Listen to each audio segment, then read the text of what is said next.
Lipton Tea and Lipton Soup present Inner Sanctum Mysteries, starring Wendy Barry.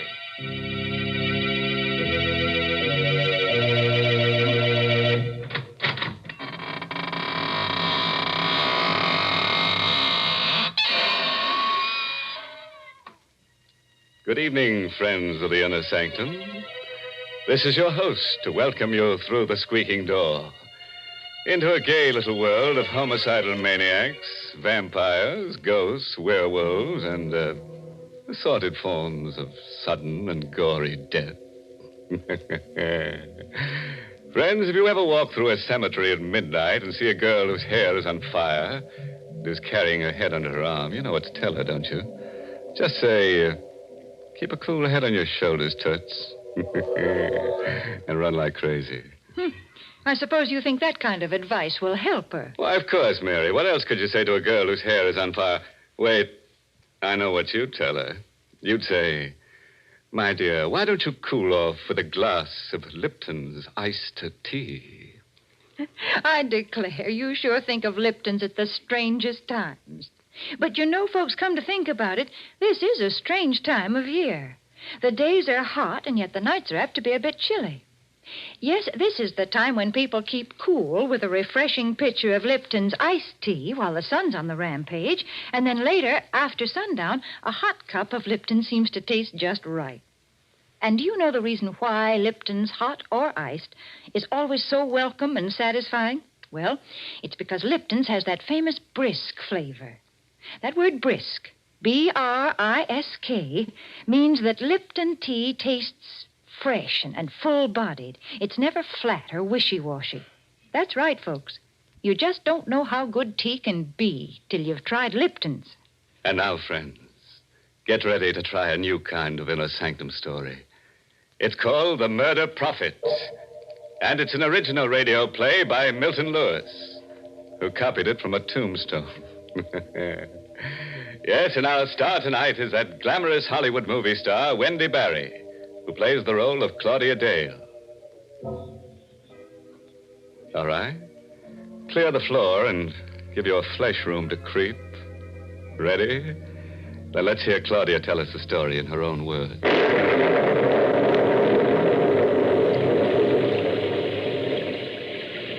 At exactly midnight, I saw him for the first time. My headlights picked him up when he hailed me along a lonely stretch of road near my home. I wouldn't have stopped, but the storm was so fierce, I felt sorry for him. I drew up to the side of the road. Thank you. Going far? No, not far. Where to? I'll let you know. Oh, what's that? Where? There on the side.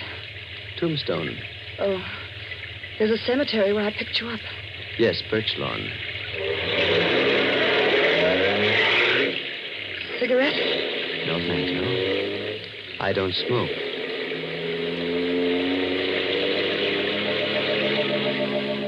He said nothing for a few minutes. In the reflection of the dashboard light, I saw his face for the first time. Sunken eyes, hollow cheeks, mouth set in a queer grin, a skull barely covered with a thin layer of milk-white flesh. With a start, I realized he was staring at me. I've seen you before. Oh, I don't think we've met. No, I know you. Are you sure? Yes. I would never forget someone so beautiful. Oh, really? You're Claudia Dale. Why, yes. You're married to Howard Dale. That's right. But I don't seem to place you. No, you wouldn't. I know quite a lot about you. Do you really? Your first husband was Willard Banks. How did you know that? He died 8 years ago, a suicide. Who are you? You don't know me. Be careful, you're speeding. Oh, I'm sorry. I didn't realize. You're trembling. How do you know so much about me? I just know. Oh, really? I suppose you have second sight or some such rubbish. It is not rubbish. Then tell me where I'm coming from. Pittsfield. You guessed. You went there to visit a sick friend, Martha Wollstone. But you couldn't guess that. You're going too fast. You're losing control. No, I'm not. I'm quite all right. I can go fast if I choose to. I shall go as fast as I wish. Would you care to know more of yourself? No. No, I do not find your little trick particularly amusing. Besides, What else do you think you can tell me about myself? Your future. Oh, nonsense. Your husband is dead. Howard? Murdered. Oh, you're lying. You'll find his body on the floor near the piano of your living room when you get home. There are 2 bullets in his head. Get out of here. Get out of this car. Get out. You hear me? Get out. Very well. It happens that this is where I wish to go. Good night, and thank you, Mrs. Dale.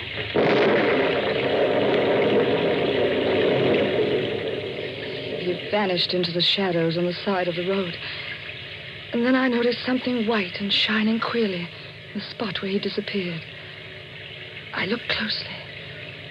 It was another tombstone in another cemetery. I raced madly for home, fighting the hysteria that seized me.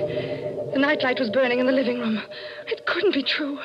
Howard would take me in his arms and kiss me when I stepped into the house. I rang the bell. No answer. Somehow I managed to get the key in the lock. I ran into the living room. Howard! Don't move. Oh, who is it? I'm right behind you. I've got a gun. Oh, a gun. Do it in the body. Who are you? Turn around. Oh, you murdered Keep him. quiet. Oh, don't come near me. Sit down. Don't touch me. I said sit down. Oh. Sorry I had to slap you. We're losing control. You don't have to scream for the police. Here's my badge. You? Detective Sergeant Quinn. Homicide. Oh, well, I thought you were... Yes, I know. Drink this. Thanks. Feel better? Yeah, much. Who is he? My husband. Sure? Positive. When was he killed? About 20 hours ago. 4 yesterday morning. How do you know? One of the bullets went wild. Hit that clock on the mantel. Where were you yesterday morning? Pittsfield. I stayed with a sick friend, Martha Wallstone. Here, look at these things. I took them out of his pocket. They all his? Yes. Where's the snake ring? There were no rings. But he had one. It was quite valuable. He was never without it. I gave it to him. All right, now look. Did he wear it on the 3rd finger of his left hand? Yes. There's a mark, but no ring. When did you come here? I drove in behind you. You left the front door open. I think I know who killed him. Who? A man I met on the road coming here. He knew my husband had been murdered. You did, huh? He even said his body would be near the piano. When did you see this guy? Oh, 10, 20 minutes ago. Picked him up on the road. Where? At Birch Lawn Cemetery. Where'd you drop him? At another cemetery near here. He seemed to walk behind one of the tombstones. Oh, I know it sounds mad, but it happened just as I said. What's his name? I don't know. But he looked like a human cadaver. Like a man who's dead and... Oh, you don't believe me. Why'd you kill your husband? What? What are you saying? You heard me. Well, I told you I was in Pittsfield. Why'd you go there? Martha was ill. Were you there at 4 yesterday morning? Well, of course. Don't lie. Stop shouting at me. I told you who killed him. What are you trying to do to me? Isn't it enough to come home and find Howard like that without you trying to... Oh, in heaven's name, leave me alone. Leave me alone.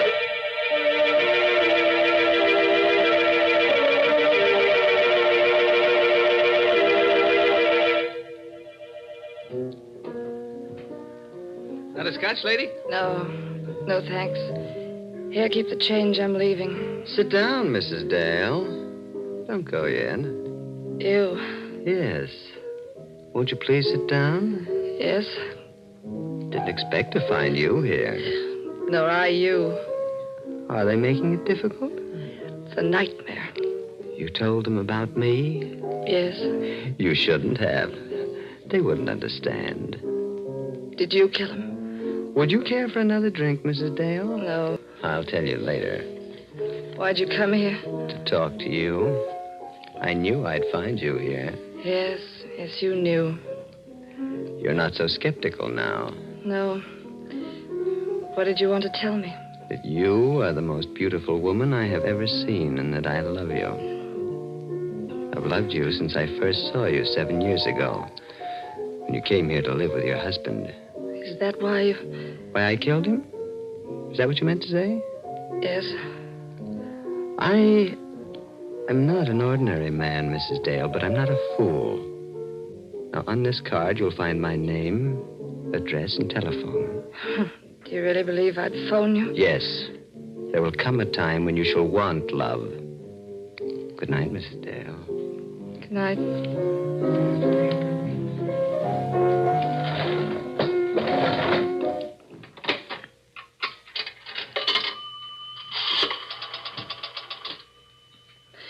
Hello? Operator, get me police headquarters and hurry, please.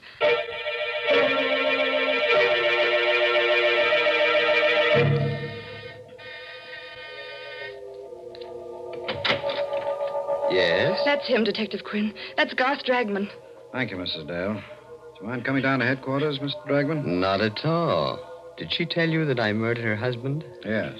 I thought she would. I'm not angry, Mrs. Dale, and what I told you earlier this evening still goes. I'll come along right now, Mr. Quinn.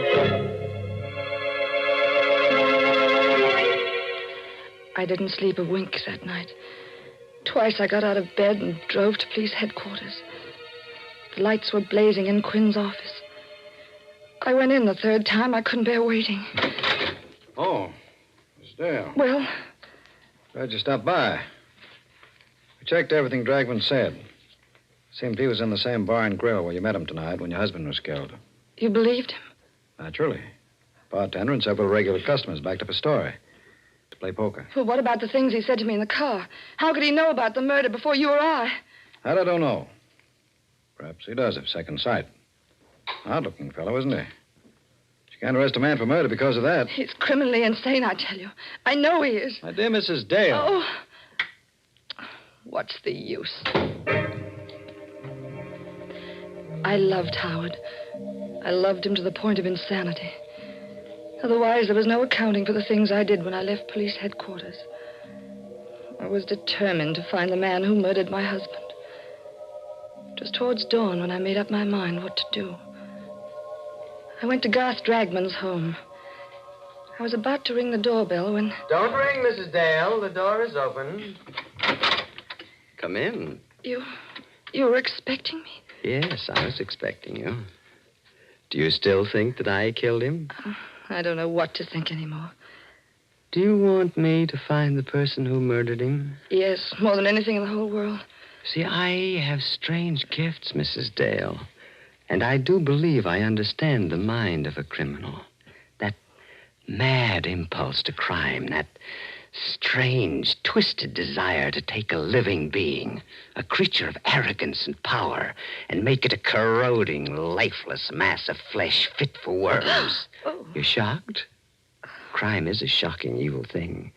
And only a man with the brain of a genius can succeed at it. And only a man with a greater brain can trap a successful criminal.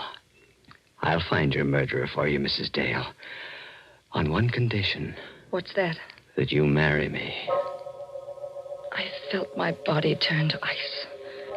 I knew I was talking to a madman. I was sure I was talking to the man who'd murdered my husband.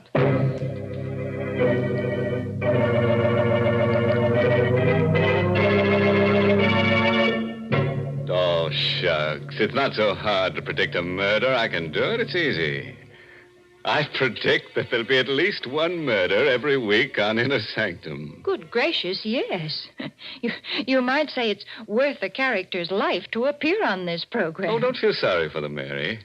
Don't forget they can always make a comeback as a ghost on next week's show. In fact, I predict that Claudia's husband will be around one of these Tuesdays. All right, now it's my turn to make a prediction. And I predict that during the coming fall and winter, more people will drink Lipton tea than any other brand. Oh, you said that last year. Yes, and it came true then just as it will now. Folks just naturally seem to prefer Lipton's. If you'd ask a tea expert to explain this preference, he'd say it's because Lipton's has a brisk flavor. You see, that word brisk, B-R-I-S-K, is a technical word. Brisk means that Lipton tea always tastes fresh and tangy. Yes, full-bodied and vigorous, never flat or insipid. So, folks, even if you're not a regular tea drinker, you should try Lipton's. That brisk flavor makes all the difference in the world. All right. Let's get back to the other world now. The world of creeping, crawling horrors. I'll bet you think that Garth Dragman can't really foretell murders. Or do you think that Claudia doesn't have the courage to trap this homicidal Romeo? Or is he the killer? We'll let our star, Wendy Barry, in the role of Claudia, tell you. Go ahead, Claudia. Shock him into the shakes. 2 weeks later, I married Garth Dragman. He was the strangest man I ever knew. He would disappear for days at a time, and then suddenly turn up without warning. He had all the money he wanted, yet I never knew where it came from. There was a closet in his room which was always kept locked and bolted. I knew from the way he acted about it that the closet contained the answer to all the things I wanted to know about him. One night while he was away, I obtained tools and tried to force the lock. Good evening, Claudia. Oh, Garth. You didn't expect me back, did you? No, I knew you'd try to open that closet someday. Well, why do you keep it locked? So that no one but myself shall know what's in there. Not even I? You in particular. But, Garth, You'll not attempt to open it again, will you, Claudia? No. Forgive me for striking you. I'm not quite myself tonight. I sometimes do things I regret when these moods come upon me.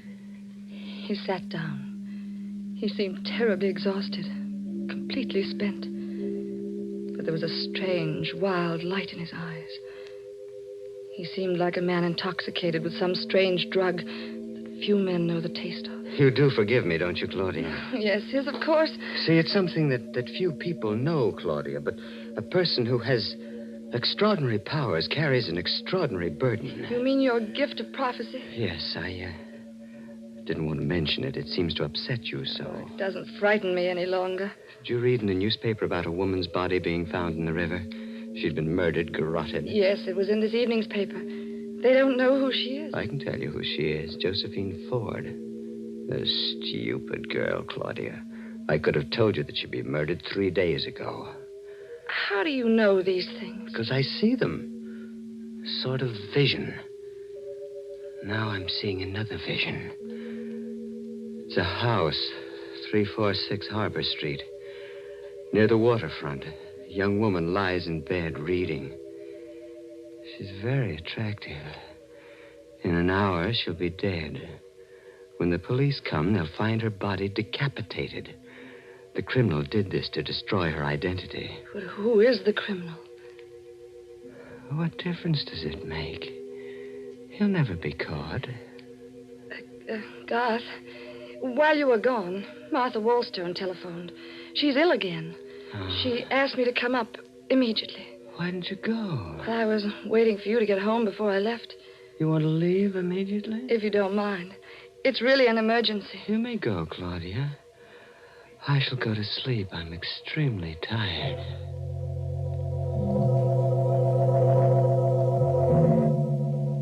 It took only a few minutes to get to the waterfront. I found the house at 346 Harbor Street. I went in. The lamp in the bedroom was burning. I looked at the bed. I fainted. Hey, Mrs. Dale. You think you can sit up now? Detective Quinn. Yes. Hardly expected to find you here. I came because Garth Dragman predicted this would happen. Oh, Mrs. Dale. You still don't believe me? You're a strange woman, all right. You accused this man of killing your husband, and then you married him. I suppose you're going to accuse him of this murder, too. Yes, this and heaven only knows how many others. Miss Dale, do you realize that you haven't got a single piece of evidence to back up your contention? I'll get the evidence tonight. Will you let me have a gun? No. Will you be near my house? I'll need protection. Oh, after all. What must I do to convince you what he is? I've risked my own life. I'm willing to risk it again. He's a monster. You're going to wait until he murders me before you believe what I say. All right. I'll give it a try. I'll come back to your house with you. If you want me for an emergency, smash the window pane. We drove back together. I dropped Detective Quinn on the corner. The house seemed deserted when I came in, but I wasn't taking any chances. I went to the kitchen, got a knife, hid it in the folds of the long-sleeved gown I was wearing. I went into Garth's room.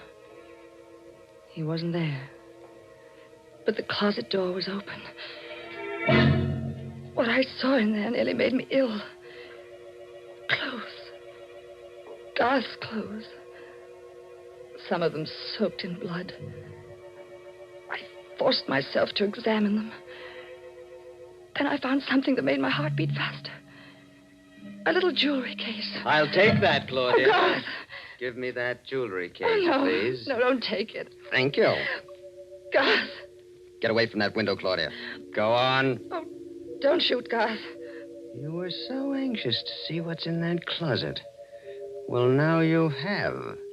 And perhaps you'd like to see the latest addition to my collection. It's in this box.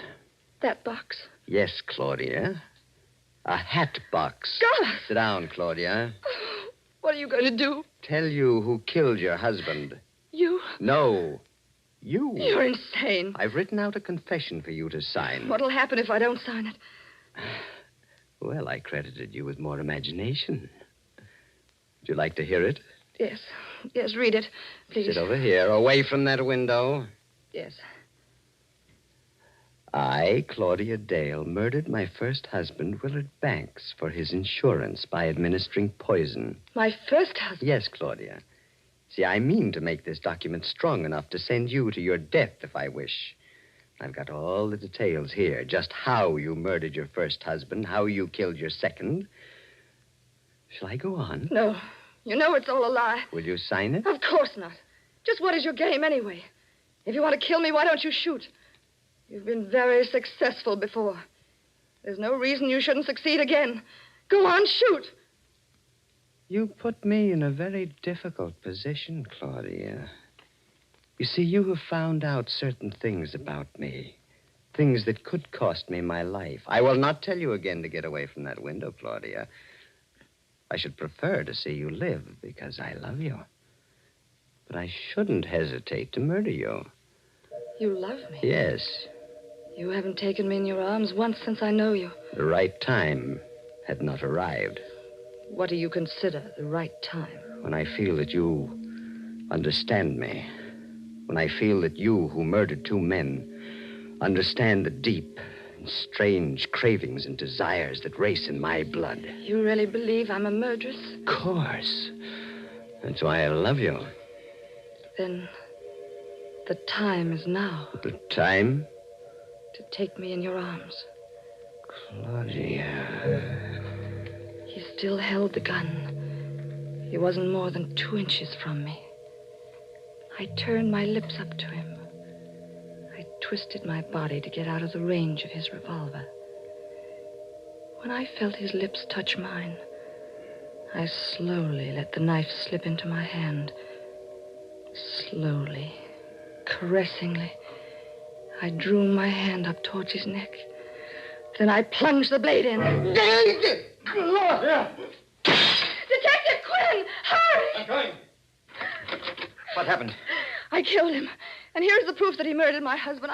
I found it in the jewelry case he had in his pocket. It's the snake ring that was missing from my husband's body. Now do you believe me?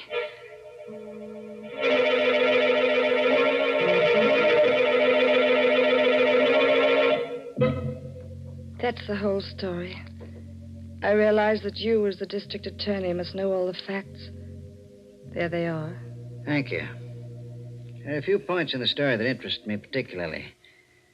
First, the confession that he asked you to sign. What about it? The confession says that you went out in Pittsfield at 4 a.m. when your husband was killed. You gave your friend Martha Wallstone a sleeping pill, drove her down here, shot your husband, drove back to Pittsfield, turned Miss Wallstone's bedside clock to 4:15 and wakened her. And you gave her the medicine. She thought it was 4:15 and went back to sleep. Garth was very clever at things like that. He had extraordinary brilliance of the insane. And just one question. Was that the way you murdered Howard Dale? I? Oh, but Garth murdered him. The ring proves it.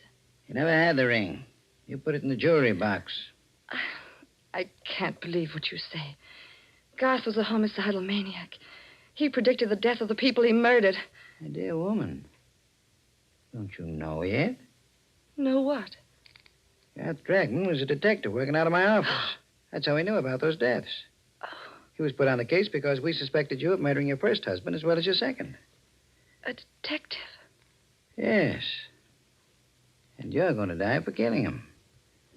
It's extremely daring and clever of you to murder him. But you never would have gotten away with it if he hadn't kissed you. He kissed you because he fell in love with you. That poor fool.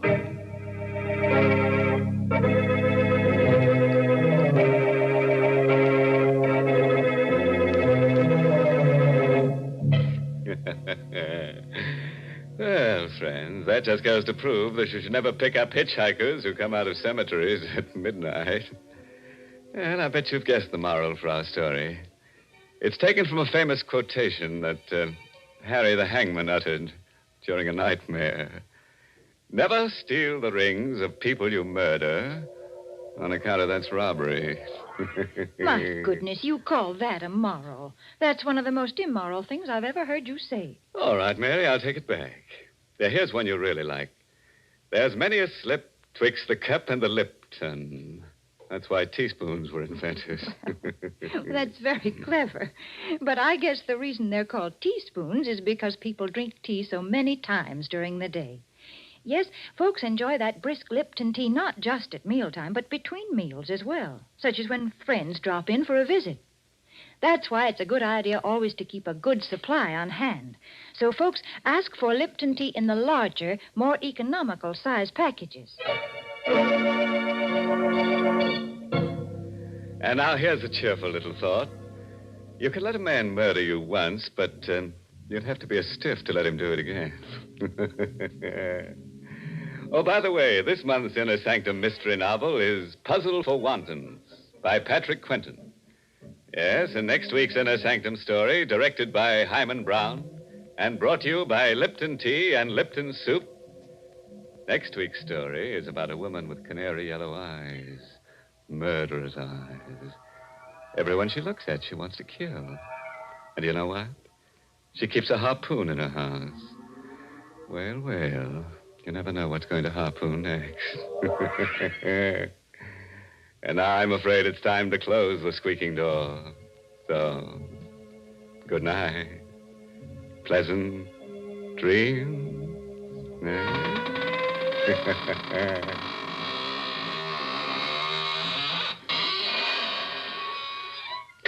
Folks, it's wonderful how little time cooking takes these days. Now, when I was a girl, my mother used to spend half a day making a pot of chicken noodle soup. But now we have Lipton's noodle soup mix. And when you use Lipton's, you just empty the contents of the package into boiling water, and in no time at all, soup's on. And what delicious chickeny tasting soup it is. Yes, Lipton's has an old-fashioned homemade flavor, and it's brim full of tender golden egg noodles. So, folks, don't forget to ask for Lipton's Noodle Soup. And don't forget to tune in next Tuesday night for another Inner Sanctum mystery. This is CBS, the Columbia Broadcasting System.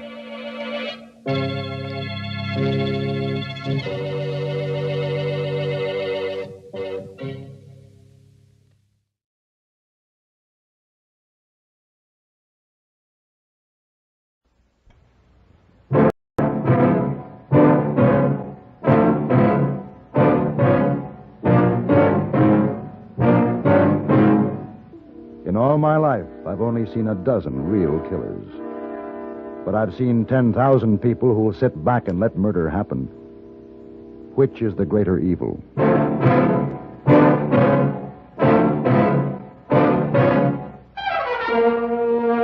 Have Gun, Will Travel. Starring Mr. John Daner as Paladin.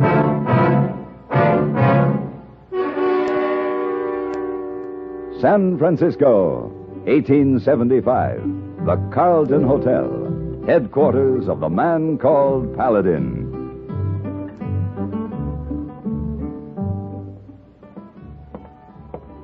Oh, good afternoon, Mr. Paladin. Good afternoon, Mr. Stanford. Pardon me. Yes. You dropped these by the desk. Oh, thank you very much. The glove that holds a lady's hand holds a world of prettiness. Really? Yes. My name is... I am not interested in your name. I don't wish to know it. I don't wish to know you. And if I did, this would not be the day, the hour, nor the place. I quite understand. Then if you will kindly release my hand. Oh, of course. Again, thank you very much. Oh, pretty lady, not too impressed with Mr. Paladin. We are all entitled to mistakes, hey boy. Oh, yes, but how often? Seldom, the time, the place, and the loved one all together. And husband make 3. Telegram come for you. Oh? Answer? Yes. Wire back. Have gun. Will travel.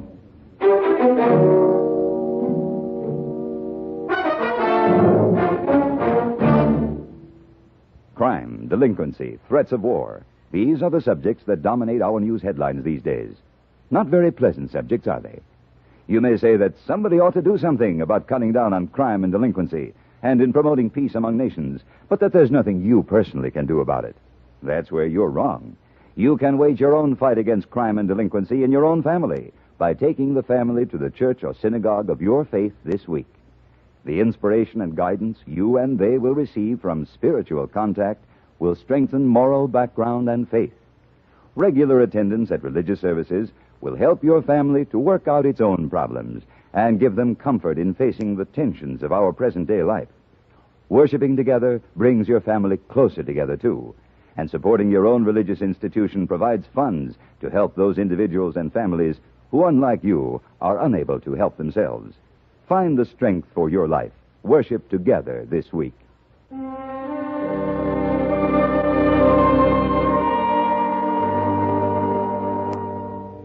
In a way, I was sorry to leave San Francisco just as Christmas was coming on. The shop windows, already frosted, were filled with all those wonderful surprises, which seemed to appear only at the Christmas season. And there was an excitement in the eyes of passers-by, young and old alike. In the air, there was the smell of cookies and cakes and candies. It was a good time to be in San Francisco. And yet the telegram from Colorado Territory left me little choice.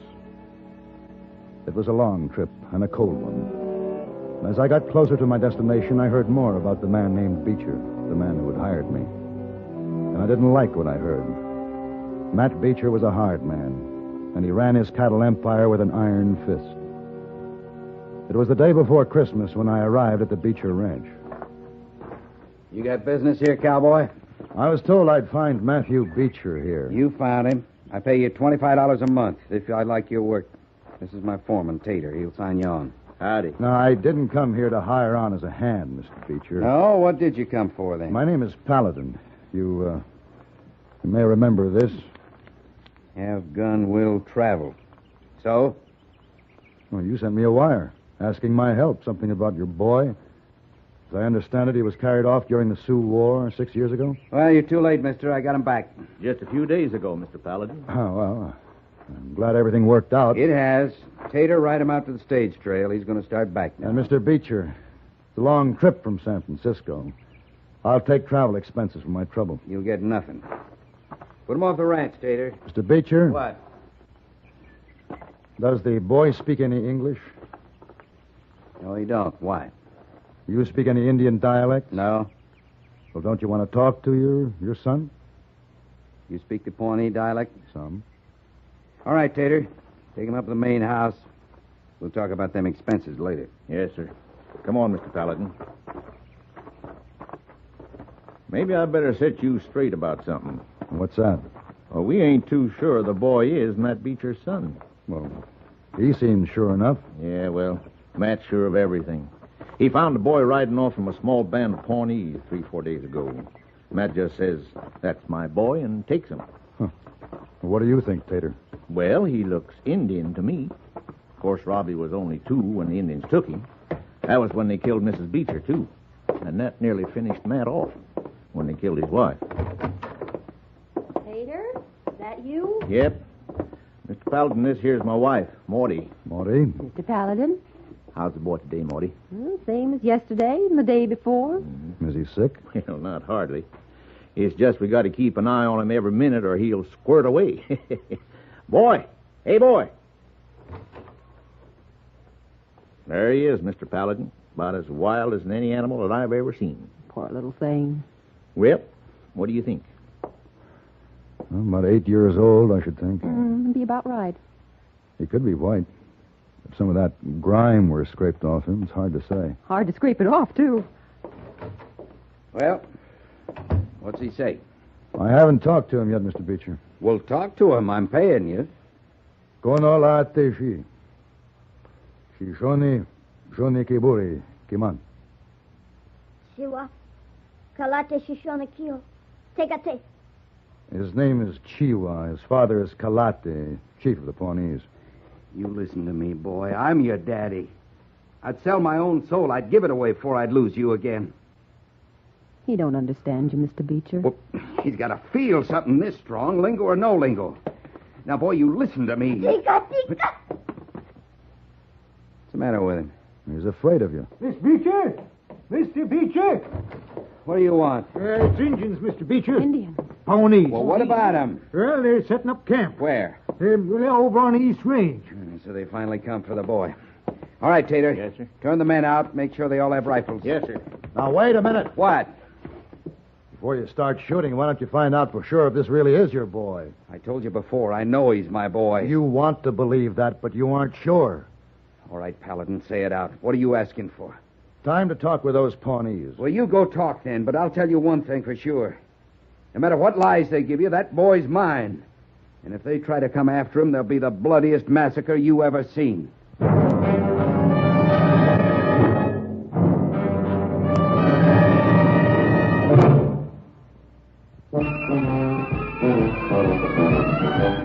Of all leading filtered cigarettes, Kent filters best. Kent filters best.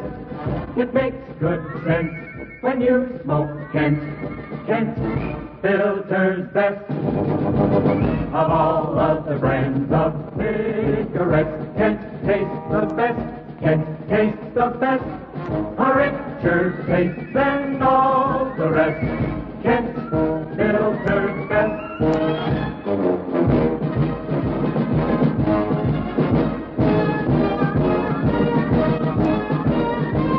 It makes good sense when you smoke Kent. Of all leading filter cigarettes, Kent filters best.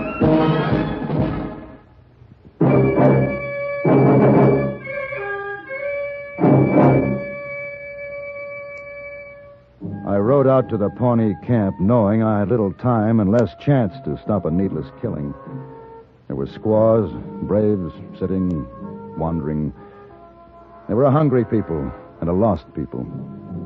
At a tattered teepee, I found Kalete, chief of the Pawnees. Kalete was once man who greeted white man like brother. Now he wanders, hungry, forgotten like the gray wolf. I'm sorry. I wondered why Kalate was on this trail. White man steal children. Kalate will agree. A man may claim his own son. She was my son. Is he white? She was my son. I ask again, is he white? Skin is leather bag God made to hold the soul. Color of bag no matter. He was traded from the Sioux. Our blood has mixed. But his is white. He is my son. I take him back. Kalate, if you take the boy, there'll be killing. This white man has many rifles. Can rifles kill what has been killed already? Look at my camp. When there is no game, my people starve.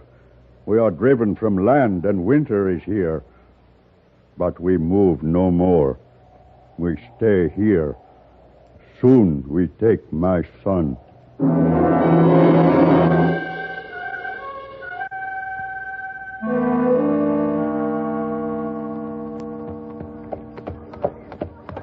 Hello, Monty. Hello, Mr. Paladin. Well, what's going on inside there? Oh, everyone's shining up clean. We're going to celebrate Christmas, Mr. Beecher, too. Mr. Beecher. Well, I know you won't believe it, but Tater did the trick. Says to Mr. Beecher, maybe the boy will remember Christmas. Ain't that a good one? Indian boy bringing us Christmas. First time since Mr. Beecher lost his wife. Oh, gotta find some more mesquite for decorating. We're going to have singing and eating and everything. Sounds fine, Morty.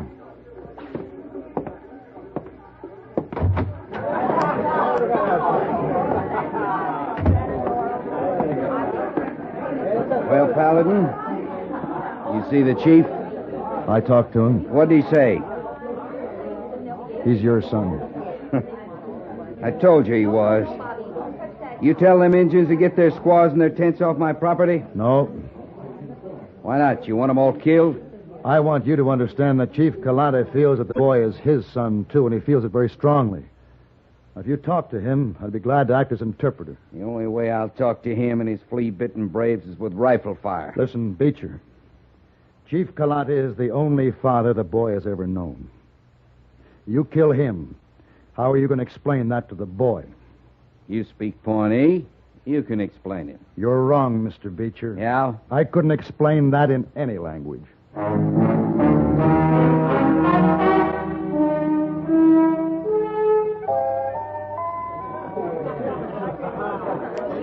Tater, I said rations, not all these fancy victuals. Well, it's Christmas, Mr. Beecher. Now, look. Listen to me, all of you. Listen. If one calf wanders off tonight, we work double tomorrow, even if it is Christmas Day. All right, boys. The cider's sitting over there just a-waiting. You can't get no stouter, so get to it.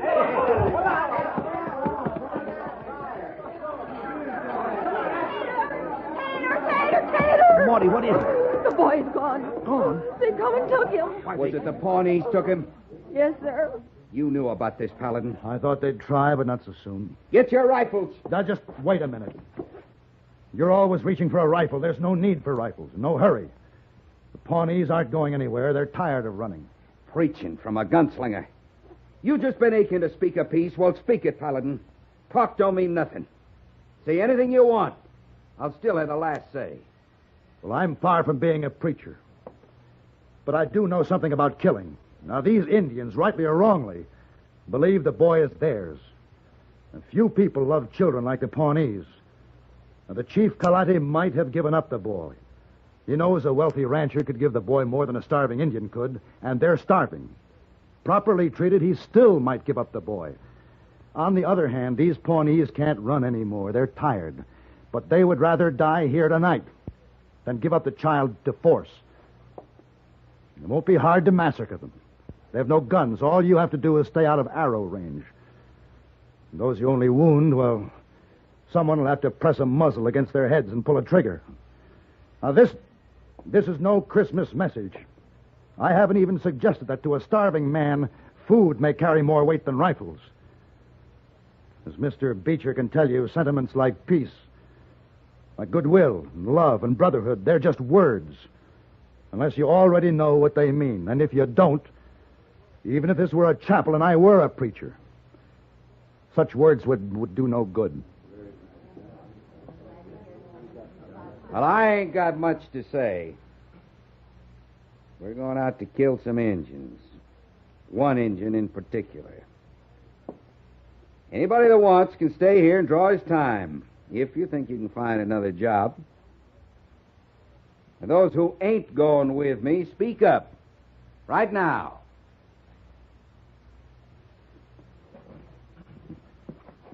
Yeah. That's the story since the beginning, Mr. Paladin. The belly always wins out.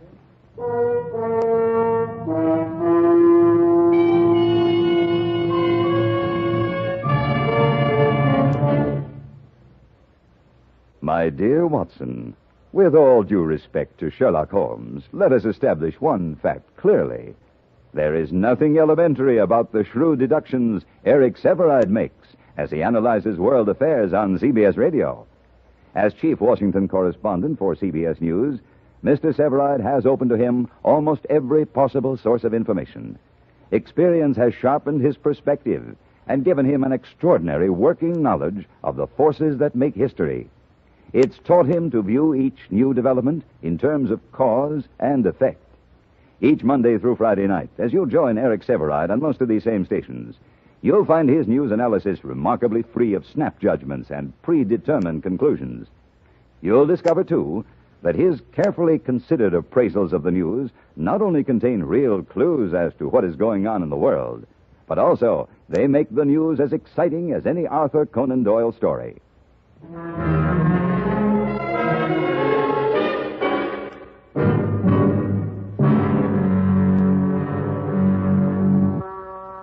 As Beecher's men spilled out of the doorway of the main house to change clothes and get their rifles, I slipped out the back way and, taking the first horse I saw, headed for the Indian camp. Somehow I had to keep Matt Beecher from starting a bloodbath he might not be able to stop. Even as Kalati and I talked, I knew there were horses moving in the darkness beyond the Indians' fires. Beecher's horses. You are a wise man, my son, but we stay. A man without a gun still might run. No place to run. I have forgotten how to kill, but not how to die. But what good does this do the boy? Could he take another father after this? We got the camp surrounded. You want to explain that to the chief, Paladin? He knows it. You going to stand with them instead of with your own people? I asked you a question. I heard you. Tater? Hold up, Tater! Women. Hold your fire, boys. That's Morty. Women, what are they doing here? Mr. Paladin! Over here, Maudie. We got food and things for them Indians. There's 15 or 20 of us. Is it all right to come in there? It's the most all right thing in the world, Maudie. Come on. All right, ladies. Get your baskets and get it. What is? Call your squaws, Chief. Call your children. Call the boy. They're bringing food and gifts for your people. Shiva, Holonge, Honemo. Well, they don't look very friendly, Mr. Paladin. I guess you don't look very friendly to them. What do we say? Oh. I'd suggest you try Merry Christmas. Merry Christmas? Christmas. Maudie, this is Kalate. He's the chief of the Pawnees. How do you do? Oh. Well, I only got one pair of hands. Here, you take this basket. Hold on there, Morty. I'm with you. Hello, Tater. Hello, Mr. Paladin. I come in too, Mr. Paladin. Well, Pete. Now, what Beecher's doing is wrong, and I don't care if I do get fired. Well, look, Mr. Paladin, all the men are coming in. Why, Morty, you ain't rightly dressed for riding. Well, ladies, none of us have time to change, but you sure don't have to look. Well, Chief, there'll be no bloodletting tonight. Christmas? That's right. They call it Christmas. It's a time of the year when people pretend there is no evil in the world. I like. Everybody likes. What about the boy, Chief? His name is Robbie Beecher. His skin is white. Chief? My boy. His boy, Chief. You can return the seed to the plant that bore it. He can't take it, nor can I, nor can anyone. I talk to boy. I'll talk to his father.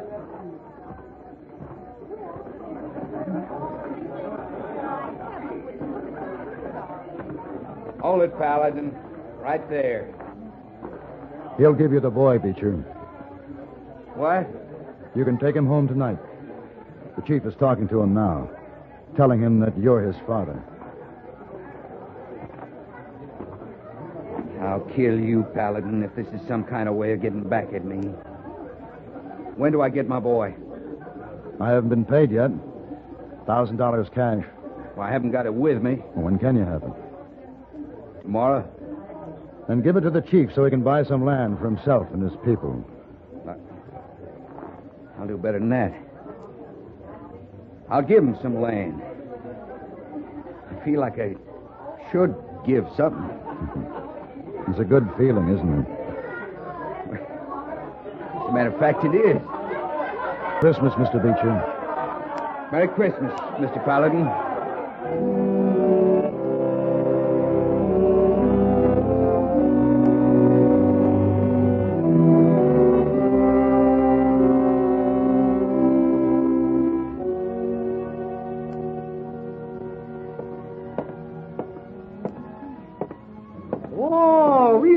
Paladin. Good afternoon, hey boy. When you come back? Last night, late.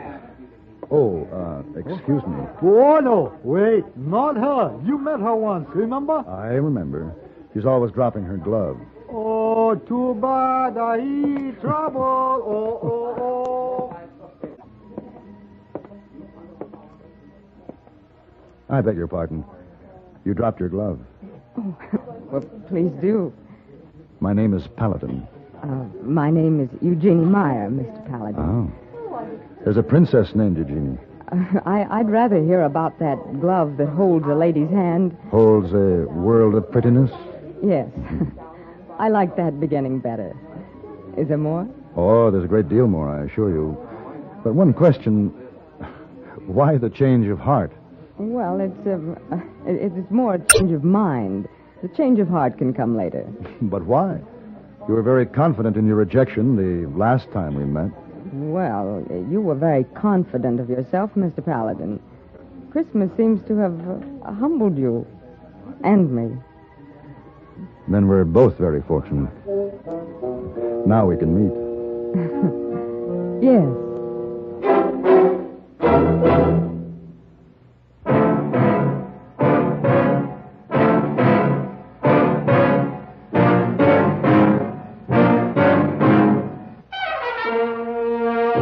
Have Gun, Will Travel. Created by Herb Meadow and Sam Rolfe, is produced and directed by Norman MacDonald and stars John Daner as Paladin with Ben Wright as Hayboy. Tonight's story was written by Gene Roddenberry and adapted for radio by John Dawson. Featured in the cast were Vic Perrin, Jess Kirkpatrick, Roy Woods, Richard Beals, Ann Morrison, and Virginia Christine. Hugh Douglas speaking. Join us again next week for Have Gun, Will Travel.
Mode, adapted by Betty Davis from the novel by Patricia Moyes. The offices of Style magazine, sometime in the early 1960s. Oh, Teresa, what's this word? Bullfightish. Bullfightish colours. Gorgeous in a maid's night out sort of way. Well, that's what the clothes looked like. I leave you to translate my basic English into stylese. Oh, I wish we could print that as it stands, but... Colour scheme of mantilla black and picket all red. Dazzling for the woman who dares. How clever you are, darling. I suppose you'll be here all night. I shall certainly be here all night. I always am when we get out the Paris collection number. Assistant editor, Star Magazine, speaking. Yes, she's here. It's Michael for you. Oh. Hello, darling. Well, Marjorie's got the art editor with her at the moment. Miss Masters, can you spare me a second? Oh, with pleasure, Miss Field. I'm summoned to the presence. Right. Here we go. Into battle. Okay, for dumpling Debs, but basically old hat. Oh, if only we could say that. Let's see. Classic in the modern manner. That'll do. Oh, damn. I've caught a cold and it's nearly midnight already. Oh, I loathe collection night. The Good old shift, hacked round the hem with pruning shears. Hello, Ernie. This is Miss Pankhurst. Oh, please come and get my thermos and make me some fresh tea. At once. Oh, I don't care if you are reducing a print. You can spare a minute. Right. Pruning shears. Let's try the slim sheath with the ragamuffin look. Blow it up. Blow it up enormous and kill the hat picture. No, I won't have the hat picture killed. All right. One great hideous hat right across both pages. But give the spread some guts. Crop the picture here. May I say? I know I'm only a poor bloody photographer, but would you mind telling me what in hell you're proposing to do to that picture? Only cropping it a bit, darling, to show up the hat. The point of that photograph is in the line of the dress carried up to and through the hat. If you're going to cut it up into small pieces, I'd rather you took my name off it. I agree with Michael. Cropping the picture would ruin it. Thank you, Marjorie. Why don't we use this picture, uncropped, facing a whole page hat picture, and kill the Monnier chiffon? Marjorie, my darling, you're a genius. Donald Mackay. Yes, Mr. Bush. Take all these bloody layouts and burn them, you miserable Scotsman. That should give us 10 minutes peace. I think I'll go and freshen up in the restroom, Miss Field. I'll be there if anyone wants me. Yes, Miss French. Hope you've sent Ernest home, Michael. Surely all the darkroom stuff is done by now? He left 10 minutes ago. Good. Only twice a year, thank heavens. I think I'll lie down. See you in 10 minutes. I hope to God she's okay. I've never known her show the strain before. She gets tired like everyone else. It's not superhuman. And she is nearly 60. I suppose so. No, you'd never believe it. She depends an awful lot on Helen these days. More's the pity. Yes, well, if you're using that hat picture big, I'll make another print of it. Give it to me. 1:30 and all's well. More or less. God, I look hideous. What's the taxi situation? No luck so far, I'm afraid. Miss Field's been trying for 20 minutes. Our managing director's across the road having dinner at the Orangery. How do you know? Well, that's his car, isn't it? The dark grey Bentley. Yes, that is Mr. Goring's car, but I hardly think we can descend on his dinner party to catch a lift. There are rather too many of us. And he has his own guests to look after, no doubt. Oh, Miss Field, any luck? No, Miss French, I'm so sorry. I've tried 7 different ranks. I could go back to the beginning and try the first one again. Oh, don't let's mess about. Let's get a hire car. They're all dead. Shall I do that, Miss French? Oh, good evening, Mr. Goring. How's it all going? Oh, very well, Godfrey. We are finished, except for Helen, of course. Splendid timing on my part. I've been having dinner across the way, and I saw your lights were still burning. I think champagne will be in order, don't you? Oh, that's very sweet of you, Godfrey, but No arguments. You'll all come with me in my car to Brompton Square for a mild celebration, and then Barker will drive each and every one of you home. Well, that's right. Now, how many hours are there? 1, 2, 3, 4, 5... 6, of course. You'll come, won't you, Miss Field? Our unsung heroine? I don't think I should, Mr. Goring. Thank you very much. I ought to be getting home. Oh. I came straight here from the Paris plane, and I've still got my suitcase. Oh, hell, sir, Michael and I. I'd forgotten all about them. I don't think we have room for luggage as well as people. Why don't you leave your cases here and pick them up tomorrow? Well, Thank you, Godfrey. It's very kind, and I'd love to. Well, I'm not the man to say no to a party. Good. Come along, everybody. You too, Miss Field. But, Mr. Goring... I insist. I'm sorry about you, Helen. I wish we could send you a bottle over. That might not be a very good idea. I've got to stay sober. Helen's tipple is tea on collection night. Coming, everyone. Good night, Helen. Where's your deadline? The messenger's calling for a copy at 7. We're ordering your health, Helen. You do that. Good night. Good night. Good night, Helen.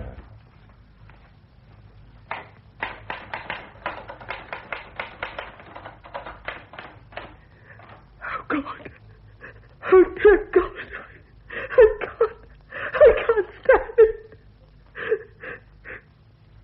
Oh, don't be a fool. There's a job to do. Paris has rags and tatters for spring. Gamines and gutter slats swagger jauntily through the collection in a riot of gaudy colour.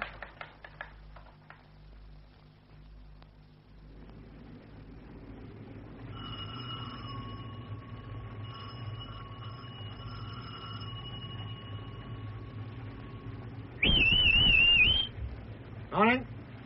Anything wrong? No, look, I've got to collect some urgent copy, and they're all asleep in there. I've got to get in. It's okay. I've got a key. You the doorman? That's right. Just coming on duty. Oh, be quick about it, will you? Don't you worry. Come in the warm.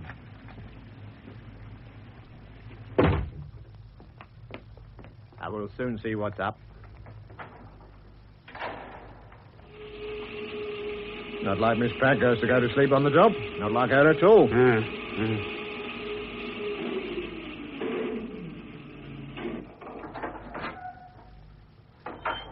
Just a minute. You wait out here and I'll have a word with her. You'll get your copy, don't worry.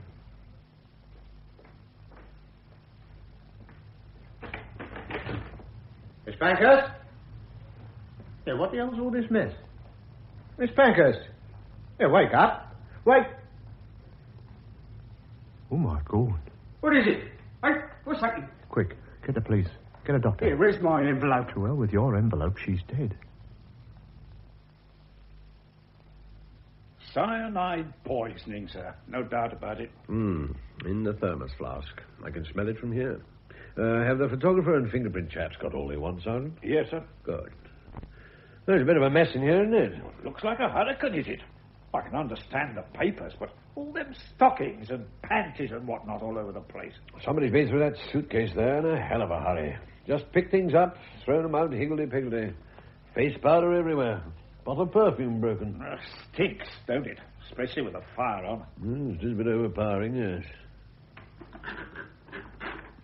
Ink blue roses scattered sparsely over chalk white mousseline de soie give drama to. And it's all. She stopped for a cup of tea. Yes.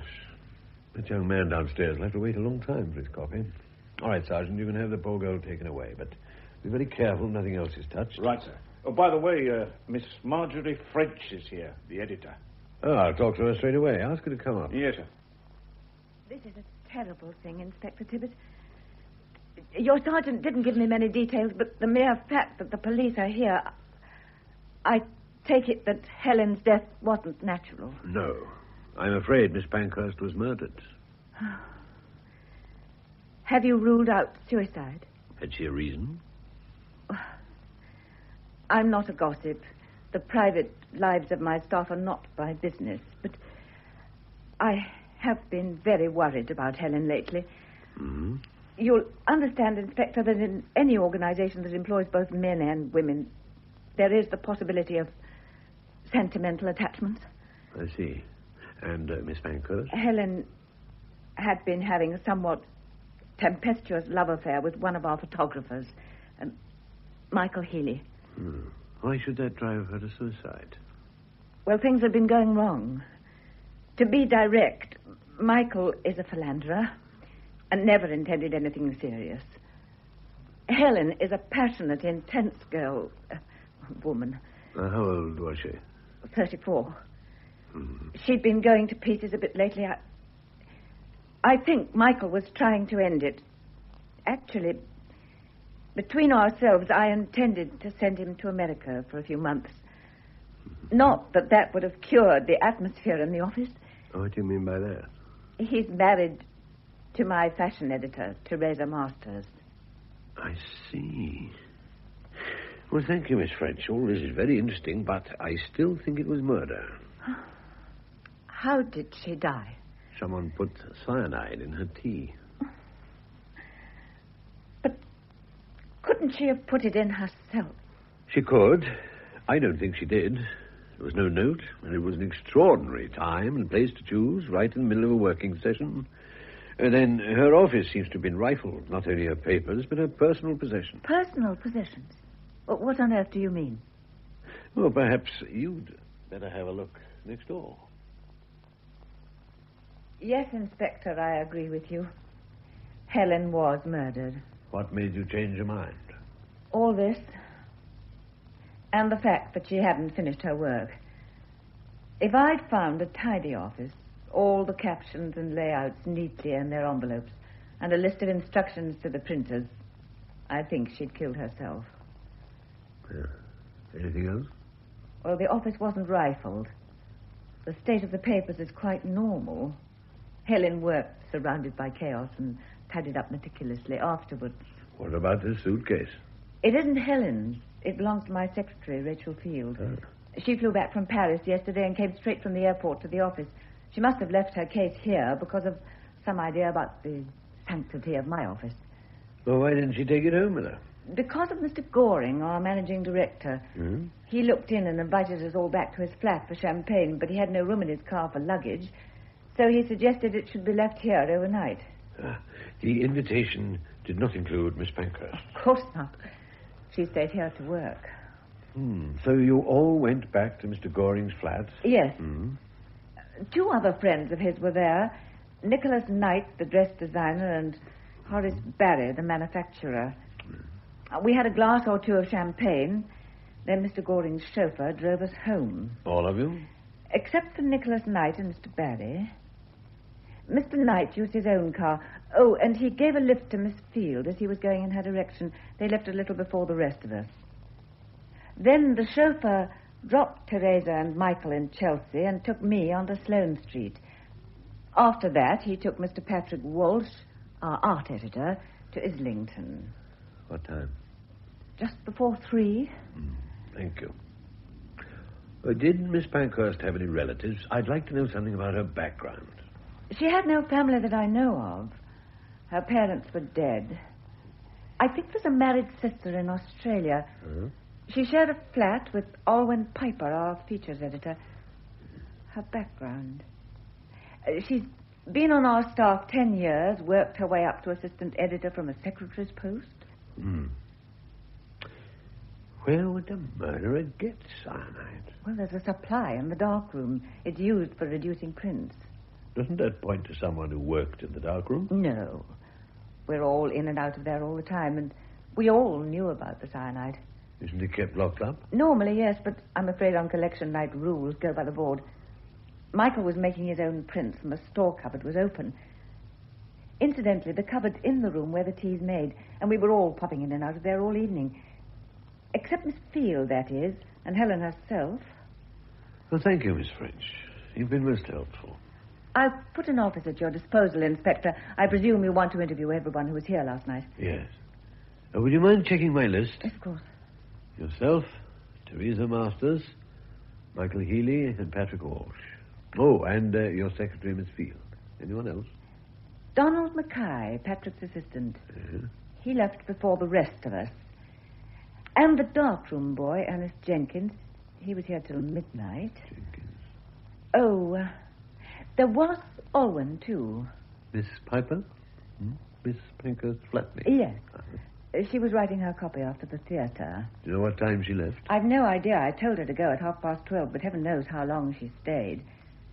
That's everybody. Except Mr. Goring.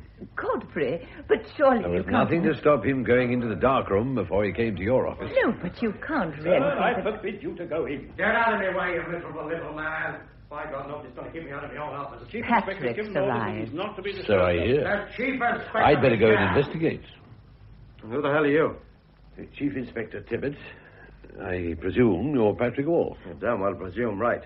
Now, will you get this fool of yours out of my way and let me into my own office? No, I won't. There's been a murder. A murder? Well, why did nobody tell me? Who is it? Helen Pankhurst. She was poisoned. Helen? Helen, my darling.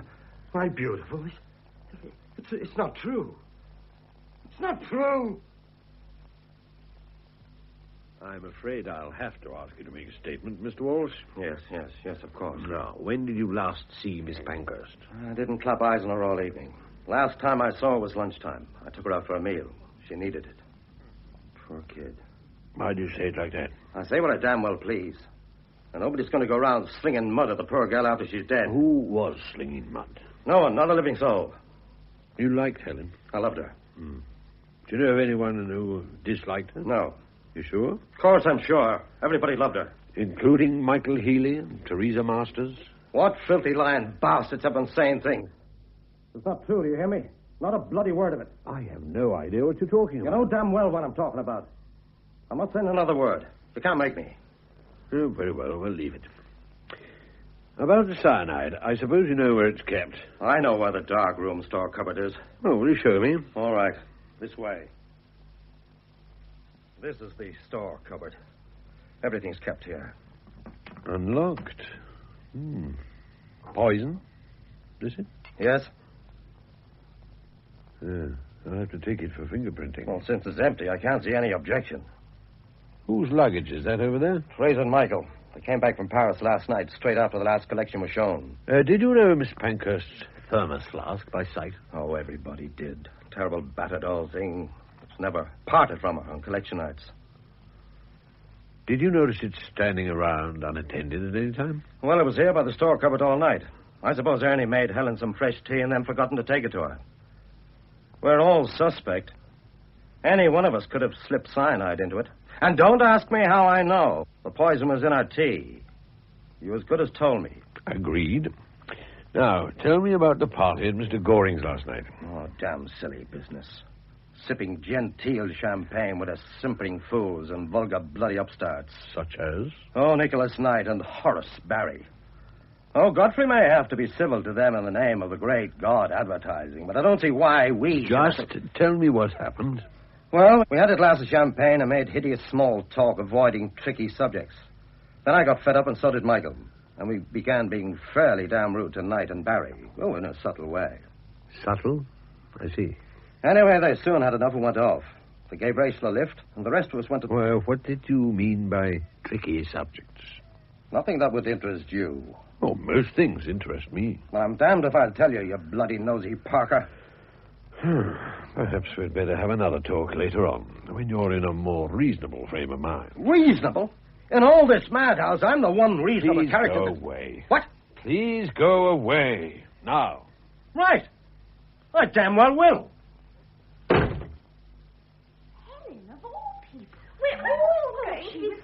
Darling, I'm sorry, but I'm not really as a political champion. Uncle Henry. What the hell are you doing here, Veronica? A job, of course. Hey, if you're here, it must be true. Well, come in here. Miss French has given me an office. I wouldn't go on with it. Oh, well, you know, You're the last person I expected to come across. Why, I do a lot of modelling for style. Is it really true, Uncle Henry? Is she dead? Yes, I'm afraid so. Now, look, Veronica, you might be able to help me. Do you know the people here personally? Oh, not all of them. I never met Miss Pankhurst. Everyone says she was an awful dragon. I really only know Miss Masters and Michael, of course. Mm-hmm. Michael Healy, the photographer. Yes, that's right. We were all in Paris together till yesterday. Oh, and I know Auntie, vaguely, of course. Who on earth is he? He. It's Patrick Walsh, the art editor. Everyone calls him Auntie, but not to his face. He roars at people. I've gathered that. Do you know his assistant, Donald Mackay? Yes. Mm-hmm. And what about... Yes? Ernest Jenkins is here, the darkroom boy. Oh, good. Send him straight up. You better be off. I'll see you again later on. Can I go out? Aren't you working? Well, only for a bit, I meant. I've got a sitting at 12 for young style, so I have to be back at 11:30 to make up. You've got quite enough makeup on already. Oh, all the girls in Paris had dead white faces and sooty eyes and brown lipstick outlined in black. Repellent. Marvelous. You wait and see. I think that's Auntie. I know.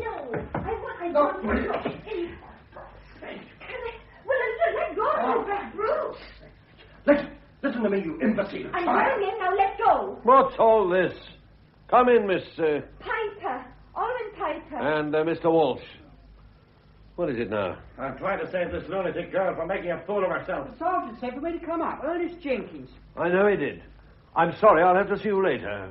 Wait outside till I call you. Okay.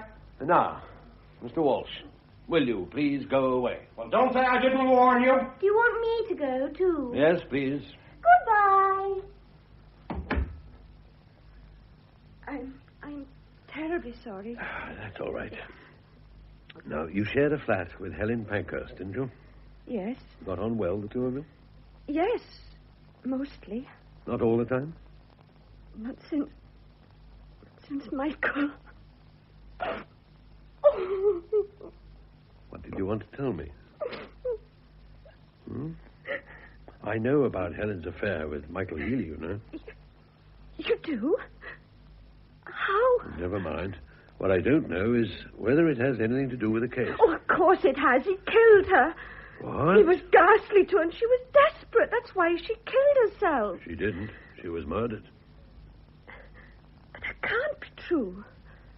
Oh, who on earth would murder Helen? That's what I want to know. Now, will you please tell me all you know about Helen and Michael Healy? It started about 6 months ago. She never used to go out in the evenings without telling me where she was going. We'd always been such friends. When did you first meet him? Well, that's a funny thing. She'd known Michael and Teresa for ages, long before she knew me. And she used to go out and say she was dining with the Healys, and I believed her, though I felt annoyed they kept asking her out so much and never included me. Mm-hmm. And then one night, when she was supposed to be there, I saw Teresa at the theater. Not Michael, just Teresa. So I knew Helen was with Michael alone. Did you tell her? No. I just asked after Teresa when she got back, and she said, "Oh, she's fine. She cooked us a wonderful dinner." So naturally she said it. I'd never known she was lying. Did Mrs. Healy know? Teresa? Well, sometimes I thought she must know, but they still seemed so friendly. I think that may be why Helen didn't leave a note, so as not to hurt Teresa. I have a feeling that you started these rumors, Miss Piper. Well, why shouldn't I? For Helen's own sake. She'd been desperately unhappy. He was getting tired of her, and I still haven't told you the worst. The worst? The doctor will find out, of course. You mean she was pregnant? Yes. Does anyone else know? Yes. Somebody. Who? I don't know. She told someone, but she never told me. And how do you know? It was yesterday. She was at home in the afternoon because she had to work all night. I went back to change for the theater, and I heard her on the phone. What was she saying? I can remember every word. She said, "The doctor says it's quite definite. I don't know what I'm going to do. He'll never leave her. I wish I were dead." See. Any more? Oh, she must have heard me. She said, "I can't talk anymore," and put the phone down. And then? I went into the room and asked how she was, and she said fine, apart from a cold, and then she went into the office. Was that the last time you saw her? Well, I came into the office to type something after the theater. I saw her working when I was going on my way to the lift, or just a glimpse through the office door. I said good night. I didn't like to disturb her. What time? After 3, I think. Everyone else had gone. Well, thank you for telling me all this. You were right to. Later on, I'd like to take a look at your flat, if I may. Yeah, of course. Thank you. If you see the darkroom boy around, will you send him in, please? I want to talk to him as soon as I can. Yeah, I'll make some more tea for Miss Pankhurst. Rang me up and asked she did while I was reducing a print for Mr. Ely. What time? About 11:30. And you took it in? No, Mr. Ely was mad at me for leaving me work to make it at all. Reducing a print, eh? What is that? Making the print lighter. How do you do that? You rub the dark part with cyanide. Yeah. How much was in the bottle when you used it? Oh, more than half full. And who has the key for the cyanide cupboard? Well, last night was collection, see, so Mr. Ely had it. Well, that's to say the cupboards was all open and I took what I wanted. And Mr. Healy didn't lock them up when he left? I don't know. He sent me home at midnight. Oh, I see. Thank you, Ernie. Where'll you be if I want to see you again later? In the dark room. Worse luck. Cheery, bye. How well did you know the dead girl, Miss Masters? Oh, very well. We were very friendly. Both you and your husband? Both of us. Especially Michael, of course. Why, of course. Inspector, I know that all sorts of silly rumors were going round about Helen and my husband. Some of them may have reached you. Have they? Well, anyway, they're not true. They used to dine together occasionally, or maybe there was a mild flirtation, but if so, it couldn't have mattered less to any of us. My marriage is perfectly happy. Helen was my friend. Well, since you knew her so well, can you tell me anything about her other friends? Well, no, I don't think she had any outside the office. Patrick's adored her for years, of course, and Alwyn had a sort of schoolgirl crush on her. They were a strangely assorted pair, the share of flat. Oh, that was only because Helen was so good-natured. When Alwyn came to Style a year ago, she had nowhere to live, and Helen put her up. It was only meant to be temporary. But Alwyn begged to stay on, and Helen got rather stuck with the arrangement. Did you ever think that Helen might have killed herself? What? Suicide. Had you thought of suicide? Frankly, no. I suppose it is possible. Why? Well, people commit suicide for the oddest reasons. If you say she did... I said nothing of the sort. I asked for your opinion. But how could I know? Well, you were such great friends. She never said anything. I've been told she seemed unhappy lately.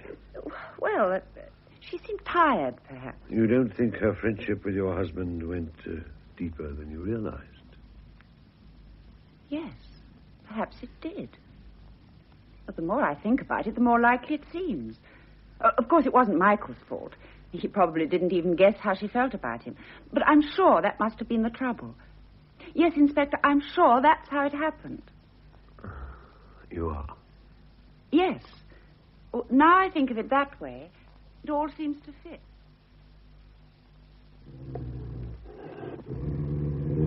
No, that blasted cheetah's no good down there. There's no point in having a wild animal in the shot unless we can see it.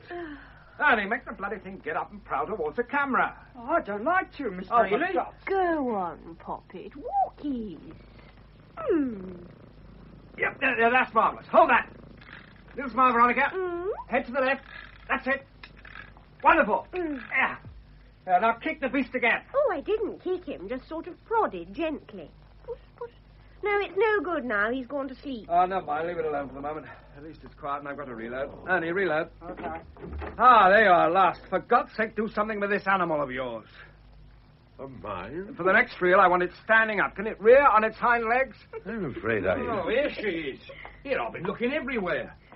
Do you know there's a policeman downstairs? Well, how's my beauty, then?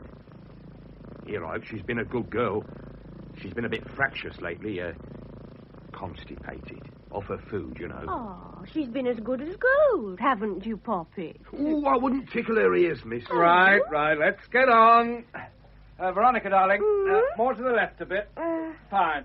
Now, I want the cheetah up on its hind legs like a heraldic beast, looking out left. Here, I say, that's asking a bit much. I always ask a bit much, and I usually get it. Yeah, well, perhaps if I stood on that ladder holding a bone up... I don't give a damn what you do, so long as you're not in the picture. Yeah, well, I've got a bone. Here, no, Beauty, not yet. Here, is this ladder all right? It's safe as houses. This high enough? High up, Beauty. Yeah, that's fine. Take the train of the dress sweeping out of the frame on the right. Fine, thank you. Splendid. Hold it, everybody. Come on, hurry up. Yeah, that's splendid. Lovely. Here, we've got some winners here. Fine. Right, everyone. 5 minutes break. Oh, really? Can I have a word with you, Mr. Healy? If it's about the cheetah, go and talk to Miss Field. She booked it. No, it isn't. I'm from Scotland Yard. Oh, good God. About Helen? Yes. Look, I can't see you now. I'm in the middle of a sitting. You've got 5 minutes, and this is urgent. I want to know the truth about your relationship with Miss Pankhurst. Is this an official interview? It's official, yes. I'm not taking down what you say, if that's what you mean. I see. Well, what do you want to know? I told you. I can only say that anything you may have heard was exaggerated. We were good friends, nothing more. You knew, of course, that she was pregnant. What did you say? She was pregnant. She can't have been. She was. God, I suppose it was possible, but I never thought... God, how awful. I gather she hadn't told you. No, she hadn't. Poor darling Helen. You still deny that you were lovers? Huh? Oh, doesn't seem much point in denying it now, does there? Good. Now, is it true that recently you had been trying to break off the relationship? There was nothing to...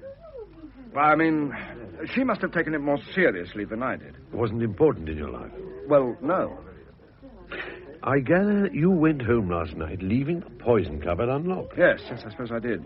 I still got the key in my pocket, as a matter of fact. Pretty careless, wasn't it? No, you don't know what this place is like on collection nights. Mm-hmm. When did you last see this bottle of cyanide? I didn't see it, not consciously. I didn't use it myself. Transferred phone call for Inspector Tibbet. Dr. Broughton. Oh, thank you. Can I... Yeah, take it by all means. The phone's in the office on the right. I've got to get back to work anyway. I really know, Oh, why did it bloody well have to rain today? That dress needs open air and a duck pond. Ernie, can you find a young calf and a 5-barred gate? Hello. That you, Doctor? Yes, I've got a bit more news for you. And here you have. Definitely cyanide and definitely administered in the tea. Time of death between 4 and 5:30 a.m. Body aged about 33. Don't prolong the agony. I already know. Know what? That she was pregnant. Pregnant? Don't be a damn fool. The woman was a virgin.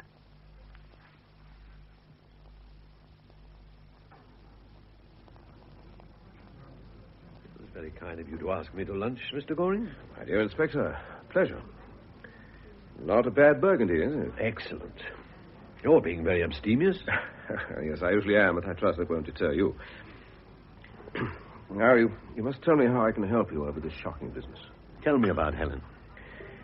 Well, she came to us as a secretary nearly 10 years ago. Marjorie French noticed her and suggested she be promoted to the executive staff. I interviewed Helen and was very impressed. She was an exceptional girl. She became editorial assistant, then sub-editor, and then assistant editor. Had she lived... Yes, Mr. Goring?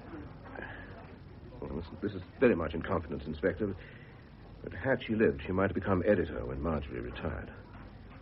As it is, Teresa Masters will get the job. Is Miss French retiring soon? Well, again, in confidence, she is a sick woman. The doctors have ordered her to stop work within the next 2 months. Of course, the question of her successor has been under discussion for some time. You see, I believe in promotion from within. So the choice of her successor lay between Helen and Teresa. Marjorie favored Teresa. I thought she was wrong. From that point of view, Helen's death was a great personal tragedy for me. I'd been told she was emotionally involved with another member of the staff. If so, that wasn't my business. Godfrey, my dear, whatever is all this? Oh, I beg your pardon. Hello, Nicholas. I've just seen the paper. I'm shattered. Utterly shattered. Inspector, may I introduce Mr. Knight? Nicholas, this is Chief Inspector Tibbett of Scotland Yard. Oh. I'm delighted to meet you. Mr. Knight is one of our most brilliant young dress designers. I've heard all about you, Mr. Knight. About me? Nice things, I hope. You were at Mr. Goring's house last night, weren't you? Was I? Yes, of course I was. It was a lovely, lovely party, Godfrey. Yes. It's just too terrible to think that we have... I must go. Nose to the grindstone, you know. Goodbye, Inspector. Mr. Knight. Yes? I'd like to have a chat with you sometime. Perhaps you could come to the style office this afternoon. No. Come to my salon. I'm terribly busy, you do understand. Of course. Where? It's this building, first floor. Anyone will tell you. Goodbye. Goodbye, Godfrey. Goodbye, Mr. Knight. A most talented young man, Inspector. Don't be put off by his somewhat flamboyant manner. People in his business tend to adopt extravagant attitudes. He's a very shrewd businessman, really.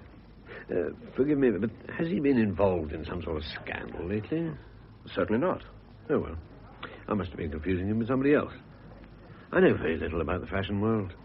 It's a very strange world. Very unusual people, I'm afraid. Yes? Hello, darling. Lorna, what on earth are you doing here? Well, I had to come. I heard... This is Inspector Tibbett of Scotland Yard. Inspector, my wife. How do you do, Mrs. Goring?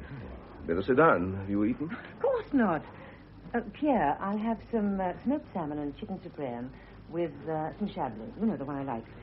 Now, darling, tell me all about it. Who was she? One of the walking sticks? Lorna. I always say the style girls look exactly like walking sticks.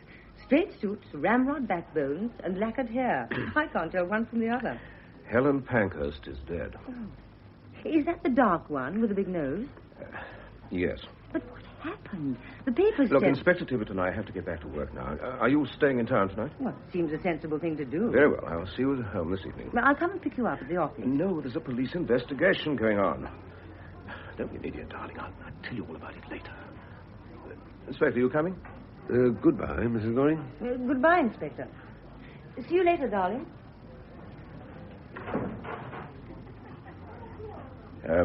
If my wife should come to the office this afternoon, visitors are not allowed, are they? If your wife wishes to come in, Mr. Goring, I'm sure... No. I'd rather she was not allowed in. Very well. I'll tell the sergeant. Thank you. Thank you, Inspector. Thank you very much, Miss Field. A very clear and concise account, if I may say so. Thank you, Inspector. Is there anything else? Well, if you don't mind, I'd like to talk about your suitcase. My suitcase? What about it? You left it in Miss Pankhurst's office, didn't you? Yes. Well, what was in it? Haven't you searched it? Just things from Paris, clothes and so on. Can you think of any reason why someone should want to ransack your suitcase? What? What do you mean? Well, I think you'd better see for yourself. Is Helen... No, it's all right. There's nothing there except... well, we'll see. Come in, Miss Field. Why, my things. How dare he? He? Well, must have been a man, mustn't it? Not necessarily. Now, I want you to check up and see if there's anything missing. Anything at all. What about fingerprints? Oh, don't worry. That's already been attended to. You can go ahead. Everything seems to be here, Inspector. Can I take the case away? Certainly. Not very secure, is it? The lock's weak, and I've packed it too full, I'm afraid. It's liable to burst open. I think it'll stay put now. Miss Field, would anyone else have had an opportunity of putting something into your case in Paris without you knowing? Oh, yes. On these trips, we use our hotel rooms as offices. Everyone keeps wandering in with queries, especially to my room. And there's one person who was there practically all the time I was packing. Oh, who? That model girl, Veronica Spence. Terribly sorry to have kept you waiting, Inspector. I'm desperately busy, as you can see. I don't suppose you can tell me very much, Mr. Knight, but as an interested outsider, your opinion might be valuable. Anything I can do. Yes. Did you know Helen Pankhurst? Oh, hardly at all. I know the fashion staff of Style intimately, of course, Teresa and the others, but Helen's was an office job. I'm trying to get at a true picture of the relationships between the people involved. What do you mean? Miss Pankhurst's relationships with her colleagues. Oh. Well, I'll tell you all I can. Of course, you realize the fashion world is a curious one. So everyone keeps on telling me. Well, it isn't that people aren't what they seem exactly. It's more that they exaggerate what they are to the point of absurdity. I had noticed. Well, I mean, take Patrick, for instance. He's an utter fraud. He's just an ordinary pig-headed Irishman. He's been forced to turn himself into a character. And take Teresa and Michael. What sort of marriage is that? Well, what sort is it? A farce. Teresa has the money, of course, but she's solid boned from the neck up. Michael's always had all sorts of other interests. What do you mean? Oh, this and that. One hears rumours. What rumours? Well, it was all pretty vague. He has nothing in common with Teresa, never had. I see. Tell me about the party. Party? What party? I understand Mr. Goring asked a number of people back for a drink last night. Oh, that. Yes, he did. I've been working late up here, and about midnight I went down to the pub underneath for a nightcap. By the pub underneath, you mean the Orangery? Yes. It's useful if one lives here. Pretty pricey pub.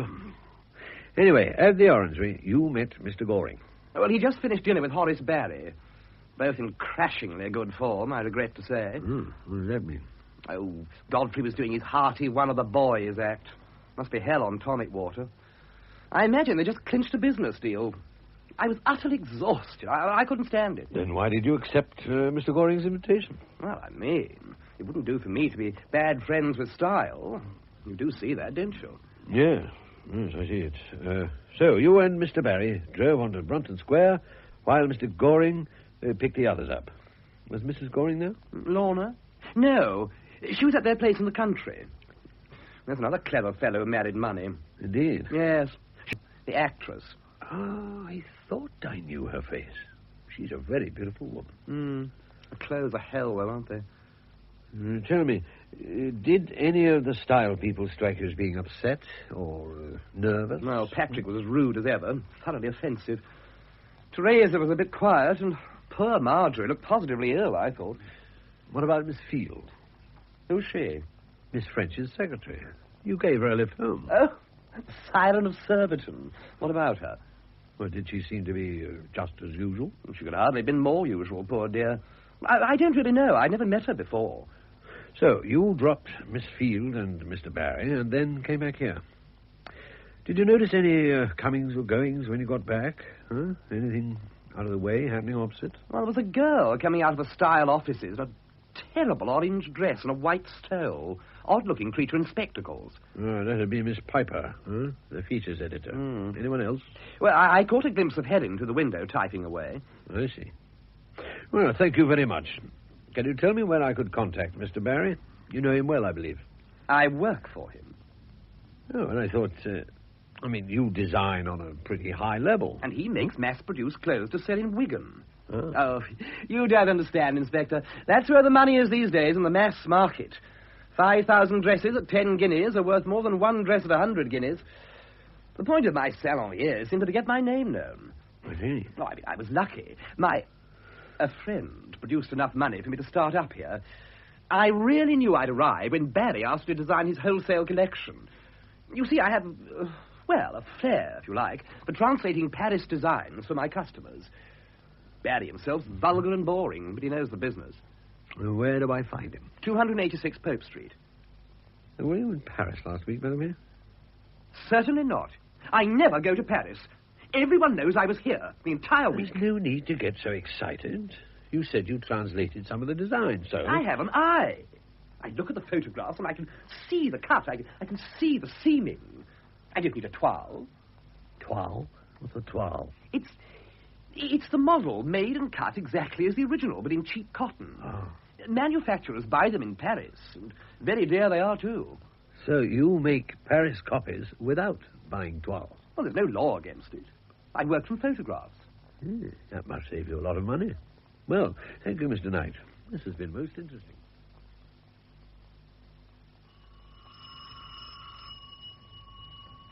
Come in, Inspector. Thank you, Miss Piper. I hope this isn't too inconvenient. I have to leave at 2, I'm afraid. I've got to change for the theatre, but you said only half an hour. Yes, that's right. Which was... Here. Oh, Helen hated fuss. Oh, what's this letter? What? Oh, she must have left it in the middle. It's funny, I don't remember noticing it before. I think I've got hold of the right stuff at last. It's not quite the same as one finds in Paris, but I've asked Teresa to bring me back a sample so that we can compare them. I've practically made up my mind about the blue jersey dress. Well, nothing very personal here. Helen lived for her work. Till Michael. So it seems.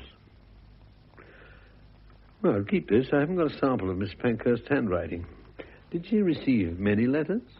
I don't know. But surely... Well, Helen always got up first in the morning. Well, it was a routine that she collected the coffee was brewing, and anything that didn't need answering, she put in the incinerator straight away. What's that? A ticket. The return half of a rail ticket, tucked in the blotter. The 17th of last month. Now, that was Saturday. I wonder, did Helen have a doctor in Hindhurst? No, she had the same doctor as me. Dr. Markham in Onslow Street. The 17th. I can't remember the 17th, but I may have gone home for the weekend. I often do. Look, Inspector, is it all right for me to pack up Helen's clothes and so forth after you've been through them? They're like ghosts. Yes, I understand.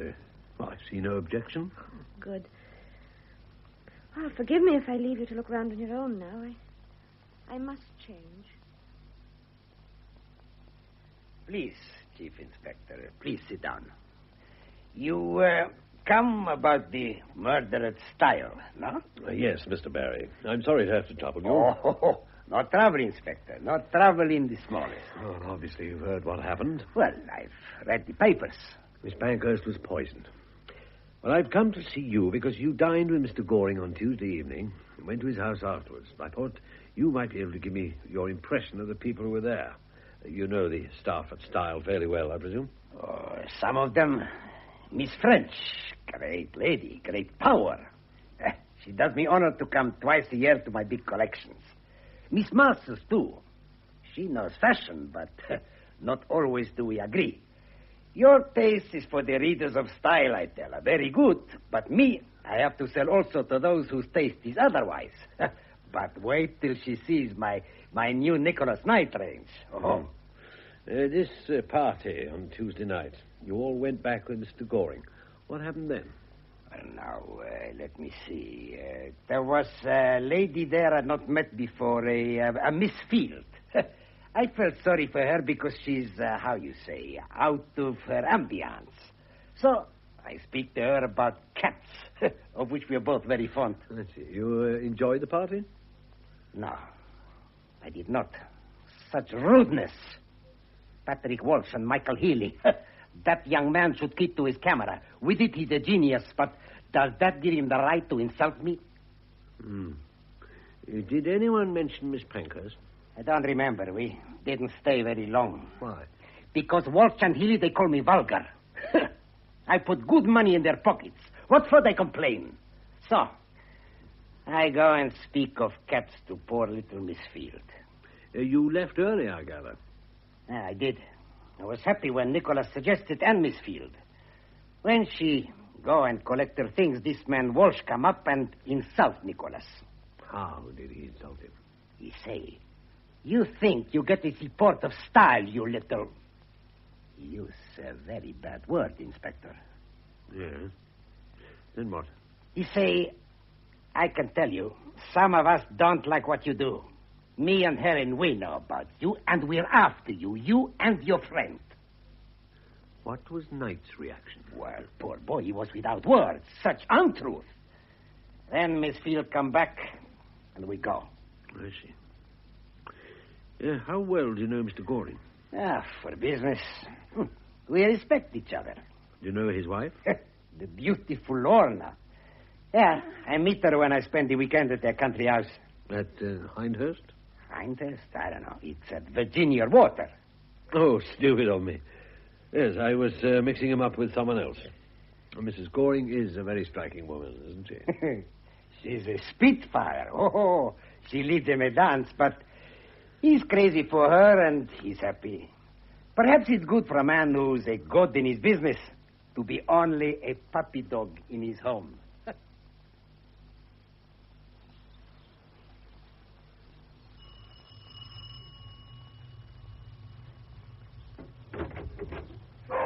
Inspector Tibbet. Please come in. Is this an official visit or a friendly call? Both, I hope, Mrs. Goring. Mind your head on that beam. Quiet, Poopsie, you lazy bitch. Sit down and have a drink. What would you like? Oh, just shut the dogs off. They're used to it. Tea, if it's not too much trouble. No trouble at all. I'll get it. Could you talk to you for a moment or two first? Of course. I'm tremendously pleased to see you, Inspector, but I don't see how I can possibly help you. I haven't been to London for months. Well, except yesterday, of course, when I met you. I envy you. It must be pleasant for your husband, too, to get away from town. Oh, Godfrey hates the country. He lives in the London flat and only comes down at weekends. His work keeps him in town, of course. A lot of people commute every day from here, don't they? Oh, Godfrey doesn't. Mrs. Goring, how well did you know Helen Pankhurst? Oh, I don't know any of them except to look at. Godfrey doesn't approve of wives who butt into their husbands' business lives, and neither do I. Isn't it lonely for you here? Oh, I've got my Mrs. Adams. She cleans every morning, and the dogs. And neighbors? Oh, awful people, rich and respectable. However, they have their uses. I was at a ghastly bridge party on Tuesday, so I've got an alibi. Where? At the Petersons. They're about 3 miles away. Here's the address. Thank you. Do you know Hindhurst at all, Mrs. Goring? No, it's the other end of the county. Why do you ask that? I thought you might be able to help me. It seems Miss Pankhurst may have consulted a doctor there. And as it's in Surrey, I thought perhaps it was someone you and your husband recommended to her. No, I'm afraid not. Our doctor's in Harley Street. Was Helen ill? Apparently not, which makes it interesting. Oh, well, it's only a vague hope. I love that cup of tea. You haven't asked me much. I've asked all I want to, and you've been very helpful. Goodness. I've told you nothing. Exactly. You hardly knew Helen, and you haven't been to London in months, so there's nothing more to be said. I suppose not. By the way, if you do locate that doctor... Yeah? I've a friend who just moved to Hindhurst. Funnily enough, she rang me only last week to ask if I knew a good family doctor in that part of the world. So perhaps, if you find him... I mean, if Helen went to him, he must be reliable. Certainly. I'll tell your husband. Oh, no. He'll never remember. Ring me. I'm in the book. Very well. I'll do that. Thank you. Now, I'll get that tea.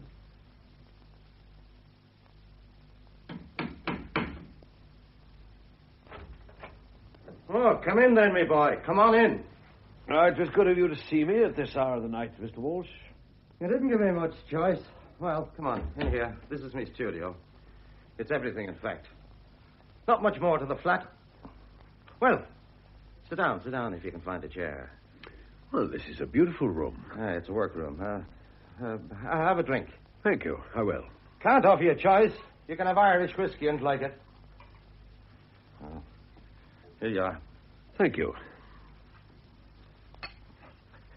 Well.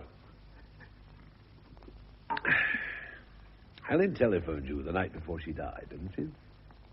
What if she did? Any law against it? Why didn't you tell me? Well, you didn't ask. What did she say? Nothing much, just a friendly call. Just listen to this. The doctor says it's quite definite. I don't know what I'm going to do. He'll never leave her. You know that. I honestly wish I were dead. Damn fool, Alwyn. Miss Piper told me what she'd overheard. Very properly. I don't suppose that one's ever done anything that wasn't very proper. That's her trouble. I think she told me the truth. Did she? I don't believe Helen was murdered. I think the darling girl took her own life because she had troubles. Now, if that's so, there's no point in telling you what those troubles were. Now, if she was murdered, they had nothing to do with it. You should look in other directions. Such as? Oh, that's your job. Mr. Walsh, can't you understand that I'm trying to get at the truth? So long as you go on making such a mystery of Helen's private life, I have to investigate it, in case it has a bearing on her death. If it hasn't, anything you tell me will go no further. If only I could believe you. You must believe me. All right, I'll tell you all I know. It's precious little. Well, it may be what we need. Helen was in love. With whom? Oh, she never told me, and I didn't ask. She simply told me the situation, and a hell of a situation it was. The man had a wife he was tied to, not only by loyalty, but for social and business reasons. He told Helen that when he was in a position to, he'd get a divorce. God knows when that would be. Meanwhile, they kept it quiet. I see. Not very pleasant for Helen. Well, that's not all. A few months ago, she got very worried about the man's health. She was a doctor's daughter and knew a bit about such things. So she persuaded him to come with her to a doctor for a checkup. Did his wife know? Oh, no.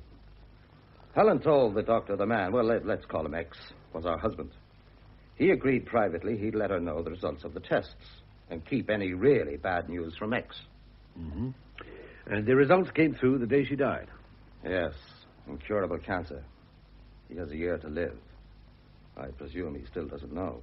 I see. And when she rang you... Well, she was in despair. There was only a year left, and she wanted to spend it with him. But he would never leave his wife unless he knew the truth. And Helen was determined to spare him that. Do you really not know who he is? I don't. Why didn't you want me to find out about Helen and Michael Healy? You're trying to trap me. No, I'm asking a question. Everybody else rushed to tell me about Helen and Michael. Everyone except you. That blasted Alwyn. Not only Alwyn, Miss French, Mr. Goring, and even Miss Masters. And Michael Healy didn't deny it. Oh, well. Now she's dead. Is the man Michael Healy? Well, she never told me. Oh, I know there was talk. It may have been right or it may have been wrong. One other little point. You have a key to the style building, haven't you? Yeah, what of it? Nothing, I just wanted to check. Do you often work late? Not me. I'm too smart and too old. I have me work, you see. Do you imagine I enjoy doing layouts for a fashion magazine when I ought to be painting? Yes, I'm sure you do. Yes, you're right, of course. I love it or I wouldn't do it. But it's not me real work. Oh, no. I'm a prostitute. That's what it comes to. A poor, bloody tart plying me trade in Earl Street. The only consolation is that the prices are high. I'm sure they are. Are you married yourself, Mr. Walsh? Certainly not. Have you ever been? I can look it up, you know, at Chesterton House. You wouldn't want to make trouble for an innocent man that might have been foolish in his youth. Well, that depends on whether it has any bearing on the case. None in the world. Well, come on, tell me. I was 21, she was 19. I was an art student, and she was reading for a degree in literature. We ran away and got married. We hadn't 2 pennies to rub together. Oh, the first year was fine. Then there was trouble. She was as ambitious as the devil. Wanted a great career for herself and me. I wanted to live in a garret and paint. Her house got worse, and after 3 years, she up and left me. It was very long ago. Did you get a divorce? Of course not. We're both Catholics.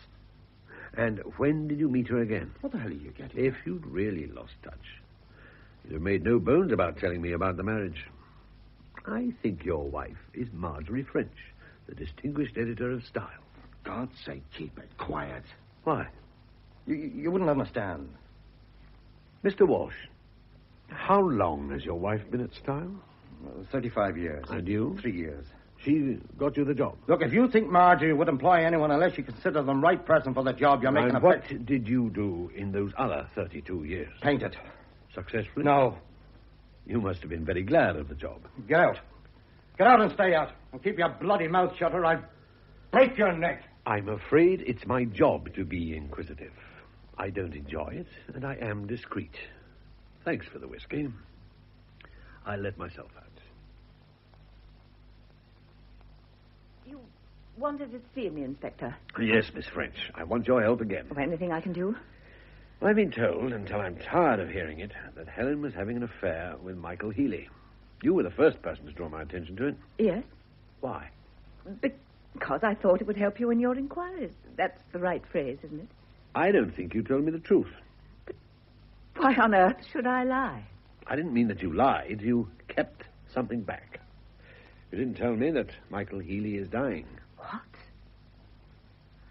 I have no idea where you got hold of that story, Inspector. It's absolute nonsense. Helen told Mr. Walsh about this the night before she died. She told Patrick. What did she tell Patrick? That the man she loved was dying of cancer. And he didn't know. And neither did his wife. Oh, no. Miss French, you all right? I'll get you some water. Yes, please. Some water. Thank you. I'm afraid I get these silly fainting fits occasionally. It's nothing to worry about. To go back to what we were saying. Yes? This story is nonsense. Please don't spread it. Patrick is a wild Irishman, and he loves to spin a tale. I know him very well. You should. 32 years is a long time. Oh. You know about that.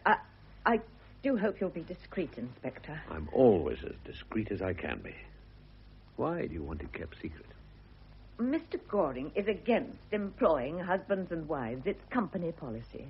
What about... Teresa and Michael, that's a very special case. Godfrey isn't really happy about it. I had to fight hard to get Michael. So, when I met Patrick again, I knew that although he was just the person for art editor, I could never go to Mr. Goring and propose my husband for the job. So we agreed to let the past remain dead for the time being. For the time being? What do you mean? I'm very fond of Patrick. This is a great secret, Inspector, but when I retire, Patrick and I are going to live together again. As far as the outside world's concerned, we'll get married. They need never know we've been married all along. I see. I take it Mr. Walsh is enthusiastic about the idea, too. Of course.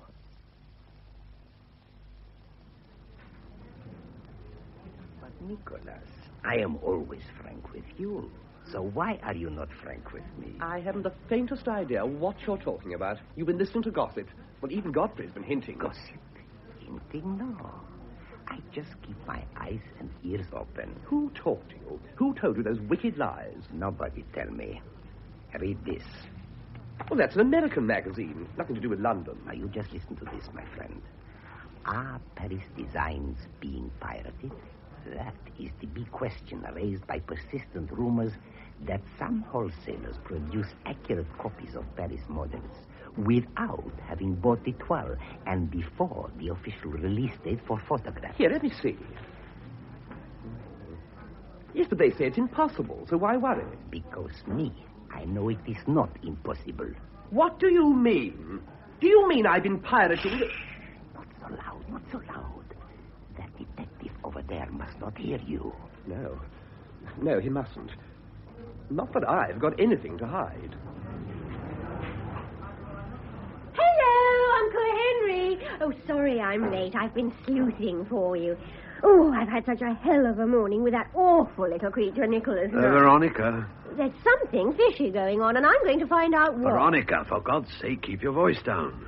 Nicholas Knight is sitting over there. Is he? Where? Oh, yes, I see. Order your lunch. Eat it. Shut up. Well, it's all right. They're going. Now, what I wanted to say was... Look, Veronica, I want you to stay out of this. I found out things that make it, obvious that it's dangerous. Ooh. I'm asking you to stop this ridiculous amateur detection, and I'd prefer it if you had nothing to do with Nicholas Knight's show. Oh, but all the clothes have been fitted on me now. I couldn't let him down. It wouldn't be professional. Well, all right. It'll have as little to do with all these people as possible. Do you know that Rachel Field thinks that you got at her suitcase in Paris? Me? Someone asked you to slip anything into her case? Anything, however innocent? No, I never went near the wretched case. Could anyone else have got at it? Oh, I don't think so. I was in her room all the time she was packing. Honestly, I wouldn't have dared touch anything. She's so fussy. Everything all neatly done up in tissue paper. I just sling things in. And whoever searched the case must have drawn a blank. Well, what is all this nonsense about finding out something important? Oh, nothing. Very vague. Anyhow, you said not to talk about it here. Yeah. Well, come and see your aunt and me tomorrow. Come and have lunch and we'll talk it over. Oh, I'm sorry, Uncle Henry, I can't. I'm going to stay with the Blakes for the weekend. You know, Nancy's parents, the girl I share the flat with. Oh. Well, come around for a drink tonight. Oh, I can't. I'm going to the pictures with Donald Mackay. Oh, I do hope they've got steak and kidney pie here. I adore steak and kidney pie, and I'm ravenous. Great tragedy, Inspector. Such a charming woman, and so young. Yes, indeed. She seems to have been a brilliant girl, too. But which of us can blame her? If she saw fit to take her own life... What makes you say that, Dr. Markham? Well, Inspector, I presume the post-mortem revealed her state of health. You were her doctor. That's why I'm here. What was her state of health? I imagine she was suffering from cancer. You imagine? Well, I'd better explain. Miss Pankhurst very seldom came to me for treatment, but I saw her 2 months ago. She wouldn't let me examine her. She was very distressed. She asked me for the name of the best cancer specialist in London. For herself? Well, she maintained it was for a friend. That's a very usual reception. All I could do was give her the name and let her go. What specialist did you send her to? In the circumstances, I suppose... yes. Sir James Braithwaite of Wimpole Street. My dear Inspector, what can I do for you? I trust your visit has no sinister significance. Sir James, have you read in the press about the death of Miss Helen Pankhurst? I'm afraid I limit my reading to the international situation in the book reviews. Miss Pankhurst? Who was she? The assistant editor of Style. Was she ever a patient of yours? I think not, but we can check with the card index. No. No, I've never had a patient of that name. She may have used an assumed name. This is the photograph. You recognize her? Yes. Who was she? Mrs. Charles Dodgson. She was not my patient. Her husband was, and still is. Oh. What was your diagnosis of his condition? Well, really, Inspector, I hardly think that... I'd better tell you that this is a murder investigation. Murder? Oh, I thought you meant... No, that would have been out of character. She was a very brave woman. Well, please, tell me your diagnosis. Inoperable cancer. He had a year to live. Did you tell him? No. His wife particularly asked me to keep it from him. Let's see. Oh, of course. How stupid of me. His card isn't here. Mrs. Dodgson, when she telephoned, emphasized that her husband was only free to see me at weekends. She told me they could easily arrange to spend the weekend near my country house. Where is it? Just outside Hindhurst. I see. And what did you tell Mr. Dodgson? Well, I was pretty sure of my diagnosis from the beginning, but he came for an X-ray a fortnight later. I told him he probably had a stomach ulcer, and he went away quite happy. And Tuesday of this week, the X-ray results came through? Monday evening, actually. Yeah. Sorry, you telephoned Mrs. Dodgson? No, she rang me. She asked me not to telephone. What reason did she give? Well, in cases like this, there's always the danger of the wrong person answering the telephone.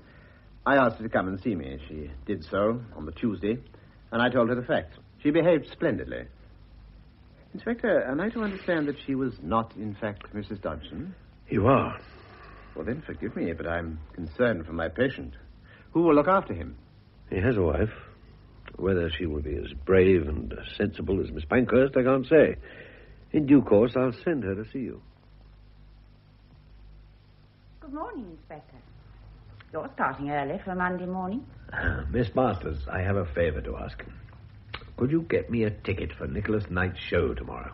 Yes, of course I can, but... Good. Can you also tell me the release date for this season's Paris photographs? 27th of February. Hello? No, Nicholas, I've told you before, I haven't the slightest idea where she is. She should have been here at 10, and she simply didn't turn up. I've telephoned her at home, and Nancy didn't know either. I'll let you know if I hear anything. Right. Bye. One of our models has let us down. Oh? Which one? That wretched new girl, Veronica Spence. Did you say her flatmate didn't know where she was? No. Nancy hadn't a clue. She said Veronica had been staying with friends for the weekend. Inspector, what's the matter? You don't know, of course. Veronica's my niece. Oh, good heavens. Ghastly. Well, I do apologize. Nancy doesn't know. She told me she was spending the weekend with Nancy. But then where is she? I'd very much like to know. I think I'd better have a word with Donald Mackay. Where is she? Where's Veronica? I'm afraid I don't understand, sir. Oh, yes, you do. Where is she? Oh, isn't she home? She's missing. When did you last see her? Last Wednesday evening. You're lying. She told me herself she was going out with you on Friday evening. Well, we did have a date, but I had to cancel it. My mother was taken ill, and I had to leave early and go down to the country. She's better now. My mother, I mean. Did Veronica tell you what she was doing at the weekend? No, I didn't see her. I just telephoned to cancel the date. Hello? Oh, yes, Nancy. What? Why did you say you didn't know? I see. Where is she now? Thank you, Nancy. What time is it handed in? Right. Hop in a taxi and bring that telegram straight round. Nancy Blake had second thoughts and decided to tell me the truth. Or what she imagined to be the truth. Yes? She said Veronica was at the White Hart in Portchester with you. What? But, well, you can see for yourself she isn't. Nancy said you'd arranged to go away together, and you called it off on Friday because your mother was ill. Well, yes. I didn't think I need tell you that, because... No. I shall have plenty to say to you later on, young man. But it wasn't... Now, for the moment, I want to ask you one thing. Did you send Veronica a wire saying that your mother was better and asking her to meet you at Waterloo 11 o'clock Saturday? No, of course I didn't. I was afraid not. Somebody did. And she went to Waterloo. Oh, God, no. Who else knew your mother was ill? Well, everyone in the office. And how many people knew about the weekend jaunt? Most people, I'm afraid. What do you mean? Well, you know Veronica. She chatted about it a bit. Oh, so everyone in the place except me knew that you and Veronica were off for what in my day used to be called a dirty weekend. If you don't mind my saying so, sir, you're terribly old-fashioned. That aspect of it can wait. The point is that you didn't go away together. So, Veronica was deliberately lured to Waterloo by a fake telegram from someone who knew all about your plans. Well, you can go now, but don't leave the building. I'll need you again. When all this panic started, I was having a talk to Miss Masters, and I want to finish it. Well, Inspector, I fixed up the ticket for Nicholas's show. What else can I do for you? Miss Masters, what happened to the small parcel Helen asked you to bring back from Paris? Oh, good heavens, I've forgotten all about it. That shows how vague I am. You know what it was? Yes. I'm sorry, I forgot. This isn't important, is it? Silly little thing like that. I think it cost Helen her life. What? Where is it now? In my case, no. No? Now you mention it, it wasn't there when I unpacked. How weird. Somebody took it. Oh, surely not. Was your case locked? No. And it was in the darkroom all night? Yes. But you mean someone Not stole, exactly. Someone was Helen. Then where is it now? My guess is it doesn't exist any longer. I don't think I left it behind. I know you might remember. Who? Veronica. I was so rushed on the last day that she went out and bought the stuff for me. Perhaps she has it still. Perhaps. But I hope to God you're wrong. Well, I read all about it in the paper, Inspector, so I thought I must come and see you. You're sure it was this girl you saw? Yes, I noticed her because she was so pretty, even with that funny-coloured lipstick. In the ladies' cloakroom at Waterloo, just after 11 on Saturday morning. Yes, I know the time because I had to catch the 11:12. Yeah. And what was the last you saw of her? Well, we went into adjoining conveniences. When I came out, she was still in there. Anything else? Well, she looked very happy. I said to myself, that girl's going to meet some young man. I do hope you find her, Inspector. Such a lovely girl. Is it the pretty one in the red coat you'll be meaning? Yes, Mrs. O'Reilly. Yes, that's her. The ticket collector is sure that she never got on the Portchester train. When did she come in? Oh, don't ask me. Middle of the morning, that's all I know. Mm-hmm. I took her penny and showed her in. She had a suitcase with her. She was as pretty as a picture. That'll be some model or film star, I thought. Did you see her leave? No, it's funny, but I didn't. Of course, it's a busy time Saturday with all the ladies tired from shopping. She must have slipped out while I was attending to some other lady. Yes. Yes, I suppose she must have. Inspector Tibbett, there's an urgent message for you. Could you get back to the yard right away? What's it in aid of, Sergeant? Well, it seems it's about this case. Young girl who's disappeared. There's some news. What sort of news? Well, I don't know, sir. They wouldn't say on the phone. See. Well, thank you, Mrs. O'Reilly. Oh, you're welcome. If you remember anything else, please get in touch with me. I will. All right, I'm a carb, isn't it? Not a very happy send-off for Nicholas's show. What isn't? Oh, I didn't see you. I just meant all this tragedy of Helen. Oh, Helen. Is there any news of that missing model girl? Not as far as we know. Oh, a terrible nuisance. I've had to reorganize my show entirely, but entirely. Well, if there is any news, we'll soon hear it. The inspector's coming over. What? What's he doing here? Didn't I tell you? He asked for a ticket. Maybe he's developing an interest in haute couture. Good afternoon, Inspector. Good afternoon. Look, this seems an odd time and place to choose, but I feel it's only fair to tell you all before the official announcement, as you are all involved in a way. Is it bad news? Yes. Veronica? Yes. She was found under a haystack near Hoxton in Essex. She'd been strangled. Oh, my God. Essex? Whatever was she doing there? The spot she was found was only a few miles from the home of Donald Mackay's parents. Donald? Yes. Didn't turn up at the office this morning. My God, a murdered little bastard. Have you got him? Not yet. He's disappeared. And are we to assume he also killed Helen? That would seem the inevitable conclusion, Mr. Healy. But why? I can't go into all that now. It'll come out of the trial. Inspector, I think we should ask Mr. Knight to cancel his show. Oh, no, Miss French. No, that would be grossly unfair, and Veronica certainly wouldn't have wanted it. Please, Mr. Knight, carry on as if this hadn't happened.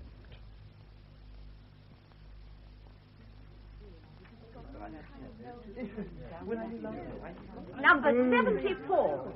Forget-me-not.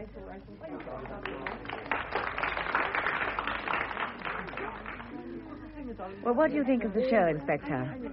Well, I know nothing about it, of course, but I was impressed on the whole. He's a clever young man. Very. We're nearly at the end. Just one more model. Another evening dress? It'll be a wedding dress, I think. Number 75. Sweet Miss necessary.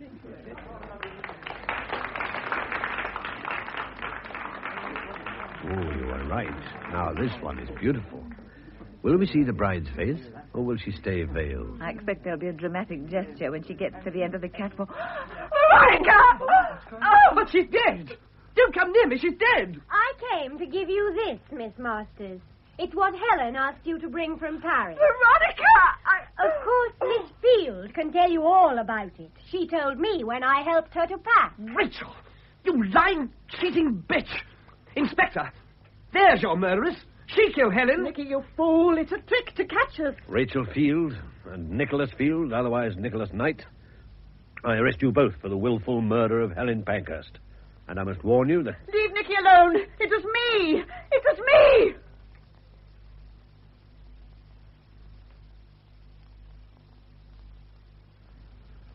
Well, I hope you two are thoroughly ashamed of yourselves. Well, sir... Ashamed. I like that. You'd never have caught them without us, and you know it. We were baffled, admits Chief Inspector Tibbet of Scotland Yard. We were not baffled. I admit your ridiculous scheme came in useful, Veronica, but only when I took charge of it. Well, you see, I didn't know who it was. I guessed how I'd be grateful if you'd begin at the beginning, Inspector. I'm a little lost. Well, I think I'd better, Miss French, but it's difficult to know where to begin. I suppose the right place is Helen's love affair with Mr. Goring. Mr. Goring? But I thought it was Michael. So did most people. There was no affair in the ordinary sense of the word, Inspector. They loved each other and hoped to marry when the magazine was stable enough financially. That was all. I know. Difficulties started, didn't they, when Alwyn started to share Helen's flat? Yes. Godfrey was away in the States at the time, and the flat sharing was meant to be a very temporary arrangement, but Alwyn stayed on. So Michael and Teresa agreed that Helen should use them as an excuse when she was meeting Godfrey. And then Alwyn saw Teresa at the theatre and jumped to the wrong conclusions. They all talked it over and decided to let her go on, believing it was Michael. Oh, poor Mr. Goring. What will happen to him now? His wife loves him. I don't think she's been as much in the dark as everyone imagined. She tried to get out of me the name of Helen's doctor. I have a feeling that she'll nurse him devotedly as long as she can. But then Helen's murder... It was nothing to do with her love affair. I first guessed when Veronica told me that Rachel Field was a meticulous packer who wrapped everything up in tissue paper. Tissue paper? But what's exactly. When Helen was killed and Rachel's suitcase rifled, there were things scattered all over the office, but not a shred of tissue paper. Huh? Whoever went through the case had removed it. And Rachel herself never commented on its absence, so she was involved somehow. Then some writing appeared on a piece of paper that had been blank before. Where? In Helen's flat. An unfinished letter on her blotting pad. Invisible ink. Yes, that's what Helen asked Teresa to bring back from Paris. She'd guessed how the designs were being pirated, and she and Godfrey wanted to check that it was possible. Do you mean that the tissue paper was used... On the tissue paper in Rachel's case were traced paper patterns of the pieces of a toile with sewing instructions in invisible ink. Rachel had come home, unpack, and send the sheets to Nicholas Knight. We had only to hold them in front of a fire, and there were his Paris models. I still don't understand, Inspector. Who stole the tissue paper from Rachel's case? Its rightful owner. What? At Goring's party, Patrick had too much to drink. He said to Knight, whom he loathes, Helen and I know what you're up to, or words to that effect. Knight was rattled. He and Rachel had a talk, and they decided that she'd better go back and collect the case. Nothing sinister about that. She'd simply walk off with it. Of course. She let herself in with her own key. She got as far as Helen's office, looked in, and stopped dead in the shadows. Well, Helen probably hadn't even noticed, but Rachel's case had burst open and the tissue paper was sticking out, with the markings on it showing clearly in the heat of the fire that Helen had switched on. Oh. And on Helen's desk, a bottle of invisible ink from Paris, which Helen had taken from Teresa's case. So Rachel went to the darkroom and got the cyanide? Yes. She put it in Helen's thermos, wiped it clean of fingerprints, and slipped away. Then she saw Nicholas and told him what he must do. He must watch Helen from his flat window. Watch her? Do you mean he could Yes, see? he saw her die. He told me himself he could see Helen working.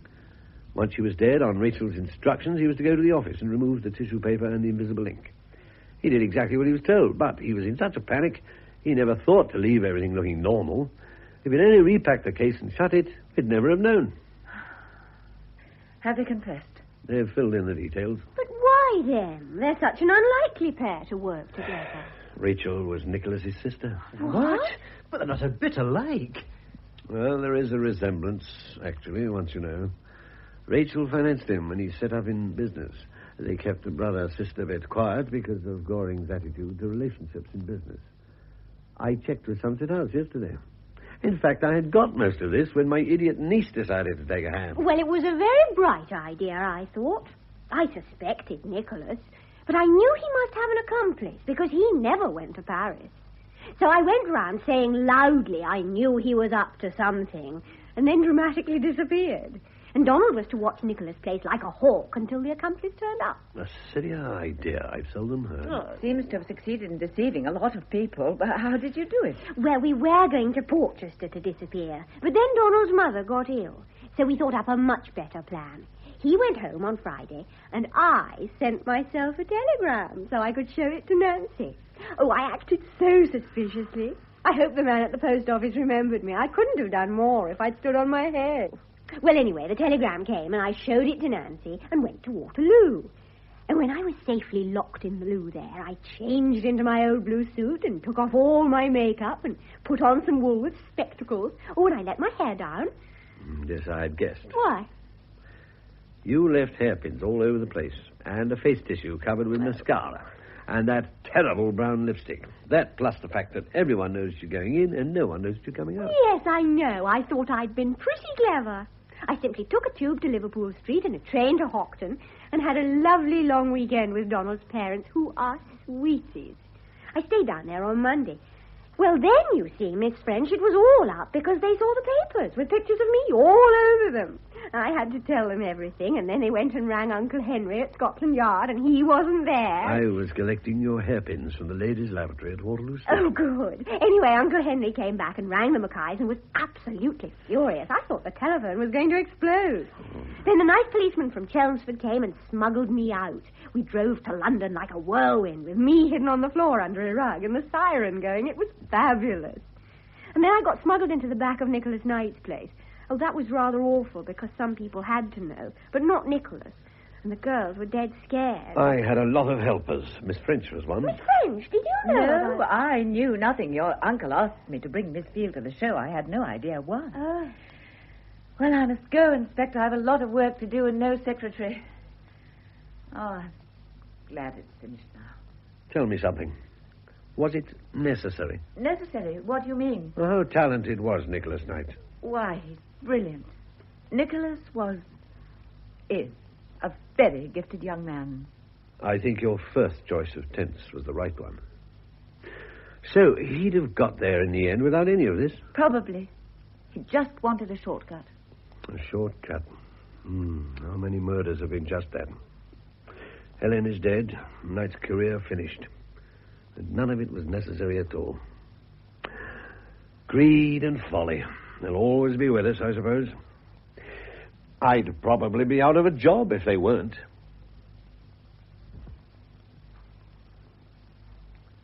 In Murder à la Mode, the novel by Patricia Moyes, adapted for radio by Betty Davis, Chief Inspector Tibbet was played by Rupert Davis. The rest of the cast was as follows. Helen Pankhurst, Margaret Woolfett. Teresa Masters, Monica Gray. Rachel Field, Barbara Bolton. Patrick Walsh, Barry Keegan. Marjorie French, Joan Matheson. Michael Healy, Michael Spice. Donald Mackay, Nigel Lambert. Alwyn Piper, Joe Manning Wilson. Godfrey Goring, John Bentley. Veronica Spence, Elizabeth Proud.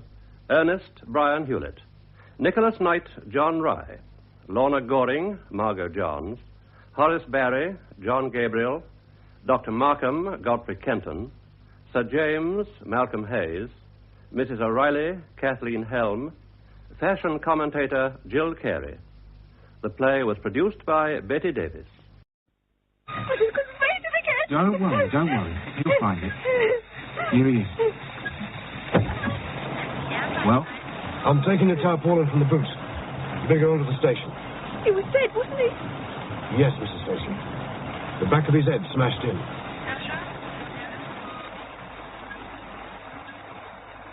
We present Murder Locked Out by R.D. Wingfield, with Hector Roth as Detective Sergeant Day.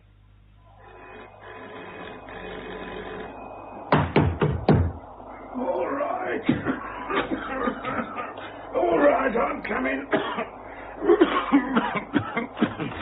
Sergeant Day, I'm Detective Constable Hodges. Yes, well, don't just stand there. Come in. All right. Do you mind dripping onto that mat there? I'm sorry to drag you out of bed, sir. It's all right. I wasn't asleep. Just lying there coughing my heart out. You're new, aren't you? Yes, sir. Transferred from Y Division last week. You don't have to call me Sir, Hodges. I'm only a sergeant. Oh, I'm sorry, sir. Sarge, it's just that... It's just that I look so old, I know. Yes, sir. I feel a lot older. Now, tell me, what's this all about so I can crawl back to my sickbed? What you wanted down at the station, Sarge. I'm on sick leave, so you can go back and tell Inspector Adams... Well, Inspector Adams didn't send me, Sarge. He's not there. Hey? He collapsed at his desk earlier today. Appendicitis. They're operating tonight. Appendicitis? A little tip for you, my son. Always give me good news like that first. Appendicitis. I hear that can be very painful. Who sent for me, then? Well, Superintendent Lawrence. Right, hold on. I'll get my trousers and my cough medicine. Do you know what it's all about? Yes, Sarge. They found a body. A man with his head bashed in. Money for police. Nothing yet, sir. I should have some news tomorrow. Good night, sir. You're another activity there, Hodges. Yes. Sergeant Day. You want the infirmary, don't you? Second on the right. I reckon I want the morgue before the night's out. The super wants me. Yeah, so I heard. He's got a body for you. Anything's better than the one I've got. Let him know the walking wounded here, would you? Right. Superintendent Lawrence, please. Oh, you've got the sad news about Inspector Adams. Sad news? Don't tell me he's got better. Sergeant Day is here, sir? Yes, sir. You want you to go in, Sergeant? Right. You wait here, Hodges. All right, Sergeant.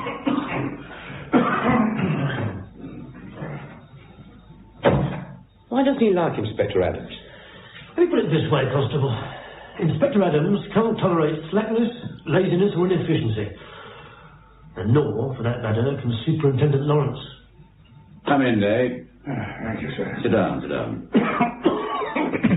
Sorry to drag you back, but we're in one hell of a state with staff. Still, you only had a cold, didn't you? Bronchitis, sir. I still got it. But not as serious as appendicitis, of course. Cigarette, sir? No.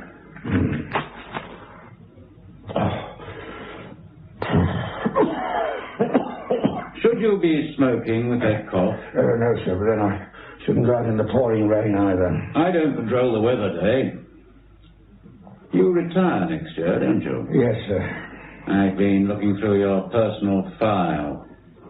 Not a particularly distinguished career, is it? You haven't dragged me out in the rain to tell me my shortcomings, I hope, sir. You know your shortcomings, Dave. If there was anyone else to send, I'd leave you in your sick bed, but with Adams away, I'm forced to send you.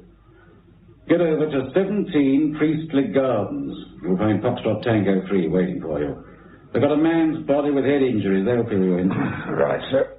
Take D.C. Hodges with you. He's new, but he's keen. And try not to let him pick up all your bad habits. Yes, sir. You haven't got long to go, Dave. Don't mess this one up. Take it easy, son. Slow down. I want to die of bronchitis in my bed, not in a car smash. Sorry, Sarge. This is my first murder case. That's better. The body's got no place to go. It'll wait for us. It may not be murder, not even to oblige you, Hodges. But it's murder sending a sick man out in weather like this. Oh, roll on retirement. You've been in the force some time, haven't you, Sarge?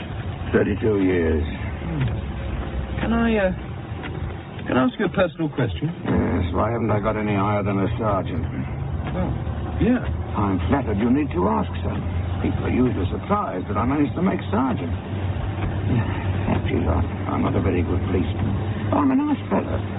Everyone's pal, but not a good copper. I was good a long time ago, just like you, salivating at the thought of a nice, juicy murder case. They all thought I was going places, but I couldn't keep it up. I lacked dedication, I suppose. Everything seemed too much bother. You've got to be a swine like Inspector Adams to get on in the force.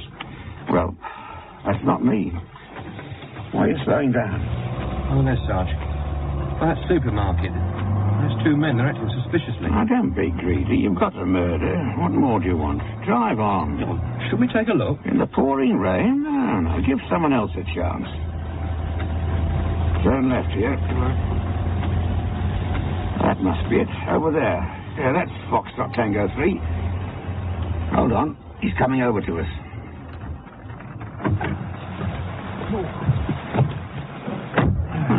Hello, Joe. Hi, Sarge. I thought you were off duty with bronchitis. No, I'm on duty with bronchitis.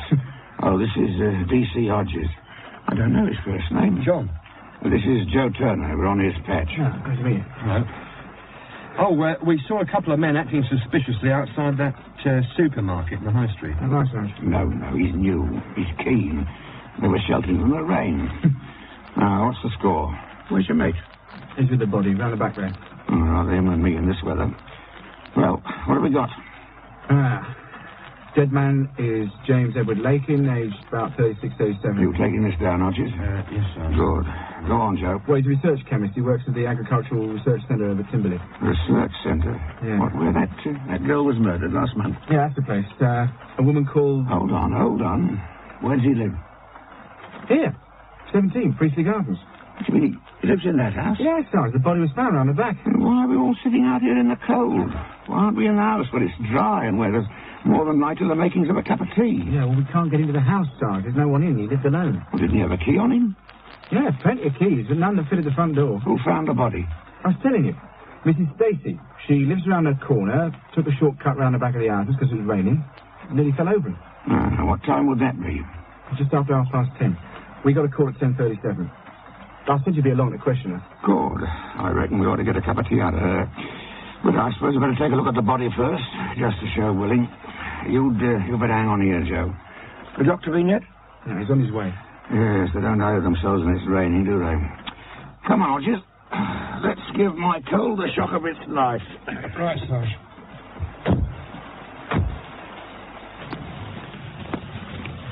There he is. Hello, George. Who's that? Oh, it's you, Sergeant Jack. Of course it's me. You didn't think they'd send anyone important when it's raining, did you? Oh, this is Detective Constable Johnny Hodges. Hodges, Georgie Grover. Hello. Hi. Hello.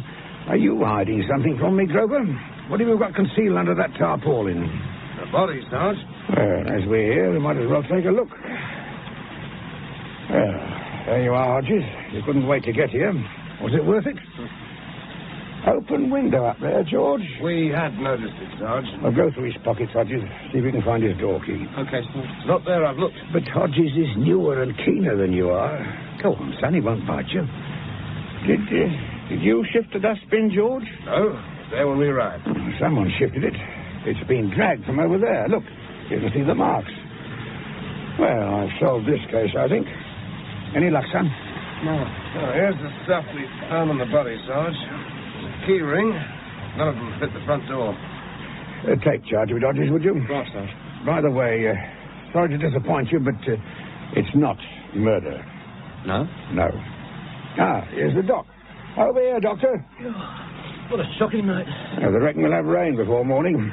Oh, here's your patient. Can I have some light? Your torch, Hodges. Oh, yeah, right. Well, Doc? Well, he's dead. I should hope so. The time you took getting here. How long's he been dead? Well, it's difficult to be precise. Well, within 5 or 6 seconds, say. Oh, about 2 hours. Perhaps a little more.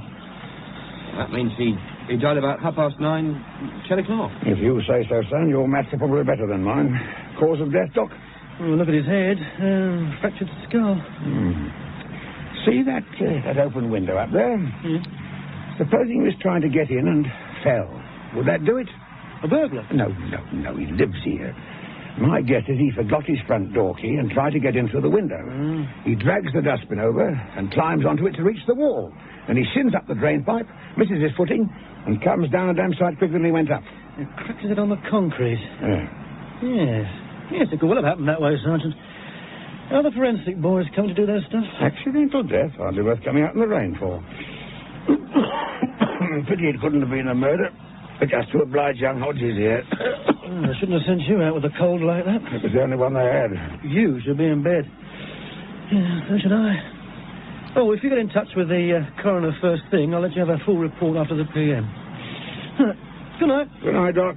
And thanks. Oh, cover him up, George. No point in him getting as wet as us. What about the woman who found the body, Sarge? You going to question her? No, I don't think so. I'm wet and cold, and I've got a feeling her tea's going to be rotten. I'm off home. Get a statement from her, would you, George? Okay, Sarge. And while you're about it, find out from the neighbours if he's ever forgotten his key and climbed in the window before. Oh, and someone had better break the news to his relatives.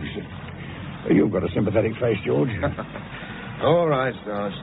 I'll tie up all the loose ends. Here's the meat wagon to take him to the morgue. If I hang about any longer, I'll have an extra passenger. Come on, Hodges, take me home. We'll do the paperwork tomorrow.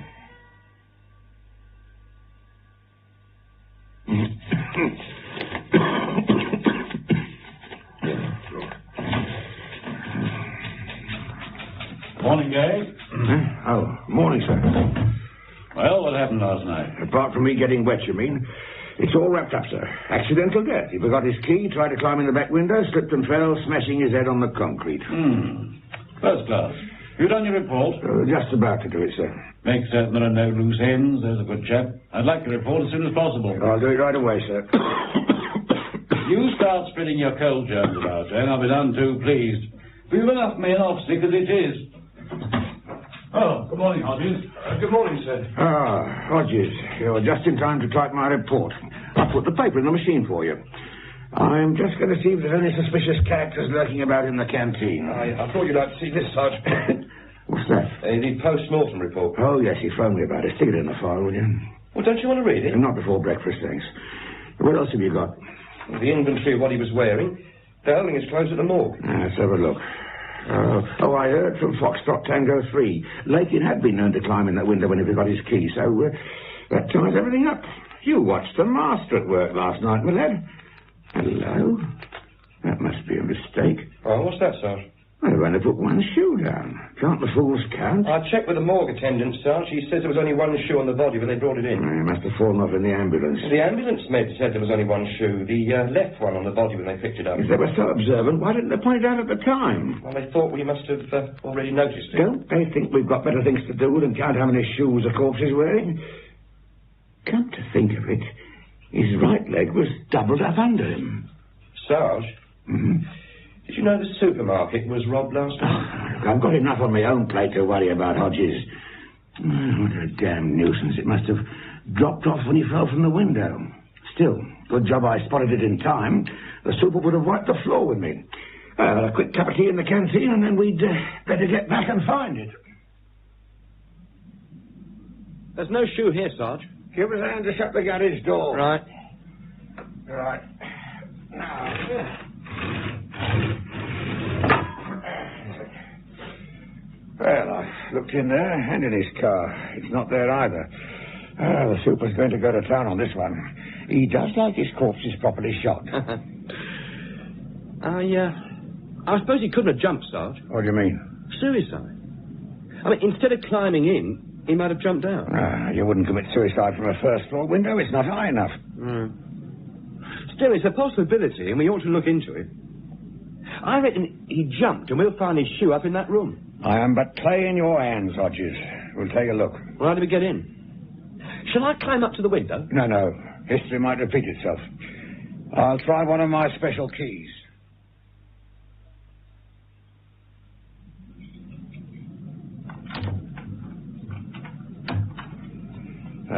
No good. We'll try to get the other bunch from the station. What are you doing? Looking under the doormat. People sometimes stick a spare key there. Oh, use your loaf, son. If he had a spare key, he wouldn't have had to climb in through. Shall I try it in the lock, Sarge? If you had any respect for my feelings, you'd throw it away. Yes, try it. I wish I was in a nice, clean hospital ward having my appendix out. After you, Constable. Let's see if we can find the shoe. No, it's not here, Sarge. A shoe, my kingdom for a shoe. I don't like his wallpaper. Anyway, he couldn't have jumped. The windows weren't open wide enough. If you'd found the shoe, my son, I'd have opened it up a bit more for you. You can speed up some of these cases if you help the clues along. Care to join me in a cough? What? Oh, no, thanks.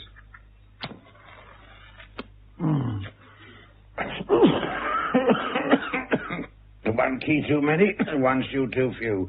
Oh, that is horrible wallpaper. Well, if it's not an accident, it's not suicide. That girl. You said a girl was murdered at the research centre where Lakin worked. That's right, about a month ago. They found her body in the grounds, stuck in some bushes. Some maniac had smashed the back of her head in. What was her job at the centre? Laboratory assistant. And Lakin was a chemist.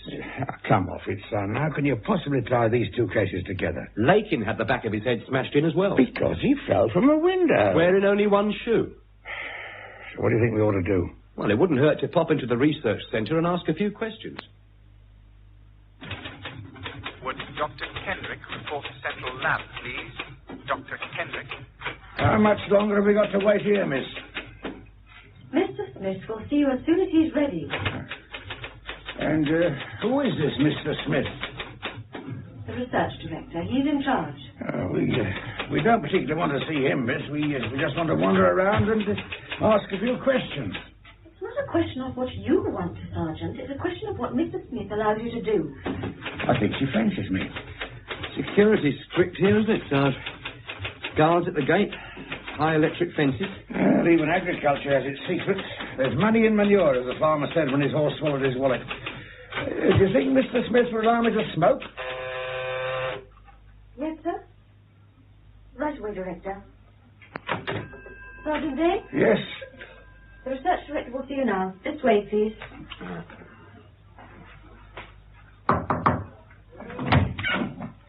Detective Sergeant Day and Detective Constable Hodges to see you, Director. Have them sit down. Would you sit down? Thank you. Shall I bring in coffee, Director? Bring it in after they've gone. Yes, sir. And clear my tray, would you? Yeah. Oh. On top of the filing cabinet, behind the door. Ah. Yes.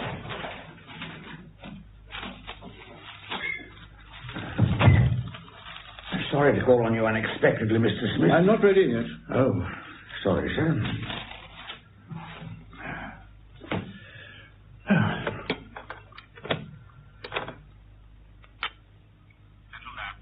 Mr. Jordan?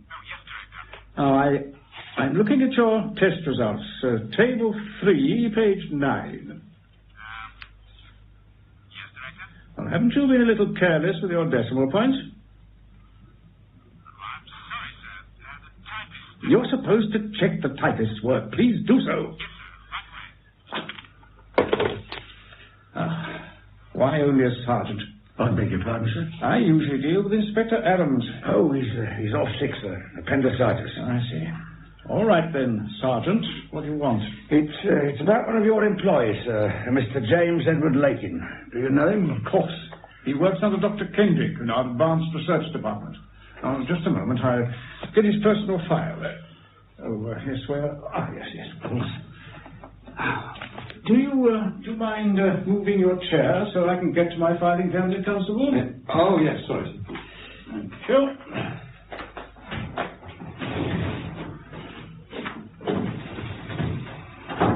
Now,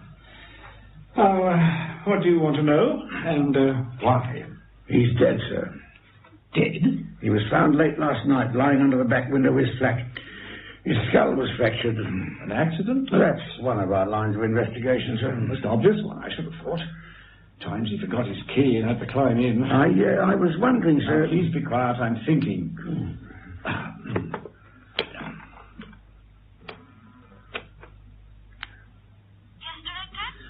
Miss Page, Lakin won't be coming in anymore.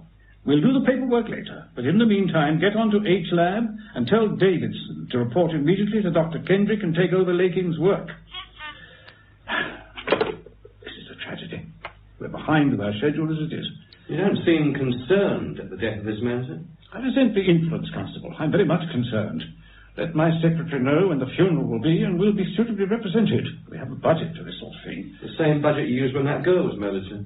Murdered Kent?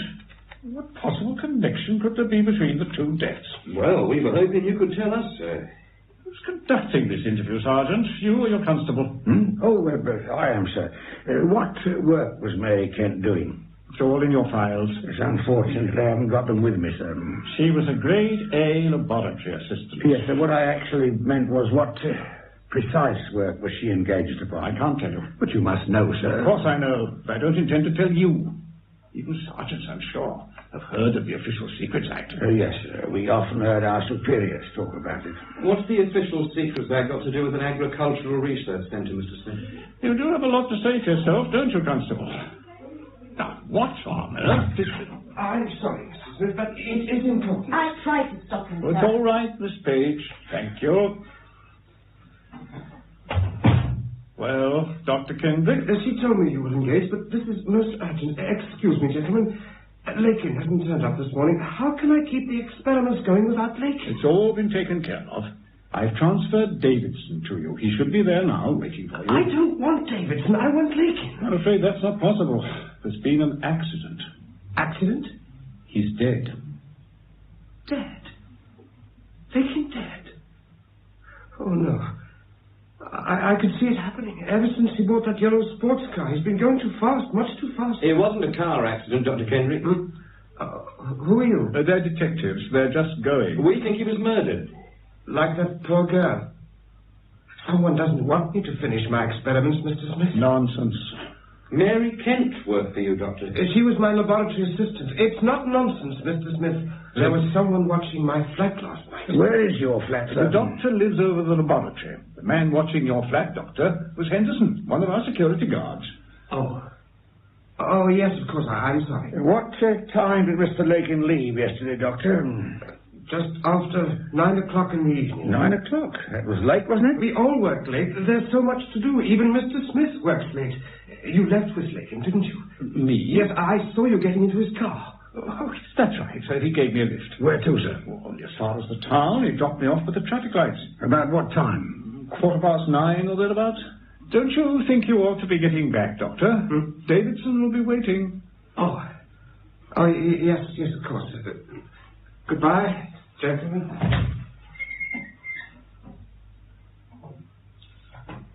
I wish, Sergeant, you hadn't let your subordinate air his wild theories about murder to Dr. Kendrick. He's a brilliant man, but highly strung. His work demands the utmost concentration, and nothing must spoil it. It isn't a wild theory, sir. Oh?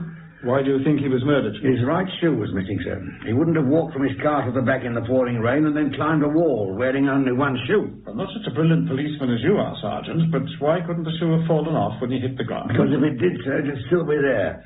We hunted high and low, and it isn't. Do any of the neighbours keep dogs? Dogs? I imagine so, sir. Why? I had a dog once. It was always bringing back treasures it found when it went out prowling at night.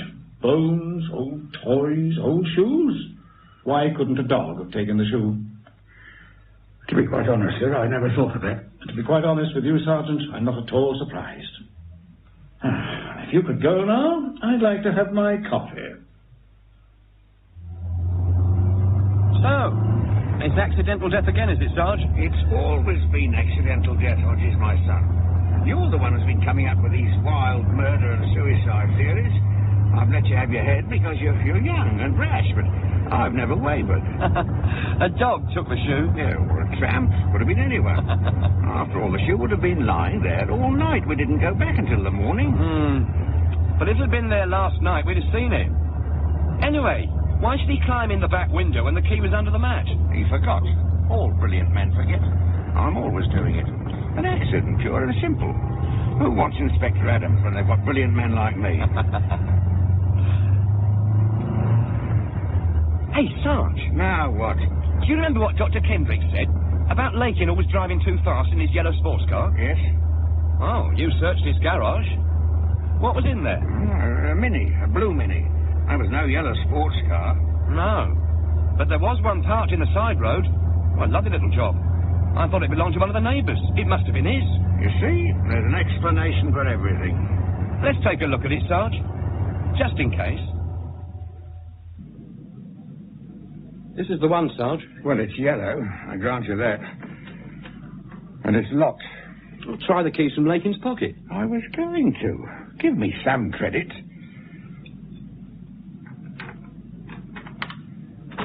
Right first time. He's got a 4-track stereo. Yeah. I'm more interested in that. On the floor by the front passenger seat. Damn. The missing shoe. I could have done without that. I think I'll go on sick leave. If he'd walked from here across the road and round to the back with one shoe on, in all that rain, his sock would have been soaked and muddy. And it wasn't. So he was carried over? Yes, Sarge, he was carried over. He was carried over because he was dead when he was brought here. We'll have to alter a hell of a lot of forms, you know. Ah, well, we'll have something to eat and then we'll go and break the news to the superintendent. He won't be too pleased. He was happy with it as an accident. What did you say, Dave? I think it's murder, sir. Oh, for goodness sake. I knew it was a mistake to put you on this case. You're trying to impress young Hodges, I suppose, trying to build it up into something big. No, sir. I think there's a tie-up between Lakin's death and the murder of that girl at the research centre. Yes, that reminds me. You went to the Agricultural Research Centre today, didn't you? No harm in that, is there, sir? That chap Smith, the research director, it seems he's got friends in very high places. The chief constable's just phoned. Oh? He's had someone big from Whitehall on the phone to him. One of Smith's friends.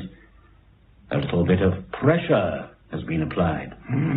So the chief constable wants us to drop the case, Good heavens, no, of course not. He said that if we had a cast-iron case, a really solid, waterproof cast-iron case, then naturally we must proceed and we'd have his full backing. But, as you've probably guessed, the place is not an agricultural research centre. They're actually engaged in top-secret experimental work for the Ministry of Defence. Work of the utmost importance. I see. That explains why they kept firing the Official Secrets Act at me. Precisely. The Ministry are most anxious that nothing happens to interfere with this research programme, and the Chief Constable has pledged his full support. So, let's look at this objectively. What exactly have we got? 2 murders, a man and a woman, both with their heads bashed in. Hold hard. You're jumping to conclusions. Now, the girl was murdered, there's no doubt about that. In all probability, a motiveless sexual attack. Now, apart from the coincidence that they both happen to work in the same place, hardly surprising since they're both chemists, what is suspicious about the death of this man? Your original theory was brilliant, and fully supported by the police surgeon. So why didn't he die from a fall? The missing shoe, sir. Which turned up in his car. Good work in finding it, by the way. One of the neighbours must have found the shoe on the ground, realised it belonged to Lakin, and stuck it in his car for safety. The car was locked, sir. There are ways of opening car doors. Excuse me. Lawrence? Oh, hello, sir. Yes? I'm talking to him now. I think so. Yes, I'll phone you, sir. Goodbye.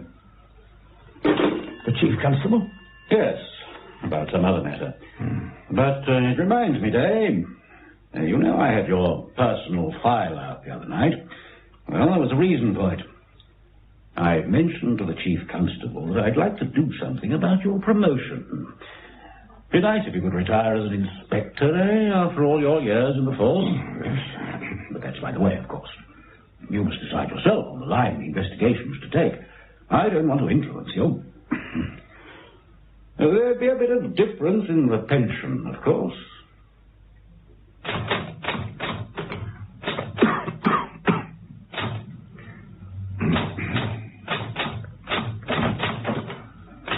Sorry I'm late, Sarge. That's all right, my son. You haven't been missed. I know who killed Lakin. So do I. I'm just putting it in my report. While you've been out gallivanting heaven knows where, I've solved the case. You have? Who killed him? The law of gravity. He didn't jump, he wasn't pushed, he fell. One of those unfortunate accidents with which this life of ours is fraught. I don't get it. You know it wasn't an accident. That was before the superintendent explained it to me. Explain what? That I had the choice of retiring as a sergeant or as an inspector. I just had to play my cards right. It seems that Mr. Smith has friends in high places, and they want the investigation stopped. Why?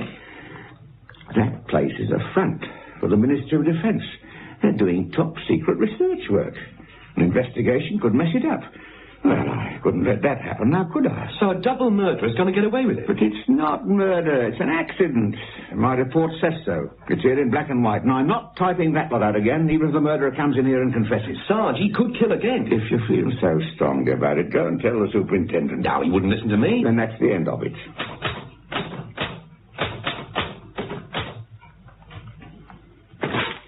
Well, all done. James Edward Lakin, deceased. Case closed. Another triumph for Sergeant Day, grizzled veteran of 100 investigations and 1,000 coughs. Now stop looking all sullen and hard done by, my son. You have to show me a bit of respect when I'm an inspector. Well, I might respect the rank, but not the way you got it. At my age, son, just getting it's enough. Whatever promotion I get, I'll earn.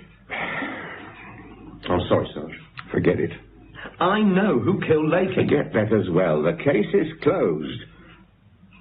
Who? Smith. You're mad. Look, the reason I'm late is because I've been chatting to one of the security guards at the research centre. It turns out he's an ex-cop, only been there a week. The old loyalties are still strong. He saw Lakin leave in his sports car last night. So? Only Lakin wasn't driving. Smith was. Lakin was propped up in the passenger seat with a safety belt holding him up. Well, the guard said he looked as if he was asleep or drunk. I say he was dead. And Smith killed him? Yeah. Why? To sabotage this research project. The girl was working on it, so he killed her. Lakin was working on it, so he killed him. Wouldn't it have been easier to have killed Dr. Kendrick? After all, he's the key man. Dr. Kendrick has security men guarding him night and day. So he has. Well? Well, what? Well, what are you going to do? Yes, you might be right about Smith. Any man who begrudges a couple of hard-working coppers a cup of coffee is evil. But what evidence have you got? The courts aren't on our side, you know. You've got to convince them. So Smith was driving Lakin's car. Is that a crime? And you think Lakin was dead at his side? You try and prove it. So he's going to get away with it? He won't be the first if he does. You haven't got enough evidence to convince me, and my standards are lower than anybody's. Now, forget all about it and get down to some real police work, starting with sticking those back in the filing cabinet. Okay. Sarge, we've got it. Hey? The filing cabinet. Look, you want evidence. I can give you cast iron evidence. Did anything strike you as odd in Smith's office this morning? No. The position of his filing cabinet. When he wanted Lakin's personal file, his hand stretched to the side of the desk where the filing cabinet should have been. Then he remembered and he walked across the office to it. Yes. You could see the square of carpet by his desk where the filing cabinet had been. He'd only just moved it. He had to point it out to his secretary when she was looking for his out tray. Well, why did he move it? And why to that particular spot? Please, tell me. Because there was something on the carpet he'd have to cover up. A blood stain. Blood from Lakin's head when he killed him in his office last night. It's a good theory, son, but where's the proof? We move the cabinet and look underneath. If there's a blood stain, we've got it. No, he'd never let us in. Get a search warrant. What, on a Ministry of Defence department? And what happens if I defy the super and the chief constable and then his lousy carpet fails to oblige us with a blood stain? No, forget it. They needn't know. Look, suppose we don't make it official. Suppose we sneak in and look round there tonight when everyone's gone home. You're mad. We'd be in and out in 5 minutes. Breaking into someone's office at night? They'd bust me if they found out. I've already agreed with the super. The case is closed. So that's the end of it. All right, Sarge. Forget it. I just thought you might like to start acting like a proper copper for a change. I won't jeopardise your precious promotion. I'll go on my own. Not if you're ordered not to, you won't. Oh, I see. Putting rank on me, are you, Sarge? Yes, I am. Now, sit down. I said sit down.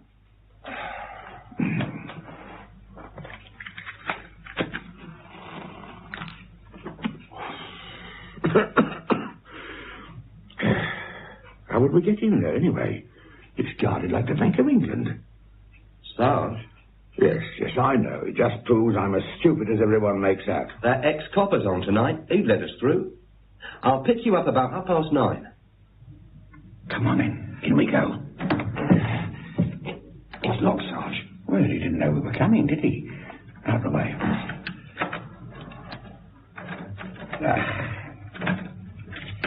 It's bound to be the last one. Perhaps I should have been a burglar. What's that? I can't. I heard something. Now, imagination. Perhaps. All right. Come on.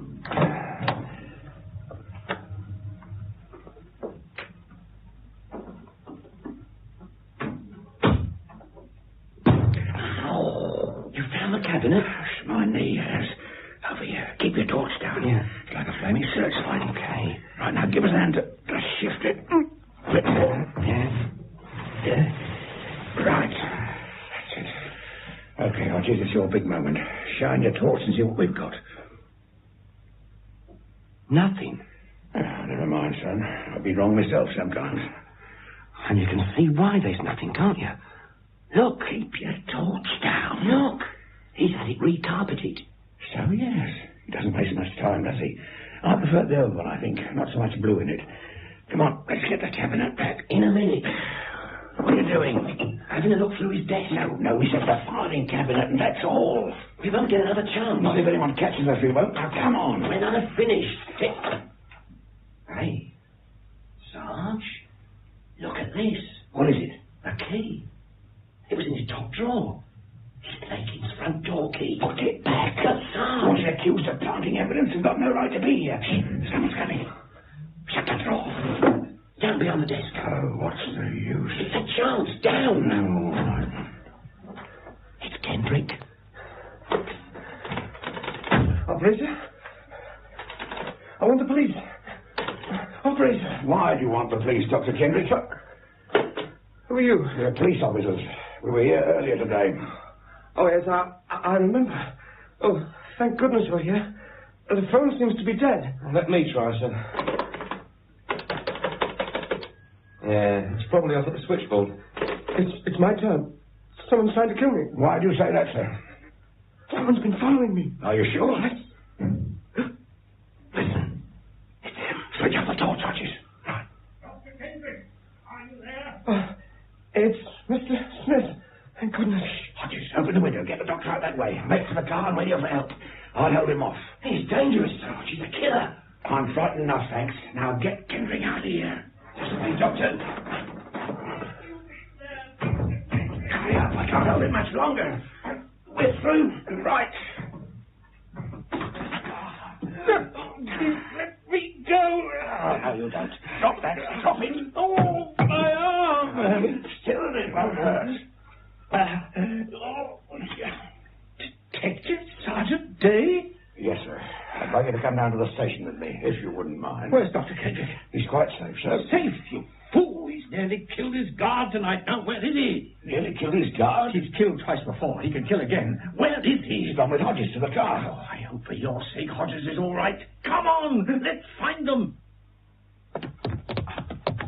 Where's some of my guards? You men, over there. Where did you leave your car, Sergeant? Just round the corner. There. Oh, my God. Sergeant? Mr. Smith? Someone smashed this man's head in. He never remembers afterwards. Oh, now, put that down, Doctor. Just put it down. Oh, that's right. All right, Peters. Take him and look after him a bit better this time. Who would want to do a thing like that? Come along, Doctor. You come with Hodges, you all right? Let's have a look in. Aye. He's lucky. Must have been a glancing blow. Nothing's broken. Oh. What happened? How'd you feel? Oh, something hit me. Yes, it was Kendrick. Are you all right? Yeah. Kendrick? The most outstanding research chemist this country's ever known. He's a genius. He's insane. It is possible to be both. When he's lucid, he's brilliant. And when he's insane, he kills. Yes. We've watched him carefully since the go. Laking knew the risk. He must have been careless. Tried to make his death look like an accident. I didn't notice the shoe. I'm going to have to arrest him, Mr. Smith. Out of the question, I'm afraid. His work's far too important. He's so near to success. He could kill again. Possibly. But that's a risk I'm prepared to take. You may be, Mr. Smith, but I most certainly am not. You're doing what, Day? Shut the door, would you, Hodges? Sir? I'm charging him with murder, sir. There's big issues involved here, Day. Surely Mr. Smith explained them to you. Oh, he explained them, sir, but no one's above the law, no matter how important they are. At least that's what they taught me when I joined. Kendrick has killed twice, he could kill again. But the work he's doing could save thousands of lives. Yes, they used a similar argument when they dropped the atom bomb. I'm charging him with murder. You haven't a shred of evidence. No, sir. Firstly, there's the missing shoe. What missing shoe? I've got the mortuary attendant's report here. There were 2 shoes on the body when it was brought in. Show me. This isn't the same report. It's been altered. That's the only report now in existence. I see. So we've actually come down to this, have we? Destroying vital evidence. I'm sorry, Day. I like it no more than you do. But my instructions came from the top, the very top. All right. You needn't have bothered. I don't need the report. My case is strong enough without it. Smith has admitted that he faked the accident. And he'll deny it. It'll be your word against his. Oh, no, sir. Not just my word. Detective Constable Hodges was there. Hodges? Hodges? I don't recall Mr. Smith making any such admission, sir. What do you mean you don't recall? It was less than an hour ago. You were there. You were standing by my side. I see. What promotion did he promise you, son? All right, Hodges, you can go.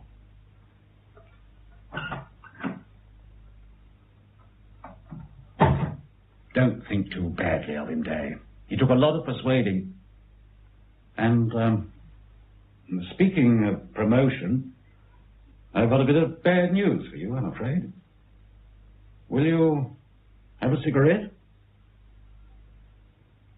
Murder Locked Out was written for radio by R.D. Wingfield. Sergeant Day was played by Hector Ross, Constable Hodges by John Rye, Superintendent Lawrence by Dennis McCarthy, and Smith by Godfrey Kenton. Dr. Kendrick and P.C. Turner, Kerry Francis, Jordan and P.C. Grover, Peter Pacey, the desk sergeant and the doctor, Nigel Lambert, and Mrs. Stacey and the secretary, Emily Richard. The play was produced by Harry Catlin.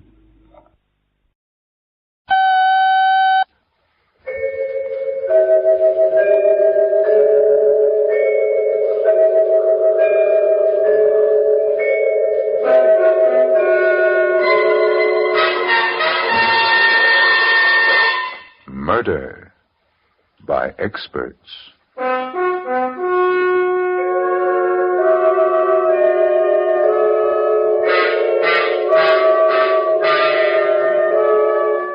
The Mutual Broadcasting System presents Murder by Experts, with your host and narrator, the noted mystery writer, Brett Halliday.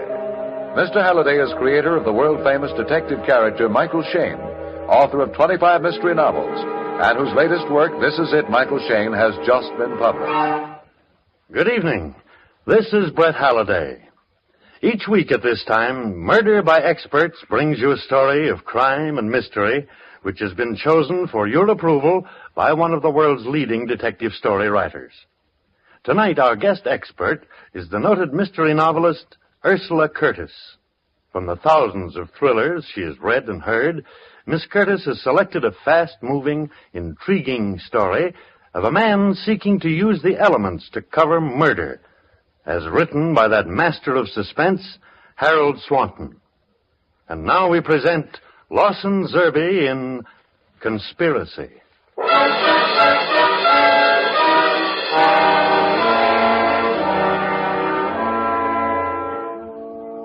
So I'm a murderer. So people look at my picture in the papers and point at it and shudder. I wonder how many of them are entitled to do that. I wonder how many of them are murderers, too, in their minds, with only the law between their hands and the throat of someone they hate. You take a city, see? A city full of people, the pious and the profane, the innocent and guilty, with their loves and hates, their pride and avarice and jealousy. And in that city a pronouncement is made that on this date, between this hour and that one, there is no law, no retribution, that the crime of murder will go unpunished. How many of them would stand still? How many? Would you?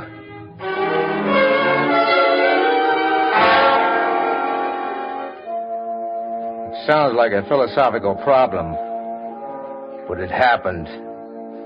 The city was Greendale, Oregon, and the thing that set it free from the law for 24 hours was the Columbia River. Oregon Times, Kennicott speaking. Joe, this is Flournoy. Oh, yeah, Chief. Just got a report from the sheriff. It's getting tough out on the 7th Street levee. Yeah, I just heard the news over the radio. If the river busts through, they'll start looking for Greendale somewhere off the coast of Japan. But they got the army out there. I thought they'd take They're losing ground, Joe. The levee might hold another hour, maybe more, but you'll go tonight, and I want you there when it happens. You're liable to pick me up off the coast of Japan. I'll send a boat after you, sweetheart, but phone that story in first. You know, color stuff. I was there. I saw it happen. Hot coffee, sweating soldiers. Man versus nature. Got it? Yeah. Okay, Chief. Great. Now get going. You've got 15 minutes to get there.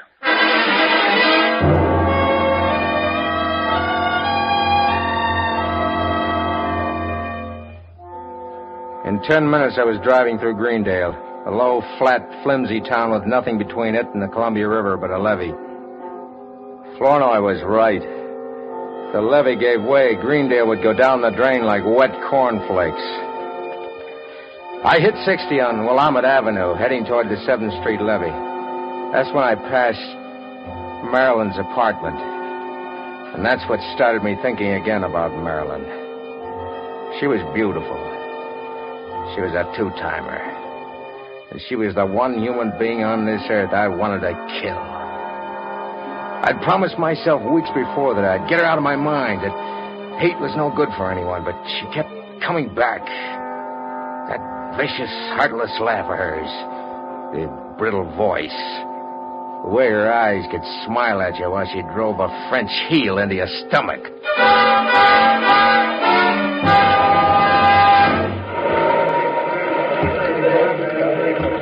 Hey, you over there?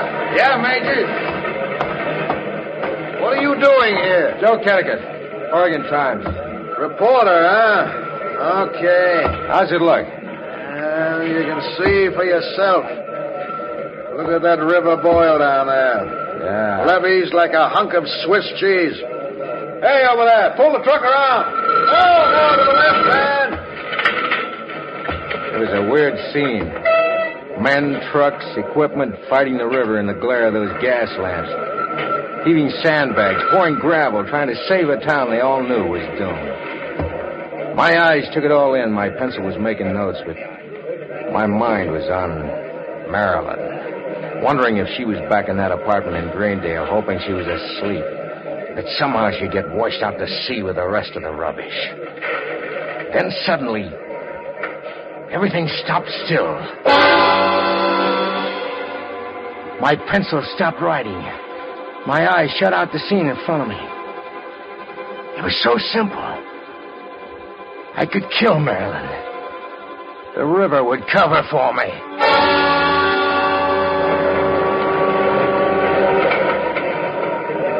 Hold it, fellas.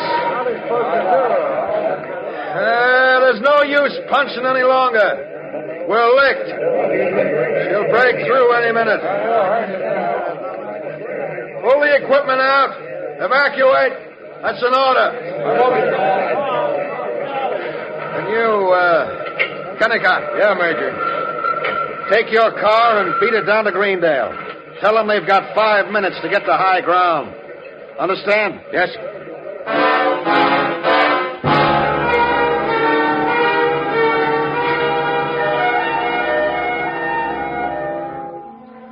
They say all murderers are crazy. Maybe they're right. All I know is that I hit 70 on the river road down to Greendale, hoping against hope that Marilyn would still be in that apartment, so I could kill her before the flood came. Ellen! Ellen! Joe! Joe, what are you... There's a flood on the way, baby. Yeah, it came over the radio. I was just throwing a few things together to take with me. You're wasting your time. What do you mean, Joe? Hey, what are you going to do with that lamp? You aren't going, baby. Now, look, honey, don't be silly. I'm not going to lug that lamp out of here. You aren't going anywhere. No, you're not. Joe. Hey, wait a minute. You're crazy. Joe! Help! Help!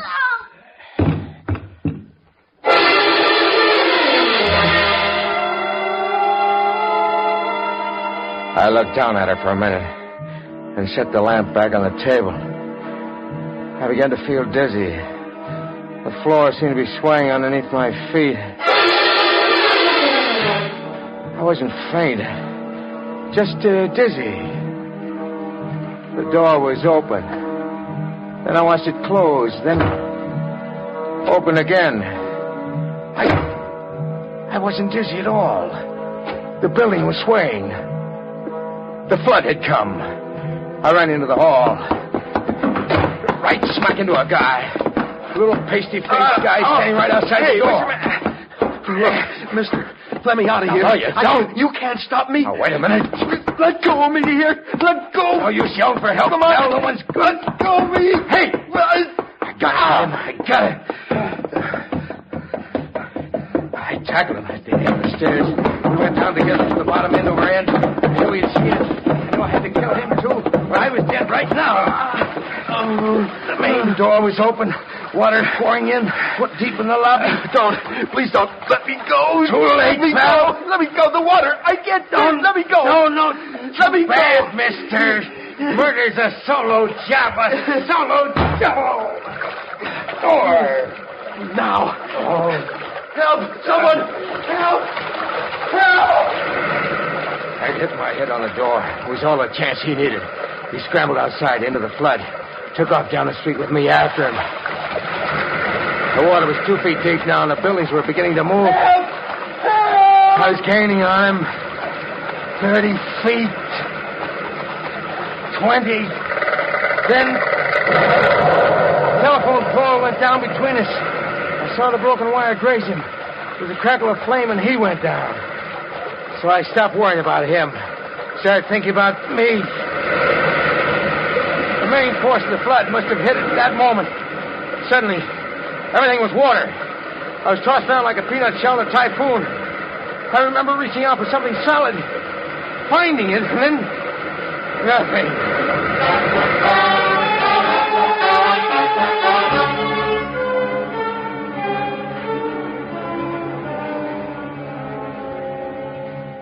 Just relax now. You're all right. All right. Where am I? In the hospital. What happened?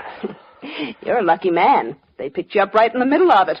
Had quite a time making you let go of that telephone pole, too. Oh, yeah, the telephone pole. Nothing wrong with you but a few bad bruises and shock. Nurse, give me a hand with this patient, will you? Yes, doctor. Just take it easy now. Everything's all right. Yeah, everything's all right.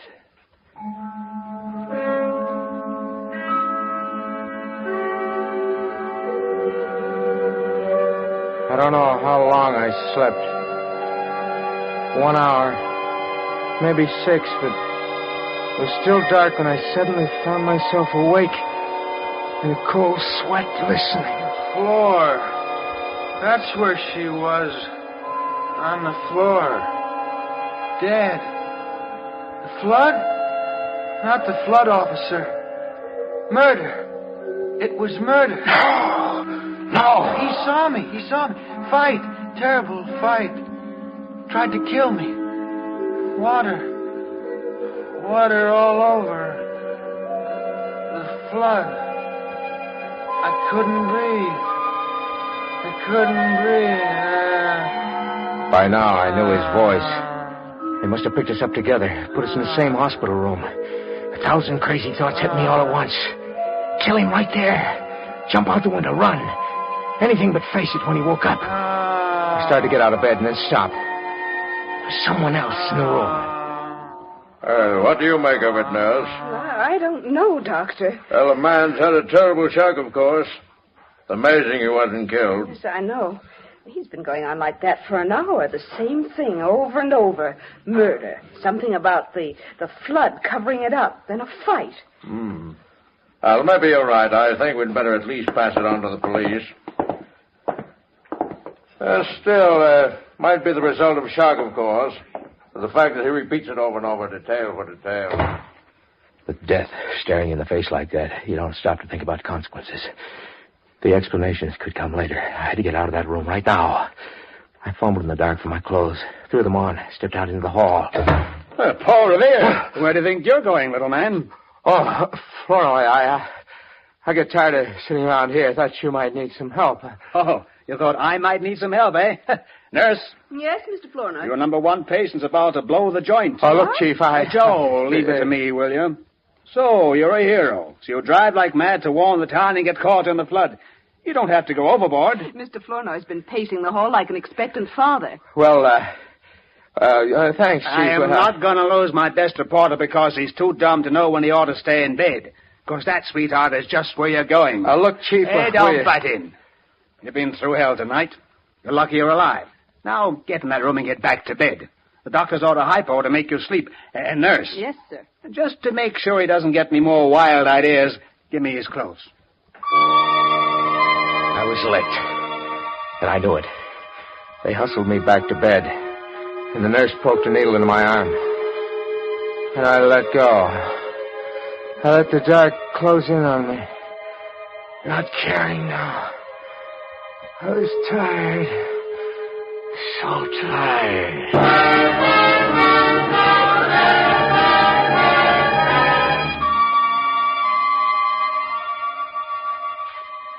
Well, good morning, Mr. Kennicott.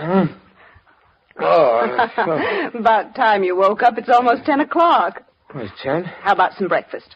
Oh, no breakfast, nurse. Oh, looking for your roommate? He's still asleep. We put the screen around his bed to cut down the light a little. I see. Mr. Willis is waking up, too. I better have a look. Wait a minute. Yes? No use disturbing, Mr. Willis. Let me get dressed and get out of here first. Only take me a minute, huh? Oh, I'd better get rid of that screen. Yes, Mr. Willis. Well, how are you feeling this morning? Better, thanks. I saw her start for the screen. Out of our way. Turned away just in time. My stomach was tied in knots, knowing it could happen any minute now. I don't know. Any minute, Mr. Willis would point the finger at me and say, hungry. "There's the man." Mr. Kennicott. Yeah. This is Mr. Willis. Hello. Mr. Willis. How do you do? Mr. Willis had a little flood trouble, too. Nurse, those bandages on his head. Here, now, take it easy. Electric shock. He's blind. I know now how that guy in Louisiana felt when they sat him in the electric chair and the switch didn't work. Willis, the guy who saw me standing over Marilyn's body just before the flood hit, was blind from that jolt of electricity he got when the pole fell. I took my time now, waiting for the strength to come back to my knees. I dressed carefully and left. Flournoy was waiting for me in the hospital lobby. There was someone with him. This is Lieutenant Belshaw of Homicide. Joe Kennicott. I heard about you, Joe. Nice work. Thanks. Homicide? Yeah. We got a murder on our hands. Or the lieutenant has a murder. We got a story. A great one. What's that? Conspiracy. Huh? Oh, wait a minute, Flournoy. No, that's right. Conspiracy to commit murder. A partnership. We know who one of the partners is already. Yeah? Who? The Columbia River. The cover-up. Accessory after the fact. I don't get it. Flournoy is trying to say we picked up a woman's body this morning. Knocked around pretty badly. No identification yet. He thinks she was murdered. I don't. You still think Willis is making it up? The guy took 220 volts with the water up to his knees. His head's still spinning. He's not responsible for what he says. Willis? The little guy up in your room upstairs. Did you hear him say anything in his sleep last night, Joe? No, I don't remember much, of course, but... Sure. I still don't get it. Come on, I'll tell you about it on the way up. We're going to have a little talk with Mr. Willis right now.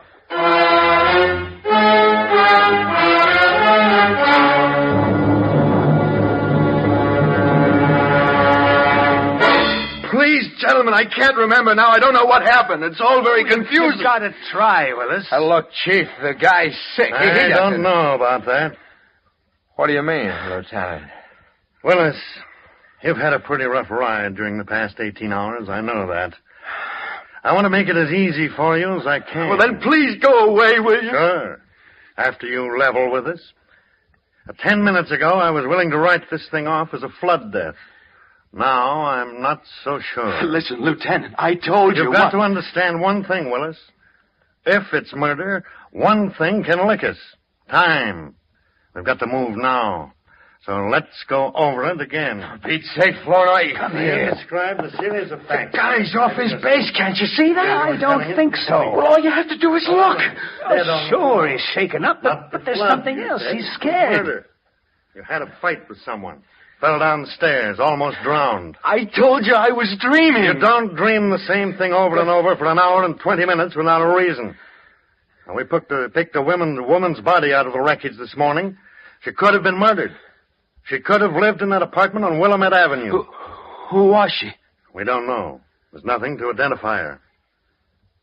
Now, Willis, I asked for a straight story when I got here. I haven't got it yet. If I don't get it, I might jump to the standard conclusion. Well, what's that?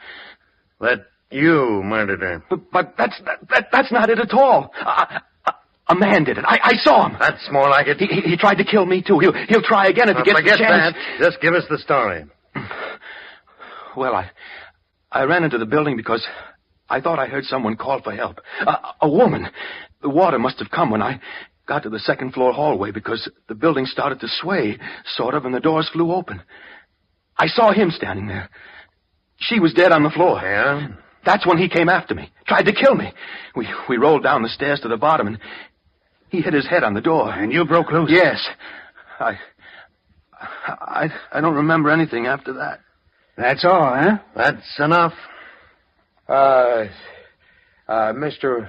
Willis, what did this man look like? Oh, dark hair, about 6 feet, I guess. Medium build. About your size, Joe. Yeah. Do you think you could identify him? I mean, that is, if you could... If I could see him, yes, I could identify him. Now, please let me rest. I'm not feeling very well. Thanks, Willis. That's what we came for. We'll get back to you when you feel better. What about his eyes? Well, the doctor says it's temporary, due to shock. He might get his sight back any time. Any time, huh? Yeah. Well, Joe, how was that for a story? Oh, it's a great one, Chief. It's a great one. I wanted to scream it in his ear right then. Tell him the other half of it. That this was the craziest setup he'd run into if he'd lived 1,000 years. Yeah. How's that for a story, Flournoy? Right here in your office. The guy you're talking to. Joe. Good old Joe Kennicott, the boy wonder. You know, Is also the murderer that you're was a looking hunk of for. human drama, studying psychology. Here's a law-abiding guy. We don't know who he is. Maybe a bookkeeper, maybe a drug clerk, anyone. Hews to the line, cuts his lawn on Sunday, turns his paycheck over to his wife, obeys traffic signals. You know. The flood comes. Willis had Big me. cover-up. And I No knew law. it. Nothing. I ran out now. They'd add up Turns a second. into something else. So I had to stop Willis, too, before he opened his eyes. Hatred suddenly breaks And loose. that wasn't exactly cinch. Turns into murder. Material witness, That's probably all a it took. cop watching him every No fear of the second, consequences. waiting for those Bingo. bandages to come off so He they could hustle kills. him over to police headquarters, so he could put the finger on me.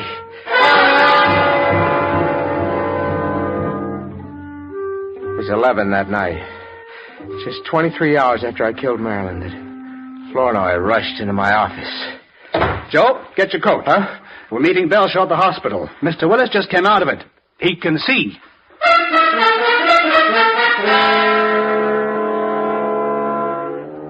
To Flournoy. It was a wild ride through the rain to the hospital. To me, it was a procession. From condemned row to the gas chamber. And there was no way out. No way out.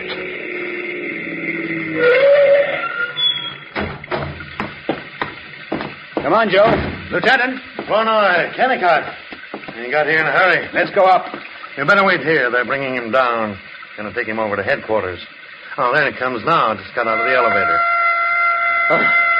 Lieutenant, wait a minute before you go. What is it? About this guy, Willis. Lieutenant, there's something I want to tell you. Oh, Lieutenant. Kelly? The main levee's starting to go. Hold the parts is ordered there immediately. The main levee? Holy cow, she'll take the whole north end of town. All right, Kelly. Oh, let me go with him. No, I'm at bat this time, kid. I'll go with the lieutenant.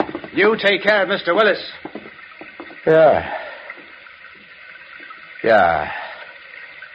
I'll take care of Mr. Willis.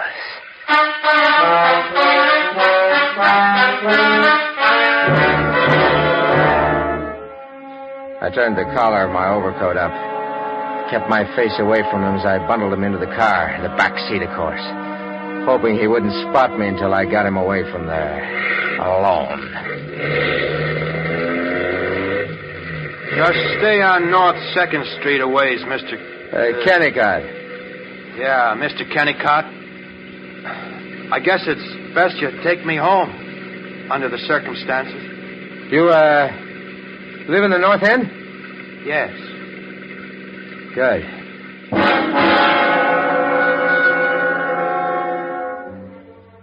Here's the kind of luck you can have only once. Yeah. A split second before the axe fell.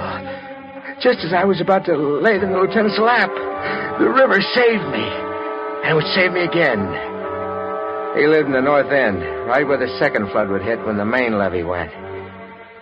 He wouldn't get away this time because I'd made sure. And no matter what the question was, I had the answer. Willis lived in the North End. I was driving him home. We hit a deserted section, manufacturing district. It was dark. Blinding rain. Just right. Then... Stop the car, Mr. Kennicott. Huh? I said stop the car. What's the idea, Willis? Shut up. Now get out. Hey, look, wait a minute. Did you hear what I said? This is a .38, Kennicott. I'll let you have it, so help me. But look. You made a bad mistake, Kennicott. Mistake? That woman they found this morning. They'll never identify her. I made certain of that. She's my dear departed wife. Willis, you mean you... You know I killed her, Kennicott. You saw it when the door flew open. Wait a minute, Willis. Thought it'd make a nice piece of blackmail, didn't you? That's why you didn't identify me. But you made a mistake. I'd never hold still for blackmail. You knew I was in the other bed at the hospital. Sure. I faked the blindness. Tried to get something over my face before you woke up. Okay, Kennicott. Listen to me, Willis. I didn't see your wife. I didn't know you murdered her. I thought it was you who saw me when... Oh, give me that gun. Give it to me. Let go. Let me go, will you? That's it. I got the gun. You will shoot me, will you? No, Kennicott. Don't shoot. Don't shoot, Kennicott. That takes care of you, Willis.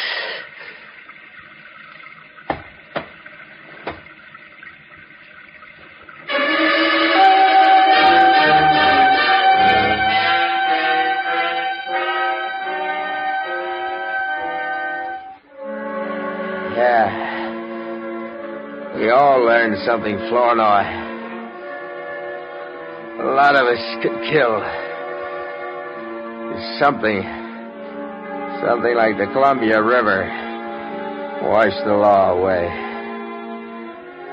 It wasn't such a coincidence after all. Two guys, same town, same apartment house. 2 women. They hated enough to kill.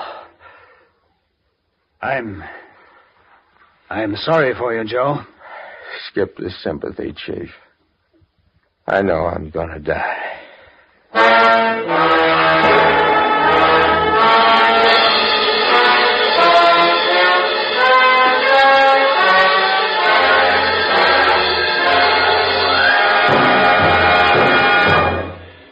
And so the curtain falls on Conspiracy, which was chosen by guest expert Ursula Curtis. Miss Curtis is author of the newly published novel, The Second Sickle. And now, as host and narrator of Murder by Experts, it's my privilege to welcome and introduce to you Mr. Lawrence G. Blockman, Vice President of the Mystery Writers of America, an organization of nearly 300 of America's foremost writers of mystery and detective stories. Mr. Blockman. Thank you, Brett. Each year, the members of the Mystery Writers of America are called upon to vote for what, in their opinion, is the best radio mystery program of the year. To the winning program goes a statuette of Edgar Allan Poe, known as an Edgar, which is to mystery writers what an Oscar is to Hollywood. 5 of the foremost radio mystery programs are voted upon by our members. The winner, by an overwhelming majority, was Murder by Experts. It gives me great pleasure, on behalf of the Mystery Writers of America, to present to Robert Arthur and David Cogan, the producer-directors, the Edgar Allan Poe Award for the Best Radio Mystery Program of 1949. Mr. Cogan? Mr. Blockman, it makes me very happy to receive this tribute from the Mystery Writers of America. On behalf of Mr. Arthur and myself, I want to take this opportunity to thank those who made the winning of this award possible. The writers and actors who lent their talents to this program, our music director Emerson Buckley, our arranger Richard DuPage, engineer Don Williamson, soundman Walter Shaver, our announcer Phil Tonkin, and a Mutual Broadcasting System. And, too, I want to thank our many listeners for their thousands of kind letters.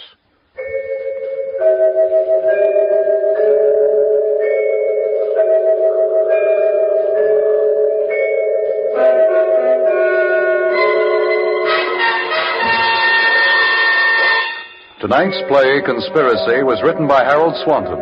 In our cast were Lawson Zerbe, Miriam Wolfe, Ronald Dawson, Frank Behrens, and Robert Donnelly.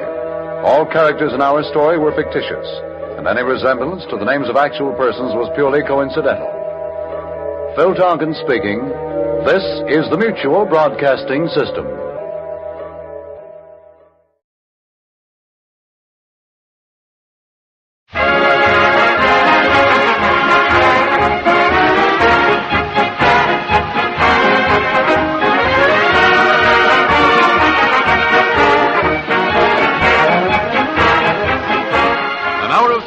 Town Hall tonight, folks, to start your Happy New Year. 60 minutes of fun and music brought to you by Ipana Toothpaste and Salapatica. Ipana for the smile of beauty, Salapatica for the smile of health.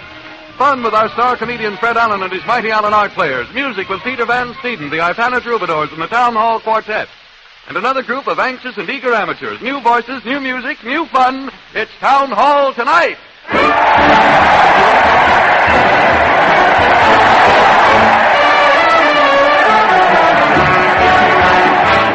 Sir, listen to that crowd cheer Fred Allen as he heads his weekly parade to the old town hall. Fred and the band are carrying signs with their resolutions spelled out in neon light, and the mighty Allen Art Players are walking backwards, afraid to face 1936. Let's join the happy throng. Everybody's going.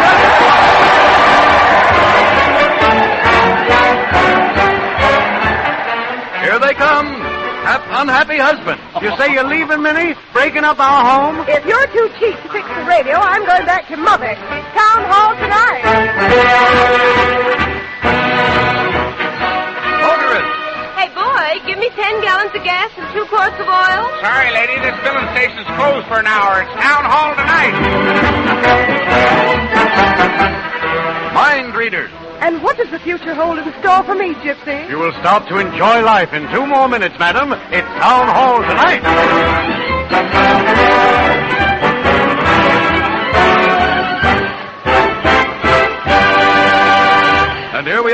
old town hall, there's Fred standing on a lighted gas stove, welcoming the crowd. Let's listen. There's no place like home, folks, but the next best place on Wednesday nights is the old town hall.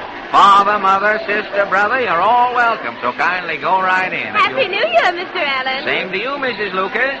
Hope you have a perfect 36. I was a perfect 36, but land sakes, I'm even fat today. Laugh and grow fatter on the inside, Mrs. Lucas. A song, a joke, some good old hope. Hurry, folks. Got your furnace going in the hall, Allen? You bet, Sheriff. The furnace is going full blast. Good. You can roast them chestnuts you've been using for jokes all year. Hold your billy, Sheriff, or I'll get your goat. Hurry, hurry, hurry, hurry. The orchestra's ready, Fred. Okay, Harry. Tell Peter we'll open with Sunny Side Up. Righto. Let her go, Peter. Keep your sunny side up. Either side is getting blue. If you have 9 sons in a row, baseball team saves money, you know. Keep your funny side up. Let your laughter come through. Stand upon your legs, feel like 2 fried eggs. Keep your sunny side up.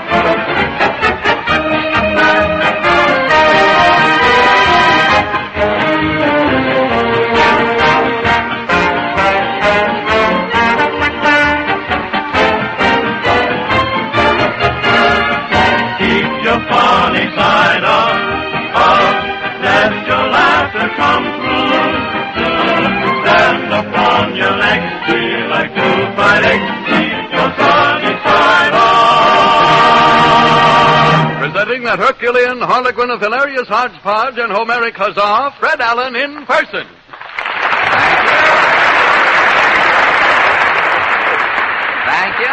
Thank you, and good evening, ladies and gentlemen. Now, before shaking a loose leaf out of the ledger of fun we've assembled for you this evening, I'll read you the Town Hall Bulletin for tonight. Hodge White, Public Grocer number 1, says that starting today, January 1st, there'll be no more loafing around the store. Hodge says fun is sport, fellas, but some of you boys sitting on the egg crate have hatched out the 2 top layers. Now, Hodge says he doesn't mind folks sitting in the store, but when you start setting, you're carrying the yoke too far.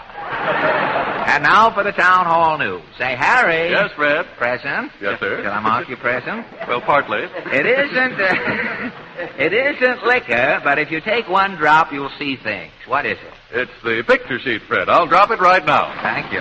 And what does a man in Glasgow do when his face lights up, Harry? He turns off the lights in the room, I guess. Here they go. The projector starts, and we bring you the latest news of the week. The Town Hall News sees nothing, shows all. Chicago, Illinois. Judge Sabbath, after studying 46,000 divorce cases, says that married couples should consult marriage doctors before rushing into divorce courts. Town Hall News shows effect a marriage doctor would probably have on a married couple given to chronic fighting. The scene, Mrs. O'Toole's kitchen. Oh, the music goes... This is a fine time to be coming home. Where was you? Who wants to know? I want to know. It's 7 o'clock. Your supper's been on the table an hour. Yeah, well, I ain't hungry. You've been drinking again. Let me smell your breath. Get away from me or I'll... You'll what? I'll wrap this frying pan around your neck till your Adam's apple thinks it's canned. You do, and I'll put your nose in between your toes like a bookmark. That's right. Strike me, you brute. I never turn down an invitation. Here. Oh, you wife-beater, take this. I'll pull your hair out till you think I'm weeding your scalp. Oh, let go of my hair. Quit yelling, will you? Who's at the door? I hope it's a cop. Let him in. He can referee this brawl. Good evening, my children. Beat it, buddy. We're busy. Yeah, what's on your mind? I'm a marriage doctor, Mr. O'Toole. I heard you two fighting. I just stopped in to patch up your quarrel. Who's asking you to butt in? Now. Always remember, folks, marriage is a union of the souls. And with my luck, I had to pick a heel. What's the idea? Beat it, buddy. I refuse to leave, Mr. O'Toole, until you shake hands with your wife. If we shake hands, you'll go? Yes. Okay, shake, Nellie. Put her there, Tim. That's better. Now, just go through life holding hands. Bless you, my children, and good day. I'm glad he's gone. Yeah, and good riddance. Now, where was we? You had me by the hair. Okay, let's go. I'll pin your ears back. Radio City, New York. Town Hall News looks back on 1935. While newspapers and other radio programs bring you the highlights from the past year, the Town Hall News brings you the lowlights. A parade of nobodies, a cavalcade of those whose trivial activities in 1935 meant absolutely nothing. Bellingham, Washington. On January 2nd, Mrs. Falcon Drudge, Bellingham housewife, caught the first mouse trapped in 1935. Mrs. Drudge. Yes, I did. I smelled a rat around the house. First I thought it was my husband, but I set the trap to make sure. Well, along about midnight, January 2nd, I heard the trap shed, and I had him. Is this the mouse trap you used, Mrs. Drudge? Yes, it is. Want to hear it snap? I'd love it. Thank you. Hollywood, California. On February 4th, Man Mountain Haley released the loudest grunt emitted in any wrestling contest held during 1935. The grunt. Pittsburgh, Pennsylvania. On March 7th, Mr. Llewellyn Tidd was the first person to cough during a Theater Guild performance in 1935. Mr. Tidd. Yes, I won the Pulitzer Prize for coughing in theaters 2 years ago. Last year I had kind of a slump, but I came back strong 35. My first cough was from the balcony at the Nixon Theater during the Guild show, Taming of the Scram. It's shrew, Mr. Tidd. Shrew, scram, what's the difference as long as you beat it?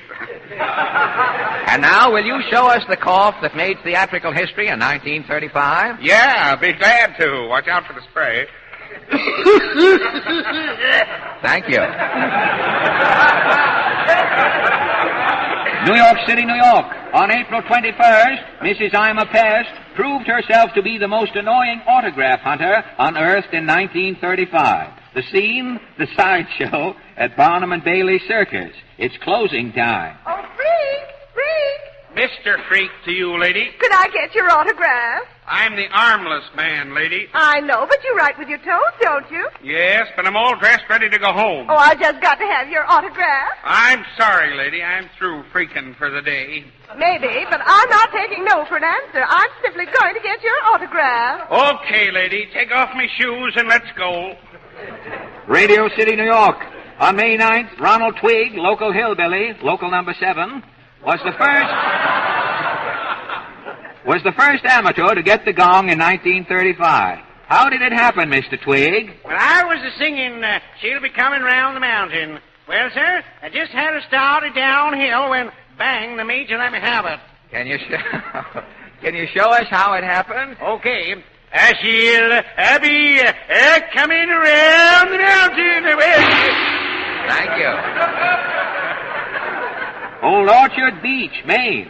On November 12th, Mrs. Clement White, wife of prominent real estate baron, was the first person to laugh at a town hall program for 1935. This was along about November. How did it happen, Mrs. White?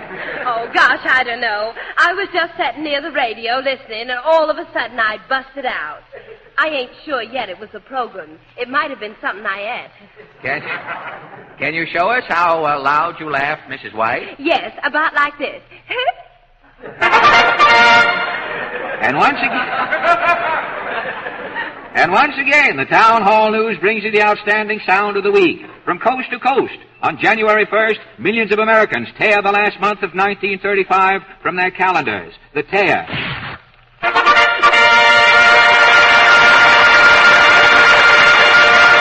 Thank you, ladies and gentlemen. Thank you.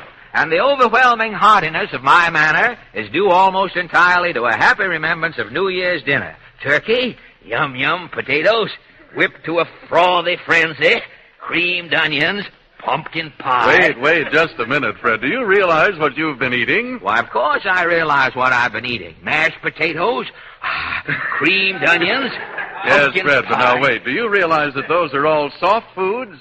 And that soft foods don't give our gums the toning and exercise they need? Harry. Maybe I shouldn't have brought the matter up at all. Well, I'm glad you did, Fred, because our teeth are seldom white and sparkling if our gums are tender and under-exercised. You're not suggesting that everyone eat rock candy exclusively, are you, Harry? No, of course not, Fred. I'm suggesting iPana with massage.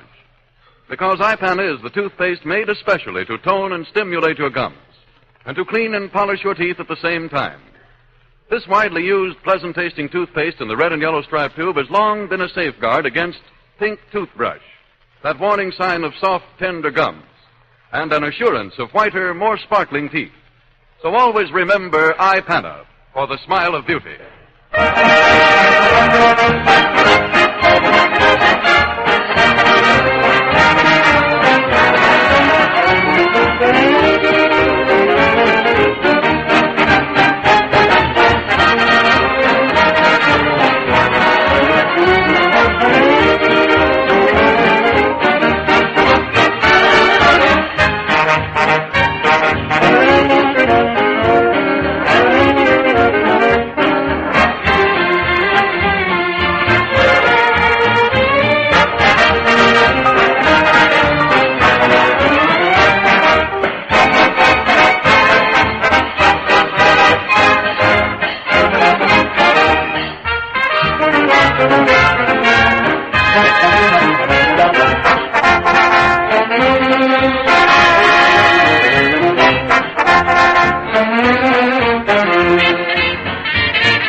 Ipanna troubadours have just played from the top of your head, so you can put your hats back on now before you catch cold, and thank you. And now on Friday night, Professor McIntyre will hold a recital of his bagpipe pupils here in the hall at 8 o'clock. Tickets for the bagpipe concert will be 25 cents, with ear laps, 35 cents. Quiet, please. If that's some bridge player bidding in his sleep, I'll be down and see you with one club in a minute. Hello?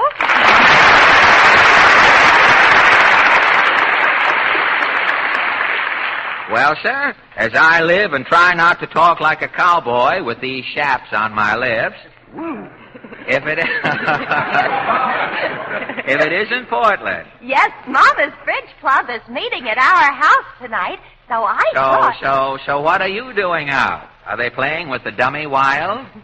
Oh, Mama's Bridge Club doesn't bother with the cards. They just meet to dish the dirt. Oh, spades are always trumps, eh? Did you have a New Year's party at your house? I'll say we had a swell time. Did your father go out to one of the nightclubs again this year?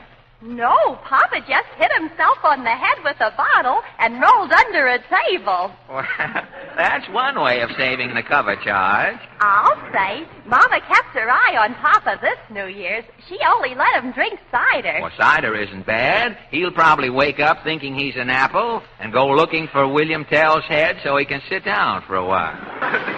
Papa hates cider. Mama caught him putting gin in it to kill the taste. Really? To kill the taste of the cider, huh? How did she know he was tippling? When Papa put 2 ping-pong balls in the goldfish bowl and said, "How do you want your eggs?" Mama had them. I can imagine. What did she do? Cut off his spending money? Papa never has anything to spend. He tried to get some money yesterday. Doing what? He held himself up, but he didn't get anything. Holding himself up? That's a form of insanity, isn't it? It's just as sensible as that fellow who kidnapped himself. Hey, you've got something there. That one-man bundling, hey? If people start kidnapping themselves, the gangsters are certainly going to be pretty sore about it, doing away with the middleman like that. Gosh, I don't even know who's public enemy #1 these days. Public enemy #1? Let me see. There's a tough midget out west. He's public enemy 3/8. If they break up those tough factions, people will feel a lot safer in 1936. That's right. And now if you run along home, I'll know my outlook is brighter for the coming year, too. Oh, no, you don't. I'm starting it off right. Miss Boggs! Miss Boggs. Miss Boggs. Boggs! Yes, dear child. You don't need the whinniest trumpets to summon me. A nod, a beck, or a catcall, and I'm at your service. Time flies, madam. And as far as I'm concerned, you wore out your welcome on the way up here. Oh, you then with your honeyed words. That's right, Miss Boggs. Get kittenish, and Mr. Allen can't resist you. Kittenish? Kittens don't live to be Miss Boggs' age. My dear, men are like putty in my hands. There's so much goo. Miss Boggs is hot stuff, isn't she? Hot stuff. She and the Chicago Fire were hot about the same year. She's dizzy enough to be hostess in a revolving door. I'll bet you wouldn't talk that way if you knew Miss Boggs was a debutante. A debutante, I know. She came out when the Rose Bowl was a petal. So bad, mankins, flying off the handlekins. I guess that gets you, Mr. Allen. Listen, Portland, this dame looks as though she's getting alimony from the boogeyman. What does she want from me? Miss Boggs is starting a new business. What was her old business? Chaperone for Betsy Ross? No. I was debutante captain at Shroud. I had charge of all the debutances on the 45th luncheon. I'll say, and before that, Miss Boggs was a caramel feeler at Hyler's. A caramel feeler? Yes. What's a caramel feeler? It was my duty to feel all caramels to make sure they weren't too squishy. Yes. Squishy caramels get in your bridge work, Mr. Allen. And your friends get in my hair. You should give away a comb with every introduction. And before I went in for caramel feeling, I was head jello steadier at Child's. What's a jello steadier, Miss Boggs? Well, when a truck passes Child's, your jello always quivers. It was up to me to rush from table to table and keep the jello steady. Miss Boggs has a profession now, Mr. Allen. She's a portable conscience. What's a portable conscience? It's for people who can't trust themselves to keep their New Year's resolutions. Yes. Suppose you resolve to stop drinking as of January 1st, 1936. You're afraid you'll be tempted, so you hire Miss Boggs. Yes. On January 2nd, the demon rum beckons to you from the window of a cocktail bar. You go in. I follow you. If you do, you pay for your own martini. Does Mr. Allen order a cocktail, Miss Boggs? A side saddle. He's just about to break his New Year's resolution. I lean over and whisper in his ear, put it down, you naughty juggin. And I put it down, huh? Yes. That's right. Your portable conscience has spoken. And the day is saved. Super, definitely. P.S. Does Miss Boggs get the job, Mr. Allen? Well, I don't really know whether I need a portable conscience or not right now. I'll have to try her out first. Now, suppose I have resolved to let Portland bother me. But all of a sudden, I feel an urge to chase her out of here. Your portable conscience says, tarry, naughtikins, tarry. And that stops your urge, doesn't it, Mr. Allen? No. The urge is twice as strong.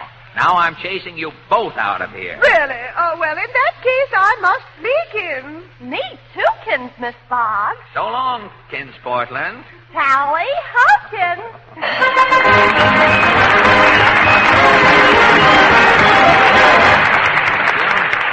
And now the Town Hall Quartet, ladies and gentlemen. Tonight the boys get aboard their merry-go-round of song, mount their mahogany steeds, and sing, "Oh, How I Love to Ride the Horses."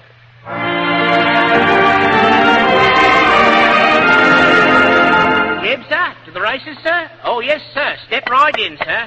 You know, sir, 6 days in the week I drive me horses up and down Piccadilly, Limehouse, Strand, and all of London town. One day in the week to be at leisure I arrange. I turn me back on the horse and neck, and then just for a change I love to ride the horses on a merry-go-round, around and around. on a merry-go-round. I hop up in the saddle, and like a shot I'm off, making, blinking, nervous specks of the other jockeys riding on the horses' necks. I've ridden all the courses on the fastest of steeds, the finest of breeds, from London to Leeds. You can have your bloomin' polo and you're riding to the hounds. I love to ride the horses on the merry-go-rounds. Oh, Moffat, well now, here we are at the track, sir. Oh, thank you, cabby. I say you should forget your silly merry-go-rounds and come along with me now for a real race with real live horses. Pick your horses, white or black. Hurry, hurry, they're on the track. Make your bets, put up your dough. Ready, boys? All right, let's go. They're off in a bunch. Like a shot from a gun with Sparky out front, and look at him run. Aluki is second and Popeye is third. At a Snozzle in back, he's trailing the herd. The quarter and Sparky's in front by a length. Aluki is coming with plenty of strength. Now C6 is giving old Popeye a chase. They're running like mad, oh boy, what a race. They're now at a half at a furious clip. The jockey on Sparky is using the whip, and look at old Popeye, he's coming up fast. Aluki is leading and Snozzle is last. I say, here he comes, look at Snozzle, my word. The blind is not running, he's flying like a bird. They're coming down the stretch, and there he goes. Hooray for Snozzle, he wins by a nose. Oh, it ain't very exciting, is it, sir? You know, someday you must come with me to a carnival, 'cause I have me horse at Blackpool, and so I have, me friend. And next week I intends a bit of racing at Southend. You can have your bloomin' Ascot and your blinking Epsom Downs. I loves to ride the horses on the merry-go-rounds. He loves to ride the horses on the merry-go-round.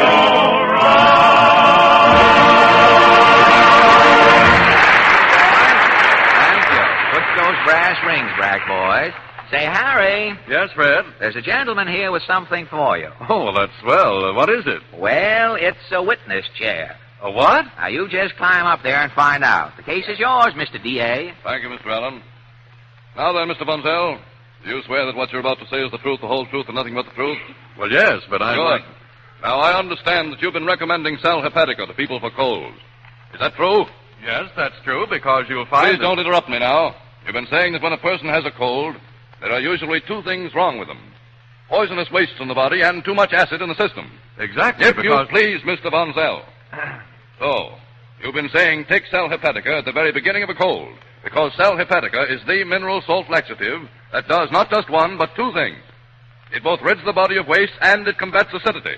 Well, certainly, isn't that the scientific way to treat a cold? I'm asking the questions, Mr. Bunzel. The scientific way is to get plenty of rest, nourishing foods, lots of liquids, and to put 2 teaspoonfuls of Sal Hepatica in a glass of water and drink it at the very first sign of a cold. Isn't that true? Of course it's true, because... Then that's all I want to know. I thought I was right, but I just wanted to be sure. Is there anything else you want to say? Anything else? Well, just one thing. Remember Sal Hepatica for the smile of health.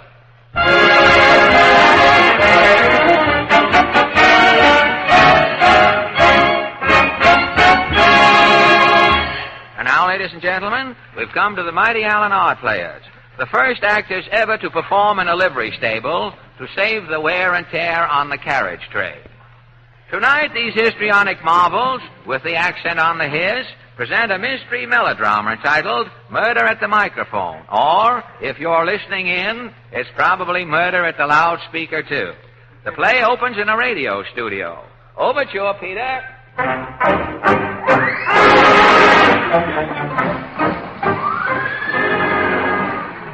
This is station WET.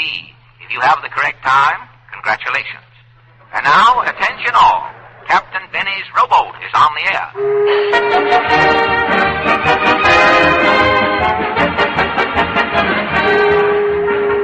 Yes, here comes the rowboat, ladies and gentlemen.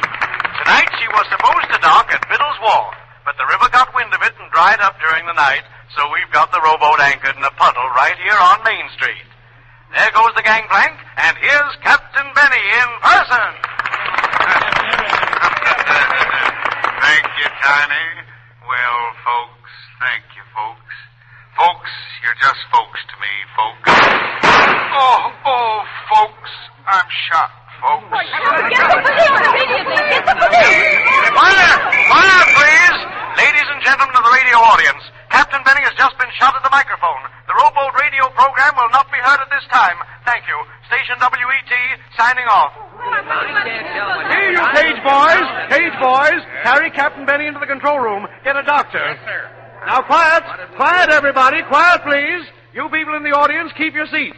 You actors and musicians, stand by until the police get here. Captain Benny has been shot. The guilty party is still in the studio. No one will be allowed to leave. Well, here's the detective, Mr. Governor.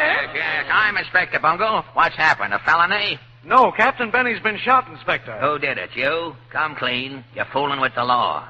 No, I'm Tiny Guffner, the announcer. No, don't evade the issue. Who do you suspect? I don't know, Inspector. The rowboat program had just started. Captain Benny stepped to the microphone. A shot rang out. All right. What's this crowd doing here? That's the worst in New York. The minute anything happens, you got a crowd around. Who are these people? Could I have your autograph, Mr. Inspector? Squat, lady. How did all these witnesses get in here? Did you advertise this shooting, officer? Why, no. Governor? No, these people are here to see the broadcast. They get in free. Quiet, everybody. Excuse me for calling you officer, Governor. I flattered you there. I take it back. Now, quiet, everybody. Inspector Bungle talking.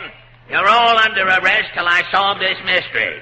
Now, where's the body, Governor? In the control room, right through this door. Now, don't none of you people move. Inspector Bungle talking. I'll be right back. Hey, who's this guy laying here in the sailor suit? That's Captain Benny. Is he dead? If he ain't, he's holding his breath perfect. Feel his pulse. That won't help. There's only one way to tell if a radio actor's dead. Who'd you say this guy was? What's his name? Captain Benny. Oh, yeah. Say, Captain Benny, can I have your autograph? How about your autograph, Captain Benny?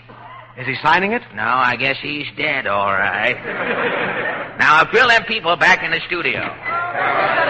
Quiet, everybody, quiet! Inspector Bungle talking. Now, Captain Benny's dead. He's been murdered. Quiet! Hey, Governor, what are them people applauding for? Oh, I'm sorry, Inspector. I held up the applause sign. Well, put it down now till I solve this mystery. Then I'll take one bow, no more, no less.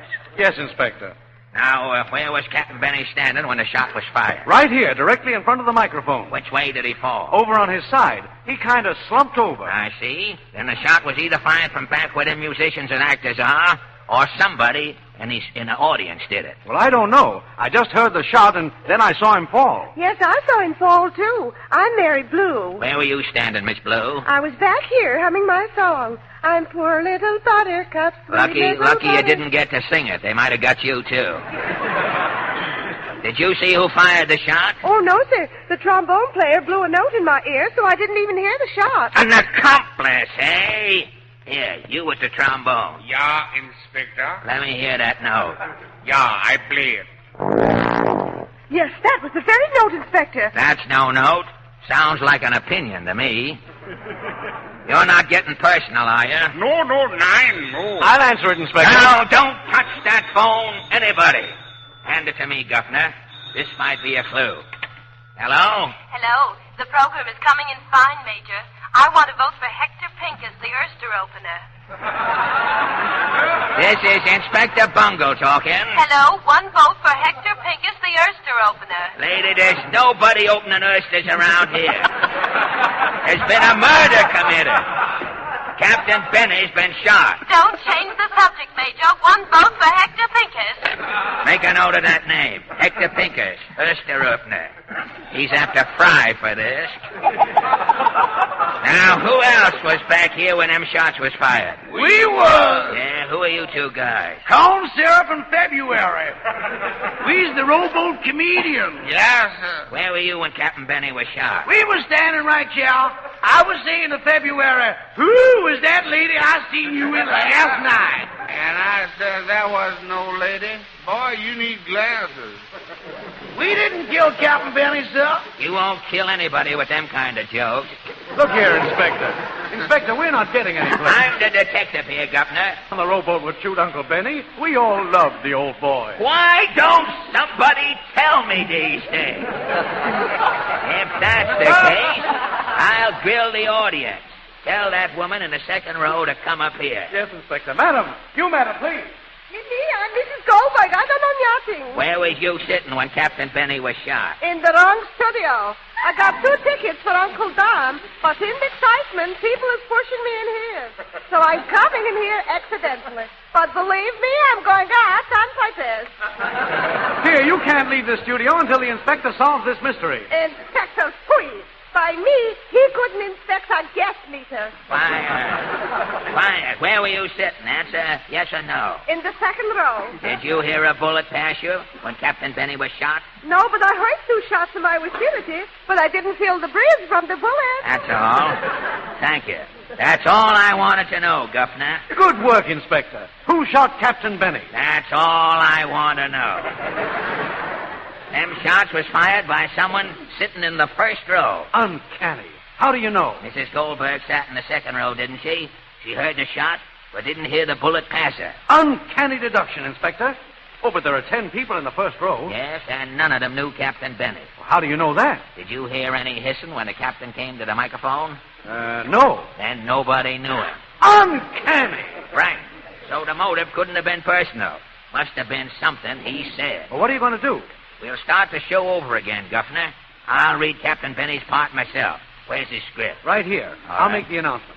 Ladies and gentlemen, we're going to present the rowboat program after all. Inspector Bungle here will play Captain Benny's part. Thank you. Thank you. Let's go, orchestra. And here's your old friend, Captain Benny, in person. Well, folks, thank you, folks. Folks, you're just folks to me, folks. Did they get you, Inspector? No. I got on me bulletproof windbreaker. Grabbed that little guy in the first row. Here, come back here, mister. I didn't do anything, honest. I saw you. You fired 2 shots at me. Search him, Governor. No, what are you doing? Here's the gun in his coat. It's still warm. Well, it ain't mine. I got on my brother's suit. You're under arrest. Inspector Bungle talking. I charge you with the murder of Captain Benny. Come on, fess up. All right. I killed Captain Benny. I couldn't help it. I tried to kill you, too. Did you know Captain Benny? No. Did you know me? No. And what's all the shooting for? It was you two saying folks. You guys on the radio were always calling me folks. Folks. Well, folks, thank you, folks. You're just folks to me, folks. You were driving me nuts. I had to shoot, folks. Come on, brother. I'll call the wagon. Folks. The man's crazy, Inspector. Every master of ceremonies ought to be shot. He may be crazy, but he's talking sense right now.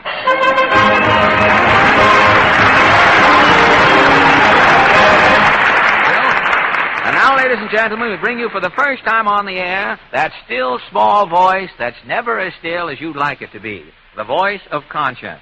The voice of conscience, Fred? Yes, Harry, and here it is.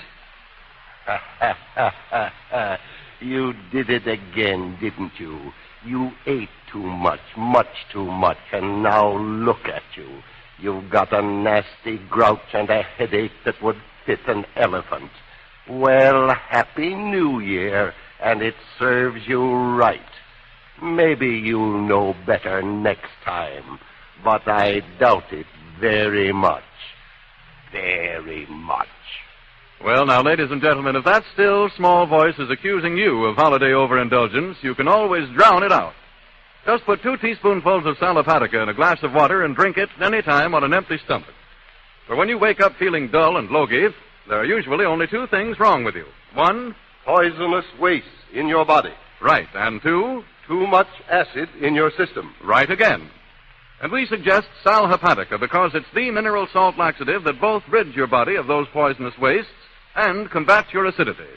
You'll soon be feeling your old normal self again if you'll just remember Sal Hepatica for the smile of health.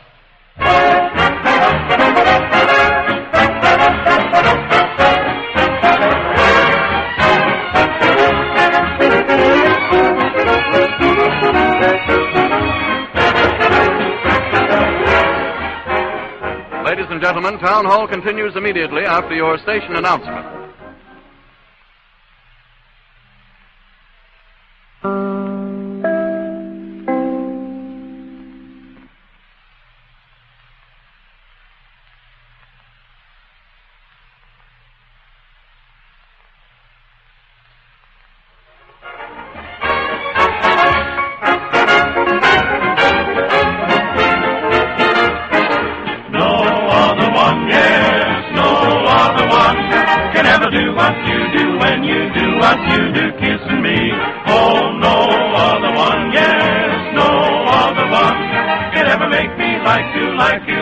I'd like to constantly talk about caresses with an 18-karat thrill. I don't have to have big guesses when I'm thinking of someone who can fill the bill. There's no other one, yes, no other one can ever make me want to say, would you love in a great big way?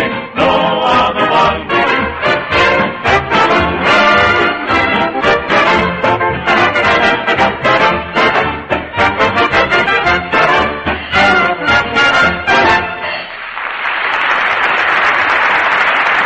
Back in Town Hall, folks, and that was No Other One, played by Peter Van Steeden and the Ipana Troubadours and sung by the Town Hall Quartet. And now here comes Fred, followed out on the stage by a group of anxious and eager amateurs ready to compete in tonight's amateur contest. Let's give them a real Town Hall reception.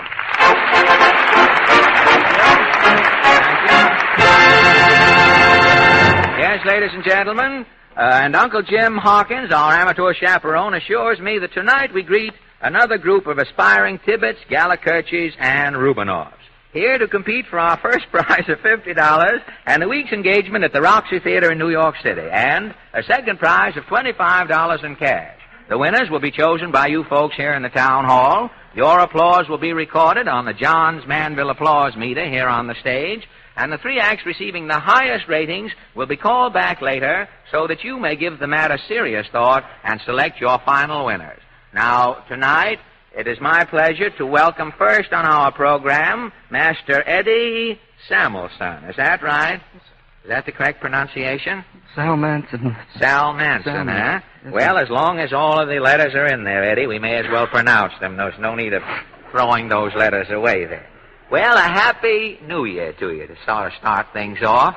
You live in Brooklyn? Yes, sir, Mr. Allen. Do you? What part of Brooklyn? Bensonhurst. Bentonhurst. Now you go Bensonhurst. Benton. Oh, you're a middle syllable man from the word go, aren't you? Sal Manson and Bentonhurst. Huh? Well, we'll get the let the syllables fall where they may as we go along. Do you go to school in Bentonhurst? Bentonhurst? I go to New Utrecht High School in Bensonhurst. Oh, in Bentonhurst. I get it. You carry too much weight for me, that ton in Bentonhurst there. It's a little too much for me to handle. Do you go in for athletics at the school, or do you go in for any of the sports? Well, yes. You look rather muscular and athletic there. I thought I'd inquire. What do you play, baseball, basketball? Soccer. Soccer? Do they have a soccer team at the school? Well, they just won the city championship. Oh, they did, huh? That's rather a rough game for a high school, isn't it? Soccer? No, it isn't. I've seen some of those professional soccer games. It always looks to me as though they just have the ball hanging around on the field so they can get away with a gang fight. I don't know. I don't see why they even need the ball when they start to fight. Well, you're going to play the harmonica, Edward, hey? And what are you going to play? Harmonica Fantasy. Oh, that's one of those chromatic ones, isn't it? Yes, sir. A great improvement over the others. You're going to play the what? Harmonica Fantasy. Harmonica Fantasy. Thank you very much.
Playing Harmonica Fantasy. Thank you very much, Eddie. And now, ladies and gentlemen, I am confronted by three charming young ladies, the three Gibby sisters, also from Brooklyn. Is that right? That's right. Gibby, it sounds like past tense of Gabby, doesn't it? You girls are real sisters, aren't you? Yes. Just don't slur it off like that. I mean, after all, I wish you had two other sisters. I'd know how Dr. Defoe is going to feel about 15 years from now. You girls have what part of Brooklyn do you live? In Ridgewood. Oh, in Ridgewood? That's not near Bentonhurst, is it? I just wanted to get everything straightened out. You have a harmony singing trio? And you're all sisters? Yes. Remarkable how you managed to keep harmony in the family, isn't it? Well, it certainly is a pleasant sight to see three such charming young ladies about to engage in harmony to start off the new year. Of course, Lord knows what will happen later on during the year, but we'll start it off in the right spirit. Have you sung much in public? The second time, really? Yes. How do you feel about it? What would you like to do? Would you like to become professional singers later? Yes. In radio? Yes. Would you really? Well, I hope you're successful. I don't know. There's something about radio. It's the new medium of entertainment. Years ago, when there were more theaters and things, people used to go around hating the sight of actors. But today, millions of people are walking around the country hating actors by sound. They don't know even know what the people they hate look like. They have to wait for television to come in. Well, what are the three Gibby sisters going to sing? You are my lucky star. You are my lucky star. Thank you very much. You go to the piano. You play the piano for yourselves too? Well, that's certainly swell. Three very charming young ladies and gentlemen. You are my lucky star. You ready, girls? Thank you.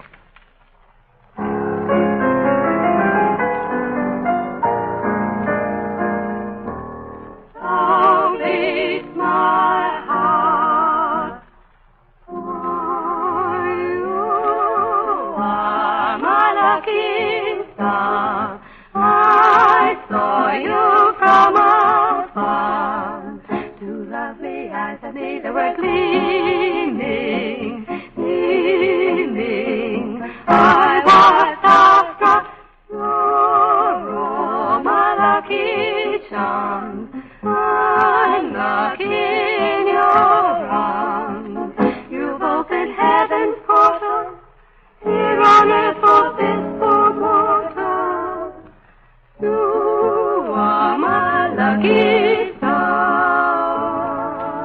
You're all my lucky charms.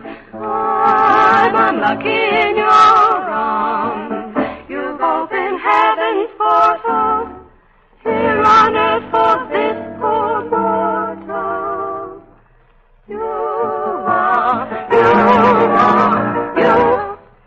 my lucky star.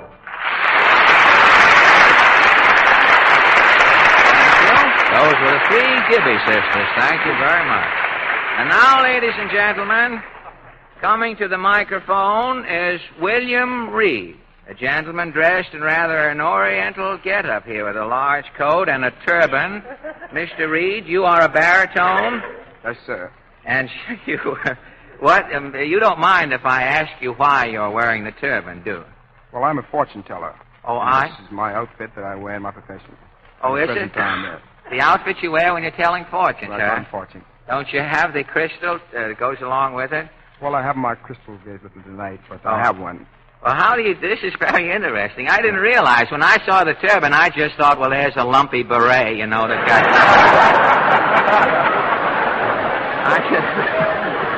I didn't know. Say, it certainly is good fortune having you here tonight, Mr. Reed. I've never met a baritone fortune teller before. How do you tell fortunes? Do you mind if it was cards or you use some crystal or cards or stargazing, or you have some other... No, not any of that. I was just born medium.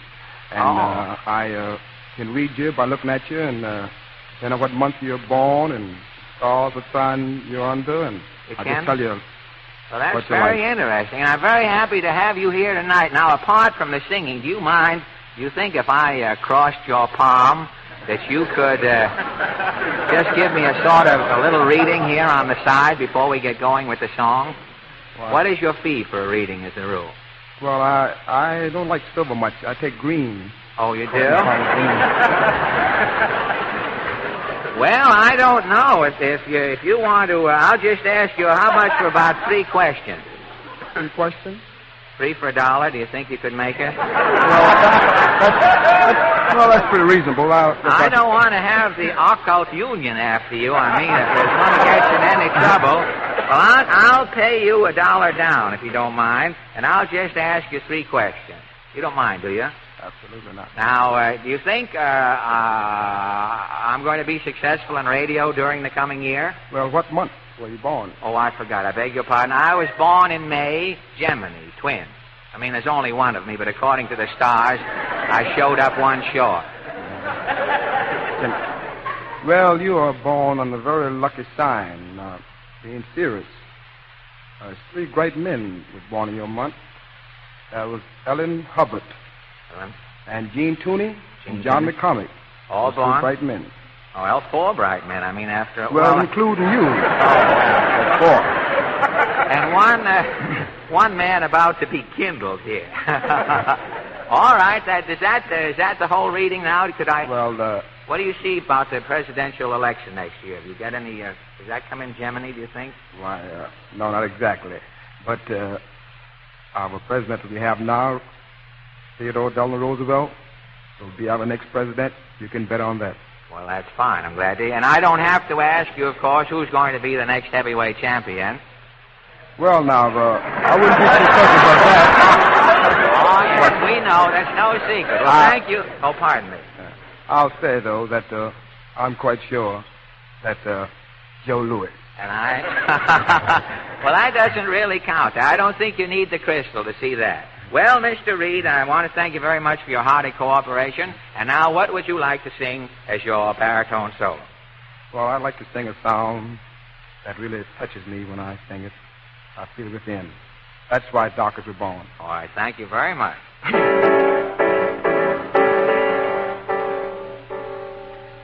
Someone had to pick the cotton. Someone had to plant the corn. Someone had to slave and be able to see our kids were born.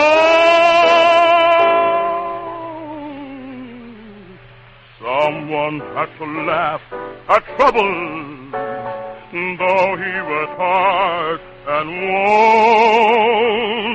Had to be contented with any old thing. That's why donkeys were born. Come on! And sing when you're weary, and sing when you're blue. Sing, that's what you taught all the white folks to do. Why, someone had to fight the devil and shout about Gabriel's horn. Someone had to sow that good rain that would bring God's children to green pastures. That's why donkeys were born.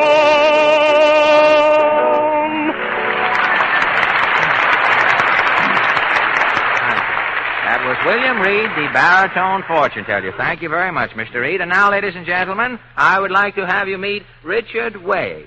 Mr. Wade, according to my little slip here, you play 2 pianos at the same time. Is that right? Yes. Rather an expensive hobby, isn't it?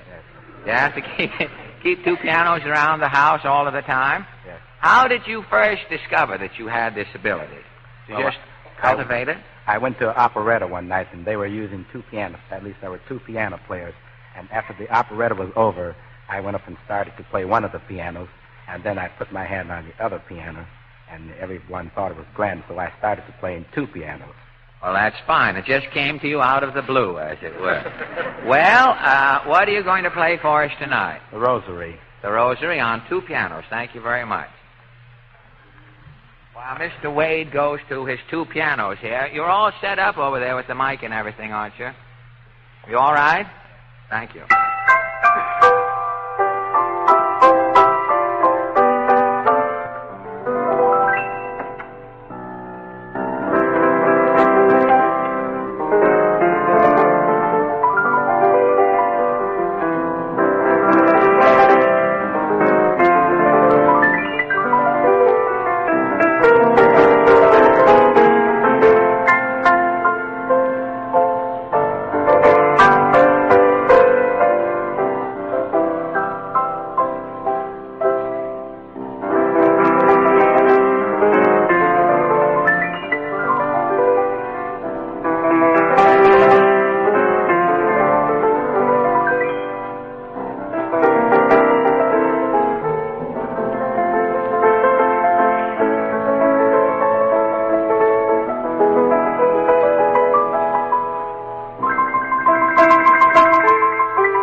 Playing 2 pianos, 1 with each hand. Thank you very much. And now, ladies and gentlemen, kindly meet Miss Gertrude Goldie.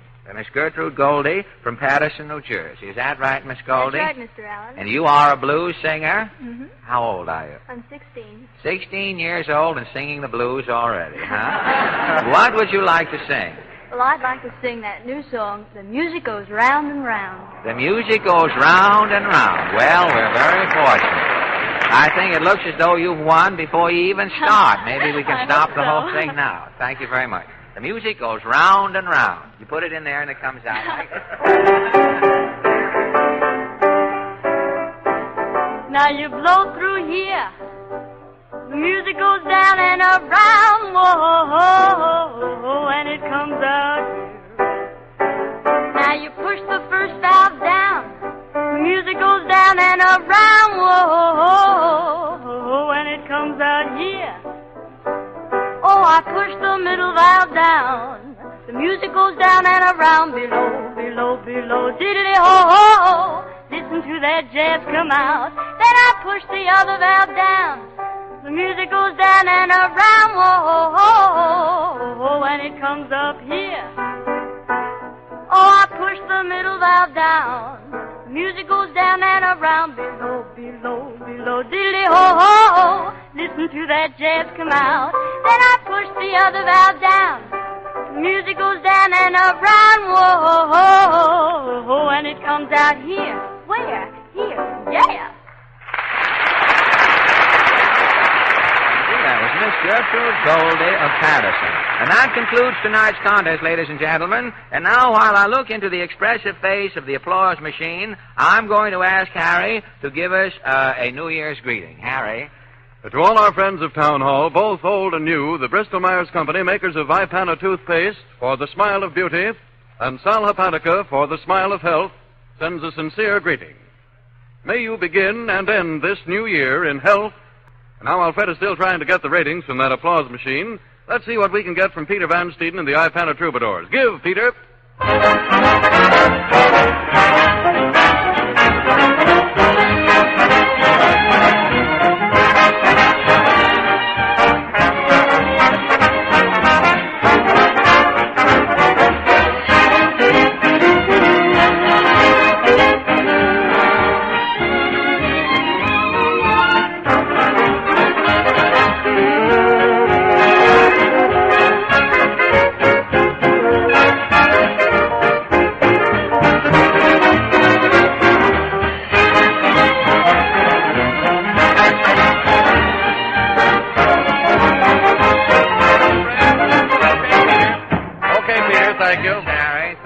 you. There's overtime, Peter. You can have those 2 notes back. Thank you. Yes, Harry, ladies and gentlemen, the applause meter reveals that your applause has been heaviest for the following acts.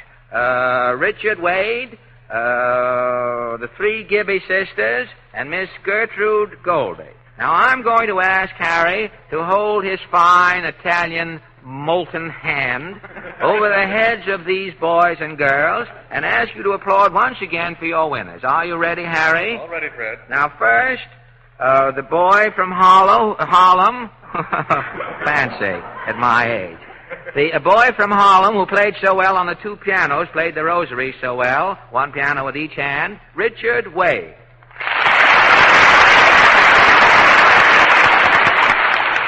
And next, from Brooklyn, New York, the 3 little girls who sang, the Harmony Sisters, who sang You Are My Lucky Star, the 3 Gibby sisters. And then the little girl you heard sing last, from Patterson, New Jersey, who sang The Music Goes Round and Round, Miss Gertrude Goldie. Thank you. And what does the machine say, Harry? Thank you very much. Uncle Jim is nimble. Thank you. The first prize, ladies and gentlemen, an unusual occurrence has happened here with the applause machine. The 3 Gibby sisters and Miss Gertrude Goldie are tied for first place with decibel ratings of 77. They win the first prize of $50 in cash and the week's engagement at the Roxy Theater in New York City. I don't know how we're going to straighten this out, but as long as it's mixed up so well, I will give the second prize myself to Richard Wade, the boy who played the 2 pianos. I think that'll sort of even things up. I'm sorry you all couldn't win, but thank you very much for coming, and better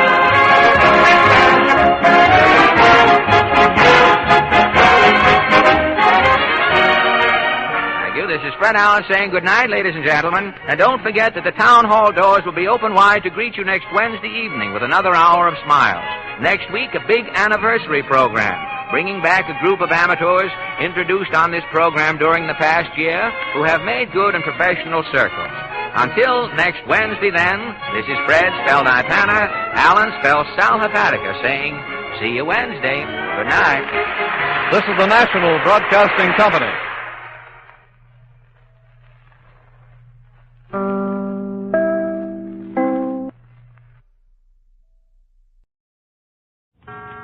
Use Gem Blades. Use Gem Blades. Use Gem Blades. Gem Razors and Gem Blades present The Adventures of the Falcon.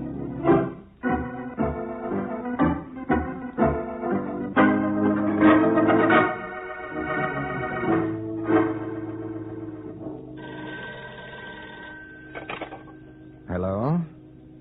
Yes, this is the Falcon. Oh, Nancy, I'm glad you called. What's on the program for tonight? Well, it sounds like an awfully dead evening, baby. But you can never tell.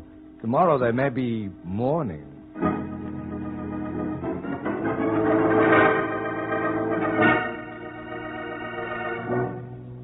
Once again, Gem Blades, the razor blades that help you avoid 5 o'clock shadow, bring you The Adventures of the Falcon. The Falcon, as you know, is Michael Waring, freelance detective, who's always ready with a hand for oppressed men and an eye for repressed women. So join him tonight when the Falcon learns murder is a family affair.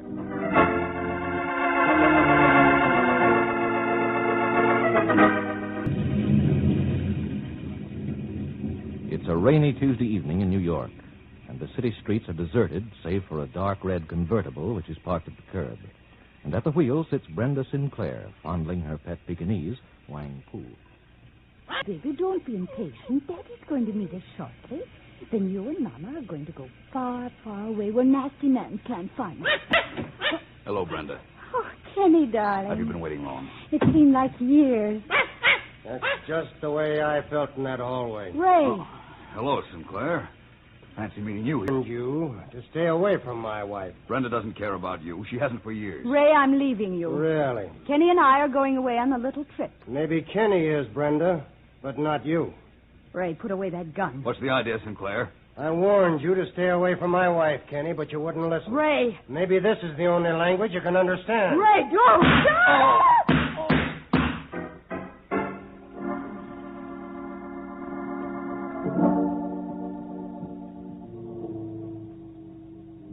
Raymond Sinclair, it is the judgment of this court that you be confined to State's Penitentiary, and on the night of November 27th, you shall be electrocuted there, as provided for by state law.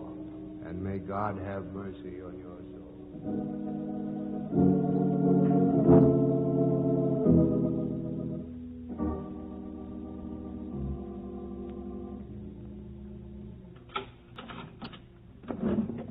Sinclair? Yes, sir. Some visitors for you. Hello, Ray. Ray. Have you heard anything yet? You better tell him, Mike. Ray, we just got back from seeing the governor. Bad news, huh? I'm sorry, fella. I wasn't very hopeful. No matter how you put it, I still killed a man in cold blood. Well, we Sinclairs never did have much luck with our women anyway. At least you'll be glad to know your brother Danny broke the jinx. Ah, good for him. Too bad I never got a chance to meet his wife. What do you think of her, Nancy? Gloria is all right. Oh, I'm glad to hear that. Danny deserves the best. He's a good kid. 1 in a million. He and Gloria are waiting at my apartment. Mike, I wonder if you'd do me a great favor. You don't have to ask, Ray. I'm a little worried about Danny. I'm afraid he may go off the deep end after this. You know, he always felt that Brenda was responsible for this mess. I understand. He's just a kid, Mike. He's got screwy ideas. Will you keep an eye on him? It's a promise. Mike, what time is it? Almost 9. They say the last 60 minutes are the toughest. Got a cigarette? Oh, sure. Have one, Nancy? Yes, please. No, not 3 on a match.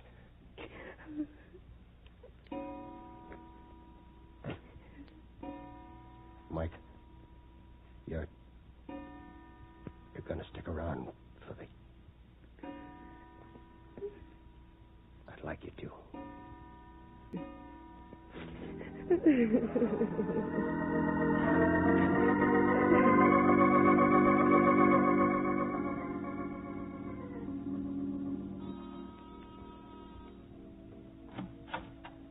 Oh, back already? Yes, it's all over, Gloria. I know. We heard the flash on the radio. Where's Danny? In the living room. How's he taking it? Not so good, Mike. If he'd only yell or cry, I could understand it. But he just sits there and looks at the wall. Hello, Danny. Hello. How's the boy? Great. Danny, I can't tell you. Mike, maybe Danny would like some coffee. Oh, that's it. Oh, don't bother, Nancy. Danny, for heaven's sake, stop it. I'm sorry, Gloria. Danny, you've got to stop tormenting yourself. We know what you're going through. No, I don't think you do, Nancy. Mike, did you make all the funeral arrangements? No. You see, kid, it was kind of taken out of my hands. Oh, what do you mean? Your sister-in-law, Brenda, claimed the body. Oh, good old Brenda. She doesn't miss a trick, does she? I hope there were plenty of sob sisters around to catch her act. Yes, she ought to get a headline out of it. And without any effort. All right, Danny, spill it. What have you got on your mind? Murder. Danny. That's right, Gloria. I got an appointment with Brenda tonight. And I'm afraid she doesn't know about it yet. Danny, you're not being funny. I didn't intend it to be. Why didn't you get wife to yourself? What? To be a man for a change and not a sniveling brat. Oh. I'm glad to find out what you think of me, Gloria. Oh, Danny, don't you see she's only telling you that for your own good? Oh, don't argue with him, Nancy. It isn't worth the effort. He'll go along all his life feeling sorry for himself, wondering why everybody picks on him. But I've seen kids of 10 with more stuff than he's got. Anything else you'd care to add? No, I've said my piece, Danny. Anytime you want to go, it's perfectly all right with me. Thanks for your permission, dear. Mike, don't let him. Danny, where'd you get that gun? It's yours. I got it out of your desk drawer. Let me have it. I'm sorry, friend. No can do. Danny, I want you to give me that gun. Now, Mike, you've been swelling me, so please don't make me do something I'll be sorry for. I'll stay where you are. Are you going to give me that gun? I'll come closer next time, Mike. Danny, listen to me. I have, Gloria, and I've taken it very much to heart. So I'm just a kid making big talk, am I? Well, watch me change to a man of action.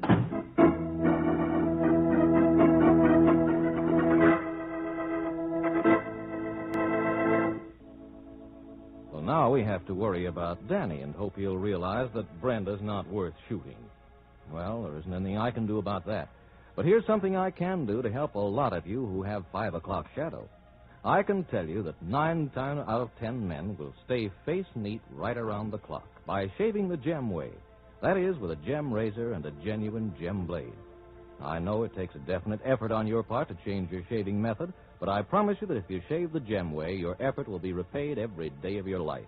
Gem razors are again available at your dealers. Get one if you haven't one already, and begin immediately to enjoy Gem's famous features, such as the clever face-fitting bevel, which compels you to use the master barber's long, gliding stroke. And, too, you'll like the way the super keen Gem blade gets the beard at skin level. So try the Gem way, won't you? Avoid 5 o'clock shadow with a Gem razor and Gem blades.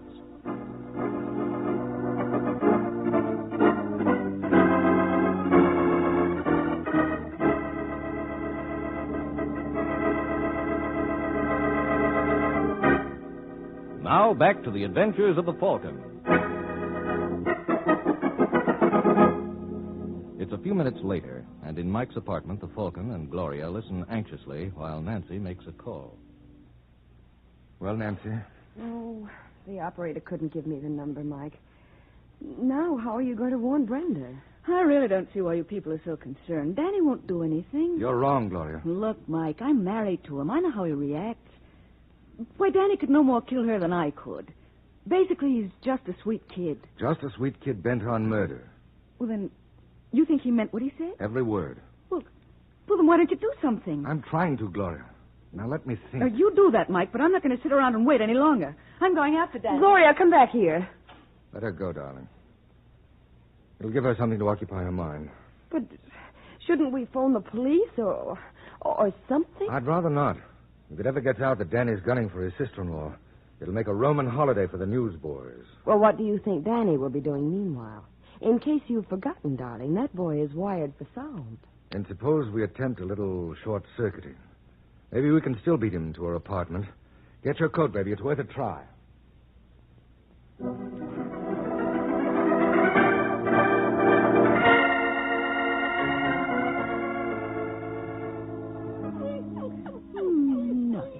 Dog, you did, Miss Brenda, didn't you, baby? Come on, let's see who it is, darling. Oh, it's you, De Silva. What do you want? How can I talk to you when all the time you got that lousy dog in your lap? Don't speak that way about Wang Pu.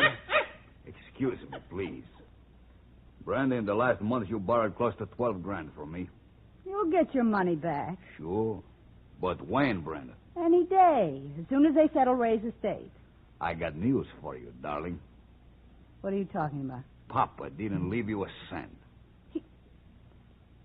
How do you know? It's my business to know. He's a dirty double-crosser, and after I gave him the best years of my life. You know, for a smart dame, Brenda, you don't use your head so good. $12,000 don't mean so much to De Silva. Now, you like me to call him off, huh? What's the catch, De Silva? You never gave away anything in your life. No catch? Just marry me. Are you kidding? You could do worse. Why, you fat slob, I wouldn't have you for all the gold in your teeth. For a dame who's in hockey, you're awful fussy. Don't make me laugh. Now go on, get out. You want to watch your mouth, girlie. Nobody ever talks to De Silva like that. Are you threatening me, you big ape? Come on in. Hello, Brenda. Oh, why, Sugar Plums, this is a surprise. It was awfully sweet of you to call. Isn't it sweet of me, too? Oh, Nancy, I didn't see you. Are we interrupting something? No, nothing important. Mr. De Silva was just leaving, weren't you, fat stuff? Have your little joke. Maybe when you think him over, they won't be so funny. Oh, there, darling. Did nasty man frighten Mama's baby? Isn't she sweet, Michael? She's pedigreed, you know. Takes after her mother, doesn't she? Yes. What did you mean by that crack? Exactly what you think I mean. Well, Nancy never liked me, Michael. You were the only one who ever understood me. Yes. Why, Sugar Plum. Oh, come now, Brenda. This is Sugar Plum, remember? We knew you when. Very funny. Well, what do you want? I don't suppose you came around to offer your condolences. No, but I came around to offer some advice. Your brother-in-law, Danny's gunning for you. Look, Mike, if that's all you've got to say, you can beat it. Little Brenda can look after herself. All right, darling, let's go. Okay. Oh, Sugar Plum, Huh? did Ray leave all his money to Danny? Why? Nothing.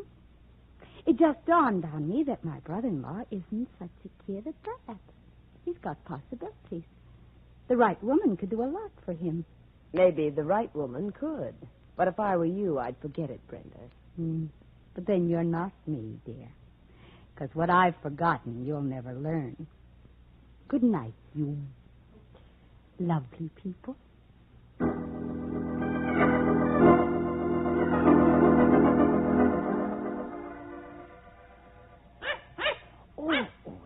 There, sweetheart. Come to Mama. That's the sweet thing. Mama's little baby was so hungry, and I'm going... All right, I'm coming. Danny, darling, I'm so glad you dropped in. Nothing could keep me away.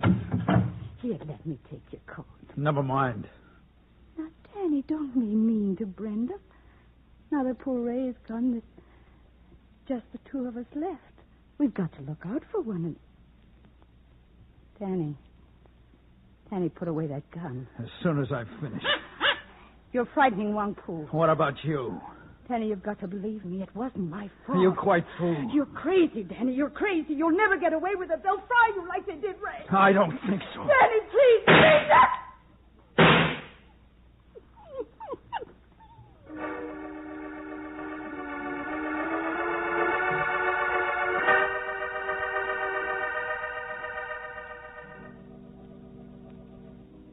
Mike, I'm worried. But there's no reason to be, Nancy. When I think of Danny roaming the streets with a gun, Well, don't you worry about Brenda. That baby can take care of herself. And don't you know it? Yes, and don't I know... Well, and just how well did you know her before she met Ray, darling? Saved by the bell. Come in. Mike, did you find Danny? No, didn't you? No, I looked everywhere. I even went up to Brenda's apartment. Well? There was no answer. Mike, I'm scared. But there's nothing to be scared about. Oh, excuse me. Hello, Falcon? Yes? This is Johnny Gleason down at headquarters. Oh, hi, Sergeant. How's tricks? Well, outside of a couple of twinges in my back, I can't complain. Say, Falcon, you were a friend of Ray Sinclair, weren't you? That's right. Then it might interest you to learn that murder runs in the family. What are you babbling about? Danny just knocked off his sister-in-law. No. There must be some mistake. There's no mistake. He tried to kill himself afterwards, but he lost his nerve. Listen, Gleason. Hold everything. I'm coming right down. Take your time, Falcon. There's no hurry. The way it looks now, your friend's going to be with us for a long, long time.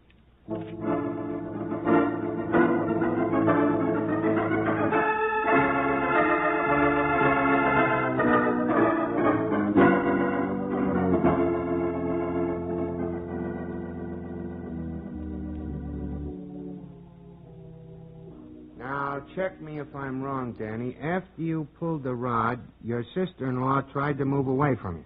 That's right. Whereupon you made a couple of more speeches, and then you let fly at her. What'd you do after that? I turned the gun on myself. Then you passed out? Yes, sir. Well, I think that takes care of everything. Now, if you'll just sign this... Oh, now what? Hey, Gleason, tell him to let me in. All right, George. Hello, Danny. Hello, Mike. How do you feel? Oh, all right, I guess. I want you to tell me exactly what happened. If you don't mind, Falcon, I was here first.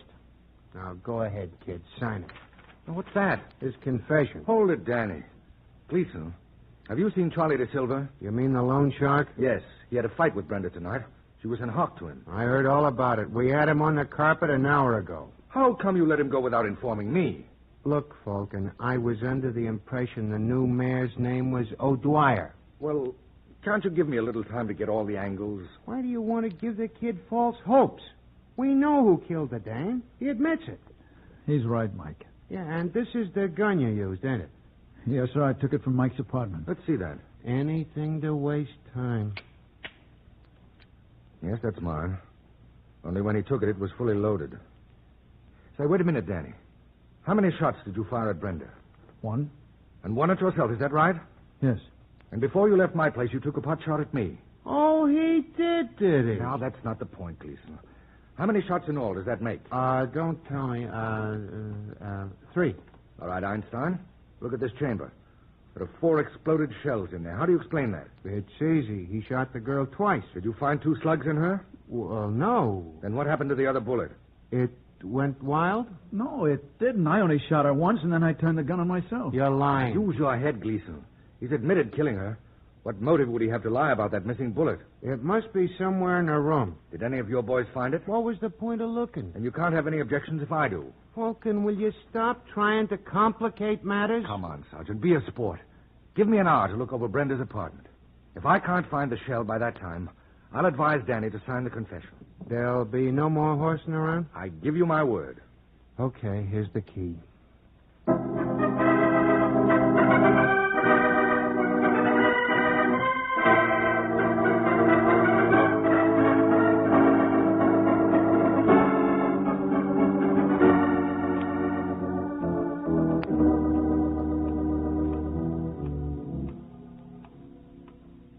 Mike, how much of that hour have we got left? About 20 minutes. Oh, we'll have to work a lot faster. Well, there's one sure thing. That slug isn't anywhere on this floor. No. Suppose we try to reconstruct what happened. How? I'll play Danny and you play Brenda. Oh, this ought to be fun. What do I do? Well, according to Danny's story, he was standing over by the sofa. Mm-hmm. Now, you back away from me as if you were afraid. You mean like this? Oh, that's perfect. I pull out the gun. Mike, put that thing away. It's all right, dear. I just want to make this as realistic as possible. Well, let's not overdo it. You don't have to point it at me. Don't haggle, Nancy. Get on with your act. Pretend you're Brenda. Now, what would you say? Now, you wouldn't shoot poor little me. Now, would you, Sugar Plum? I certainly will if you continue with that sugar plum routine. Where'd you pick that up? From Brenda. Oh. The question is, where did she pick it up? Now, darling, stick to your script. Where were we? Oh, yes. You just finished pleading for your life. And it's availed me nothing. Right, so now I shoot. Bang! Am I dead? Very. Just crumpled gracefully to the floor. Oh, that's the way. How do I look as a corpse? Not so good. Oh, and I thought I gave a wonderful performance. No. No, something's missing. Did I leave out a sugar plum? Hey, wait a minute. I think I've got it. Sure, you know what's wrong with this picture. You didn't have... Mike. I heard it. Maybe someone's coming in here. Just stay quiet. Hello, De Silva. Huh? I said hello. Now shut the door and come in. What are you doing here? Since when I gotta answer your questions? Might be smart if you did. See this? Oh, put that right away, Falcon. You're not frightening anybody. Except me. Nancy, phone Sergeant Gleason. Tell him I'm taking De Silva over to my apartment. Ask him to bring Danny there. But, Mike, isn't that highly irregular? Highly. But then, dear, this is a most unconventional murder.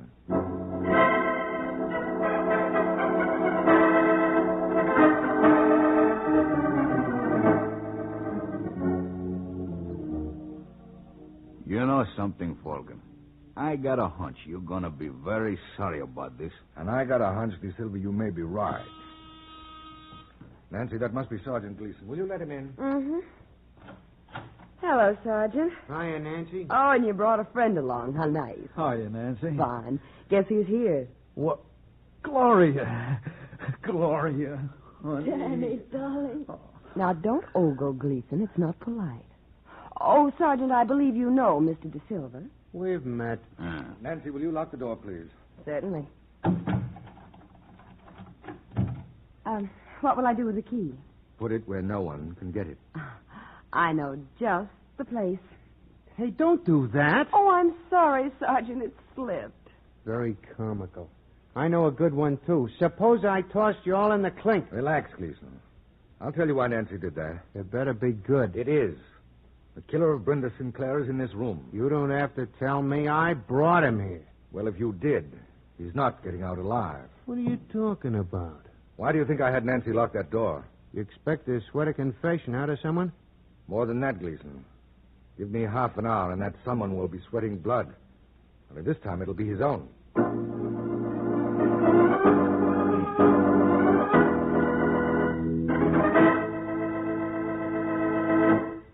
Well, all I can say is that the Falcon's going to find it slightly grim if he doesn't make good. You know, that's one thing that never worries me when I make statements about the Gem way of shaving.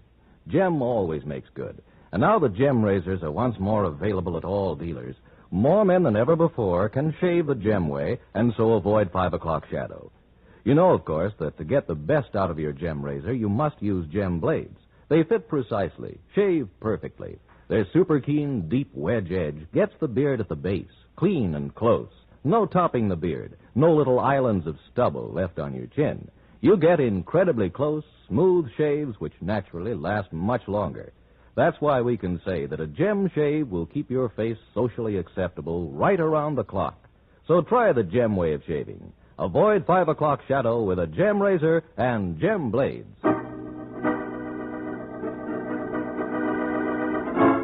Now back to the adventures of the Falcon.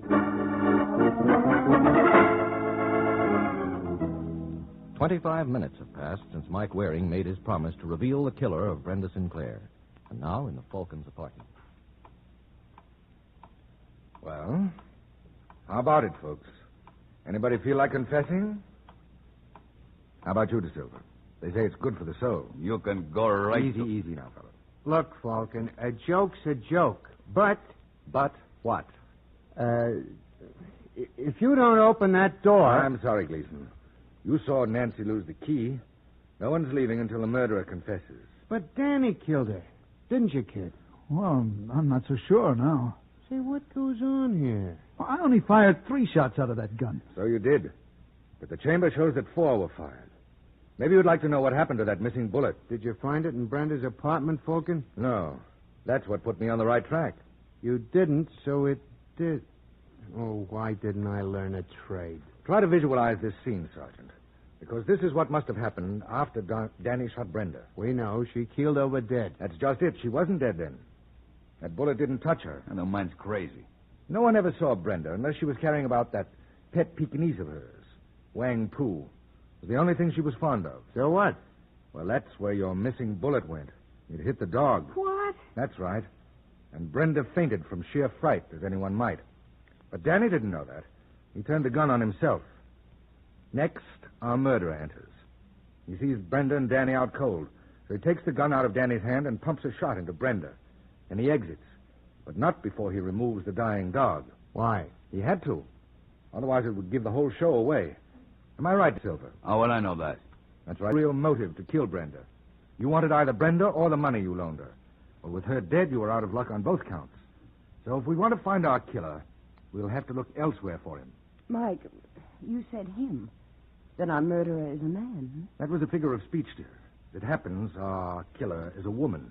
Isn't she, Gloria? What? That's right. She killed Brenda. What? The whole thing's crazy. I killed her. No, you only thought you did, Danny. Isn't that right, Gloria? What am I supposed to do? Break down and confess? It might help if you want to get out of here. I'm in no hurry. I can stay all night. I hope your guest room is comfortable. I'm afraid you'll never live to use it. I see you've got a Band-Aid on your hand.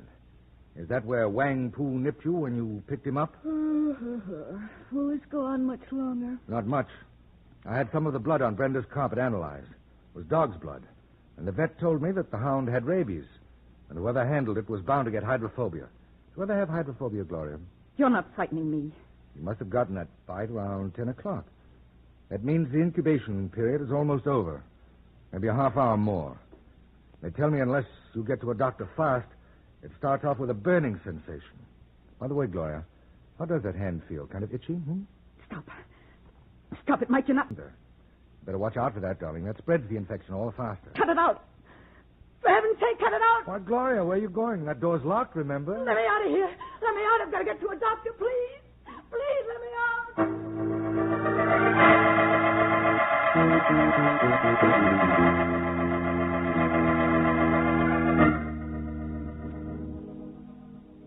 Michael, Hmm?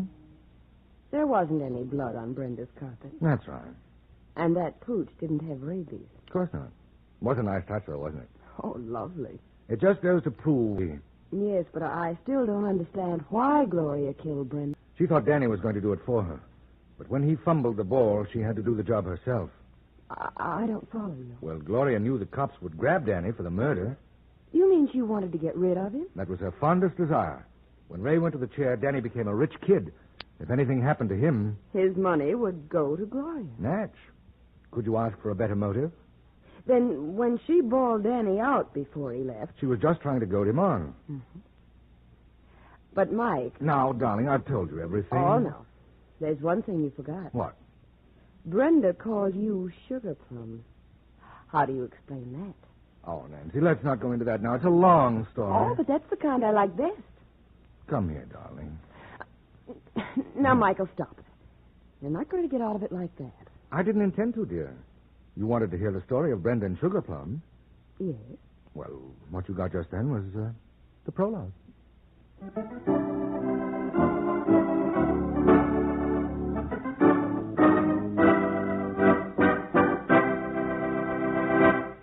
Murder is a grave situation.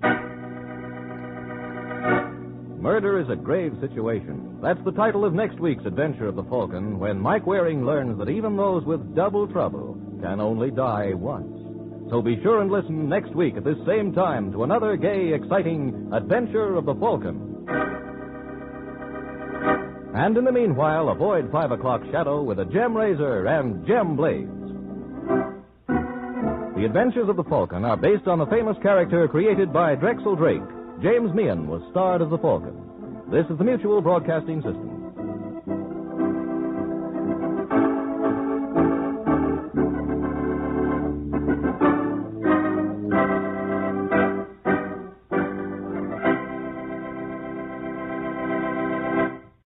What he will learn in the hearts of men. The shadow knows.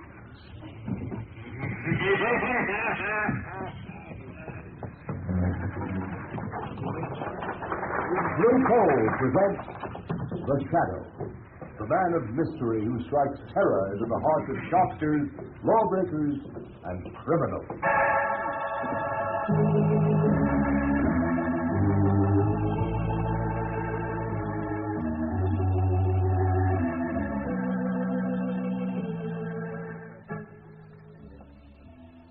Friends, if you haven't yet tried Blue Coal, by all means order your first ton tomorrow. You'll like this excellent Pennsylvania hard coal. It's America's finest anthracite and can be depended upon to keep your home comfortable and healthfully warm all winter long. But be sure you get this finest anthracite. Ask for it by name. Ask for Blue Coal, the coal that is colored a harmless blue at the mines for your protection. The Shadow is in reality Lamont Cranston, wealthy young man about town. Years ago, in the Orient, Cranston learned a strange and mysterious secret. The hypnotic power to cloud men's minds so they cannot see him. Cranston's friend and companion, the lovely Margot Lane, is the only person who knows to whom the voice of the invisible shadow belongs. Tonight's episode, Murder by the Dead.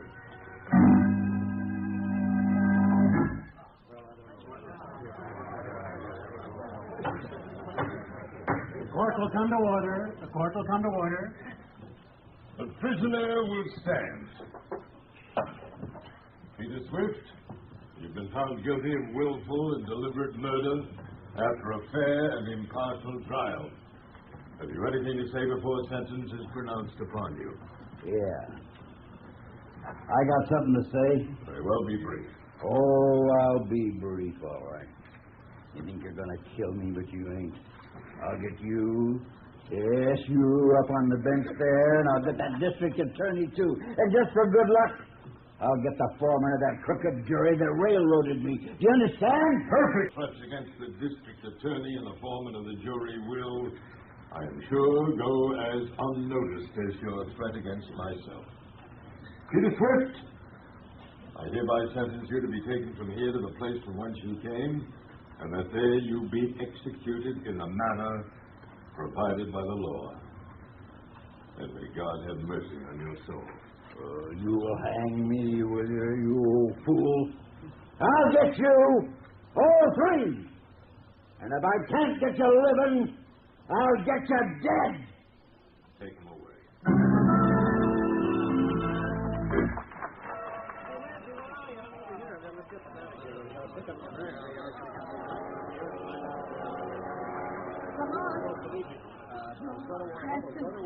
Good to have you back in America again. Oh, Margot, I cabled you that I was coming at once, just as soon as I got that frantic message from you. What's it all about? Lamont, the district attorney Stowe was murdered last week. Yes, I know. I saw it in the papers. I cabled you because I was afraid. Afraid? You? What's the matter? Spooks? Well, I'm trying to believe it isn't. Oh, darling, you're talking nonsense. I only hope I am. Lamont, it was District Attorney Stowe who prosecuted that murder of Peter Swift 6 months ago. Yes, I remember the chap who threatened to come back and get Stowe and Judge Clive and the foreman of the jury. You haven't forgotten who the foreman of the jury was, have you? Oh, by George. It was your father, wasn't it, Margot? Your father is the third on the list to die. Now do you understand? Oh, but my dearest girl, you surely don't intend to suggest that... Well, I mean... Peter Swift was hanged. All I know is that 3 men were threatened, and one of them is dead. A coincidence, of course. Well, perhaps. But I know you'll think I'm a fool, Lamont, but... And I don't know how, but perhaps Peter Swift has come back. Peter Swift was executed. Hanging is usually effective. But there is something in what you say. I wonder now... So we're asked to believe that Peter Swift has come back from the land of shades to kill 3 men. 3 were threatened. 1 is dead, murdered. The killer must be, then, a ghost, a shade. Well, my dear, I suppose there's only one thing that can be opposed to a shade. And that is? A shadow. My dear Margot, a shadow.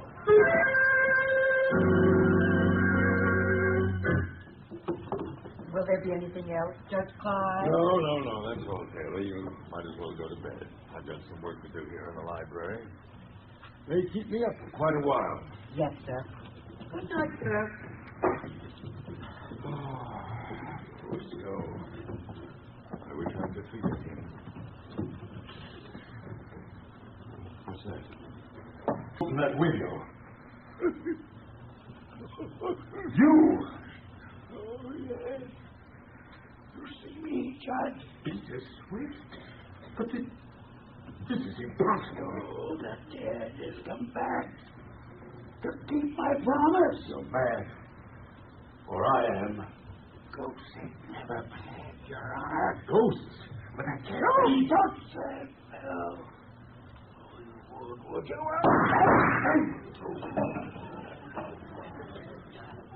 That's 2 of them. 1 more to go.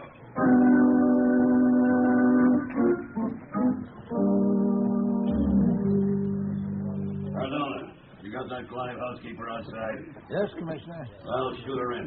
I'll get to the bottom of Judge Clive's murder. It's the last thing I ever do. Come in, Taylor. Commissioner Wilson wants to talk to you. Oh, yes, sir. This is Taylor? Yes, sir. I want to check your story.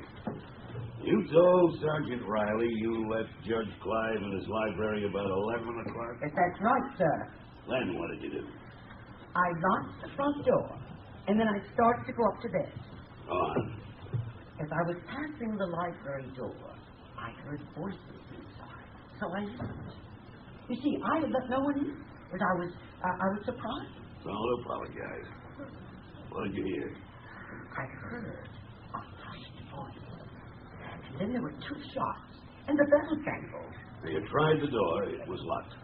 So you ran around outside the house to the window, which you found open, right? That's right, sir. What kind of a voice was it you heard? Well, it was a kind of a hoarse, whispering voice. I couldn't make out what it said. I see. All right, Mrs. Taylor, that'll be all for the present. Yes, sir. Commissioner Weston.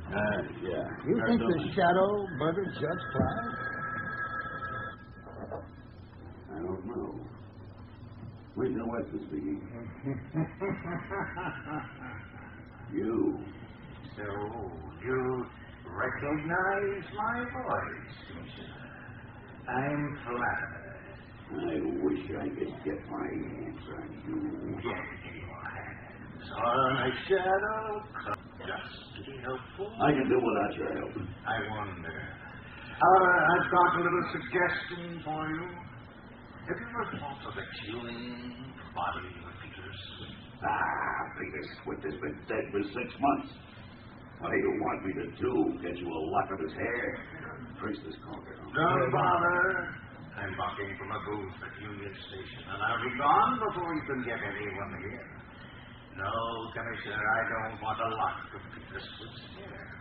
Even if I did, I suspect you couldn't get it for me. I imagine he's still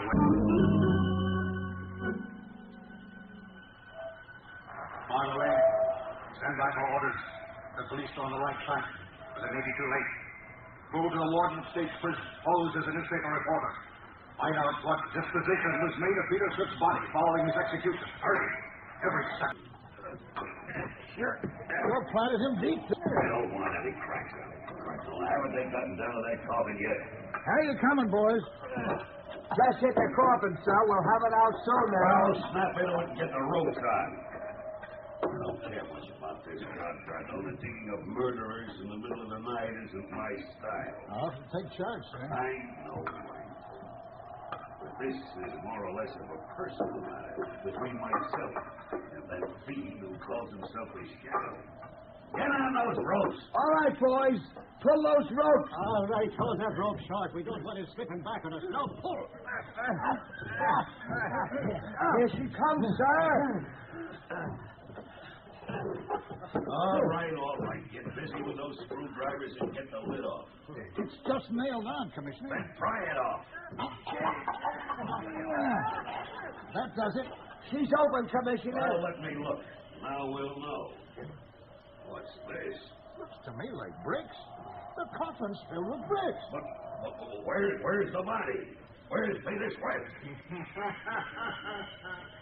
Ask the shadow. The shadow knows.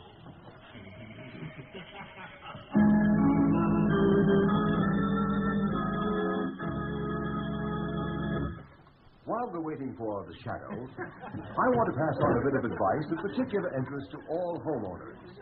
Bills this winter, to keep your family free from a lot of sniffles and colds, then by all means burn anthracite or hard coal, because anthracite is the healthful fuel.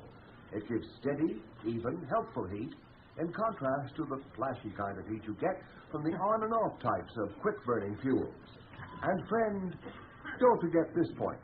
Furnaces, cook stoves, and space heaters in this section of the country were especially designed to burn anthracite.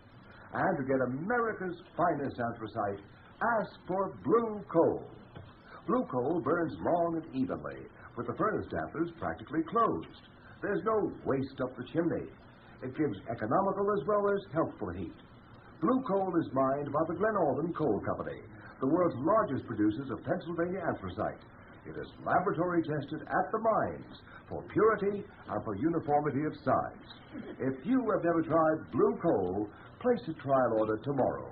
You'll find the name of your nearest blue coal dealer listed in the Where to Buy It section of your classified telephone directory under the name Blue Coal.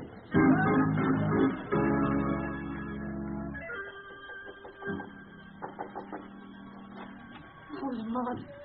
Thank heavens you're back. Well, come in, Martha. Lamont, I was right about Peter Swift. I was right. Yes, I know you were. I found out from another source. Why, darling, you're trembling. What's the matter? Oh, I'm all right. I just come from the prison now. I guess all that talk about bodies and executions has unnerved me a little. Oh, I'm terribly sorry I had to ask you to do it, but time is so short, and I had to be somewhere else. Oh, I understand. No, calm down. And tell me, Just what happened from the beginning. Well, I went to see the warden, said I was a newspaper reporter, as you told me to, and asked him what happened to the bodies of executed men. Yes? Well, he told me if the relatives don't claim the body, it's turned over to the State Medical College. So I asked him about Peter Swift. Go on. The warden said that according to the record, Peter Swift's family called for his remains. However, he said as long as I was interested, he'd send for the guard at the south gate. He'd know all about it. Pretty soon, the guard came up from the warden's office. Come in. You wanted to see me, Warden? Come in, Sloan. This is Miss Lane. She's a newspaper reporter. Oh, pleased to meet you, miss. She wants to ask you about the removal of bodies. Okay, I can tell you about every stick that's left here in the past 15 years. Well, you see, I just wanted to ask... The first one I ever saw was Grimes. He was hung up for murdering his mother with an axe. Well, ma'am, when they come for him, they... Just a minute, Sloan. There's one in particular Miss Lane is interested in. Swift. Oh, Peter Swift, huh? Right. Remember him? Oh, certainly. His family was supposed to come for him, but they didn't come after all. No? Nah. A croaker named Craig came for the body in an old truck. A croaker? He means a doctor, Miss Lane. Oh. That's the rather unflattering prison term for a medico. Oh. Yeah. I reckon this croaker Craig had bought the body. Anyways, he took it away quick. He was in a great hurry, too. The skip wasn't even cold yet. Do you know where this Dr. Cragg came from? Sure, from the city. I got his address on the register down at the gate. You want it? Oh, yes, please. Thank you very much, sir. A doctor named Cragg, Margot? Do you have his address? Yes, here it is. Oh, thank you. Now, listen, Margot, I've got to go out now. Mr. Lamont, I'm going with you. No, you're not. You're going home to be sure that your father doesn't leave the house until this thing is cleared up. I don't think it'll be for long, but I don't want to take chances on his safety. But where are you going? Shadow is going to pay a visit to a certain Dr.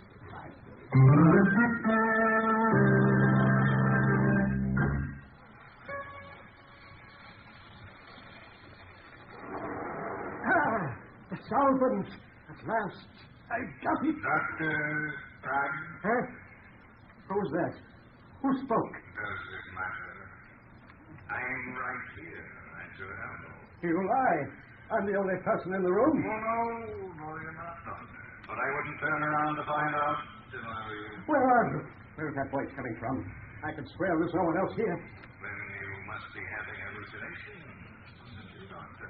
I'm sane. Sane. I'm sure you are, but you can't see, that's all. What do you want? Just a favor at a price. A good price. How much? $20,000. Yes, a good price. Well, I've got a friend booked to hang on the 23rd of this month. What's that got to do with me? My dad. $20,000. Who's your friend? His name is Louis. Three-fingered Louis. Well, what am I supposed to do about it? Perhaps you could keep him alive. So, why come to me? Not that gun, Doctor. I've got you covered. You steady! You can't shoot a shadow. Shadow? You don't mean it? Yes, I mean a shadow, Doctor. A shadow just wants a little information. You won't get it. Information as to death, if you prefer the term. I won't tell you. And restore his broken neck. I did it! I've proved I can do it. But it's my secret. I don't care if you are a shadow or the shadow. You can't have my secret. No one can have it. It's mine. Perhaps you trade your secret for mine. My secret of blinding eyes to the obvious. I can teach it to you in a few minutes. The shadow. Secret of invisibility. Well, I'm not interested in your secret, some psychological touch. What's the power of making oneself invisible compared to the secret of making the dead live? Perhaps you're right. Perhaps there is no comparison. But where to learn that secret? Crag, Tibet, or an African jungle? Oh, I won't tell you. I won't tell you. It's mine. For how long will it be yours? For as long as I want it to be. Forever and for all eternity. Because only I know the secret, and I shall never reveal it. No? No.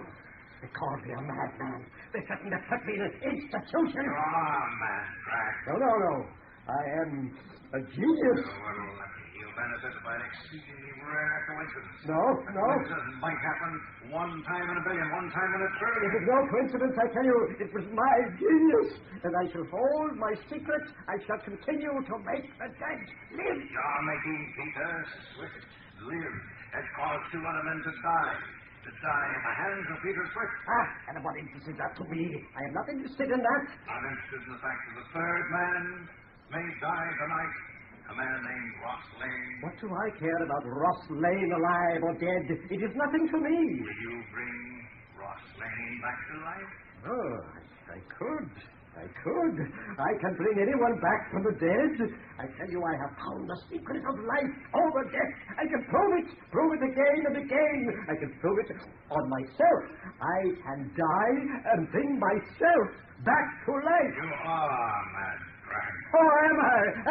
No, Mad? Frank. Yeah, I'm only putting my gun on the table. Very well, then. I'm not afraid of you, even though I can't see you. You see? Yes, Frank. And I will prove to you what I just said. I am not mad. I am a genius. I have found the secret. What was that? Why did you put that fountain pen in your mouth? Oh, so that's it. Potassium cyanide in that pen, huh? And you think you'll bring yourself back to life, huh? Right, you were a fool. You were a madman. So now, there's a shadow against the ghost. Ghost of Peter Swift. But never the ghost of Dr. Cragg.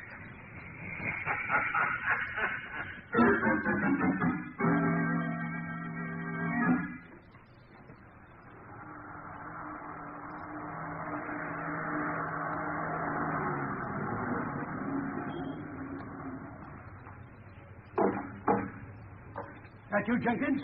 Good. I'll be right out. But Mr. Lane, sir, Miss Margot left strict instructions that she would not to go out of the house. Oh, she did. Well, when she comes back, you tell her I went out. I'm not going to be ordered around by my own daughter as if I were a child of 3. Ridiculous. I can take care of myself. Open the car, Jenkins. But Mr. Lane, the danger my eye. I'm going straight to my own club. It's my own car with my own chauffeur. The club, Jenkins. Yes, sir.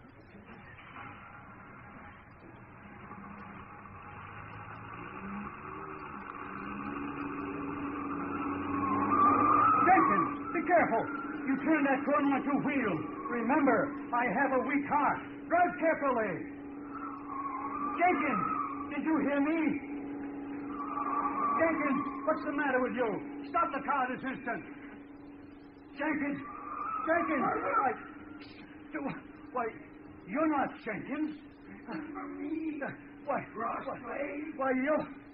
you're Peter Swift. I don't care who you are. Stop this car. Let me out. Let me out.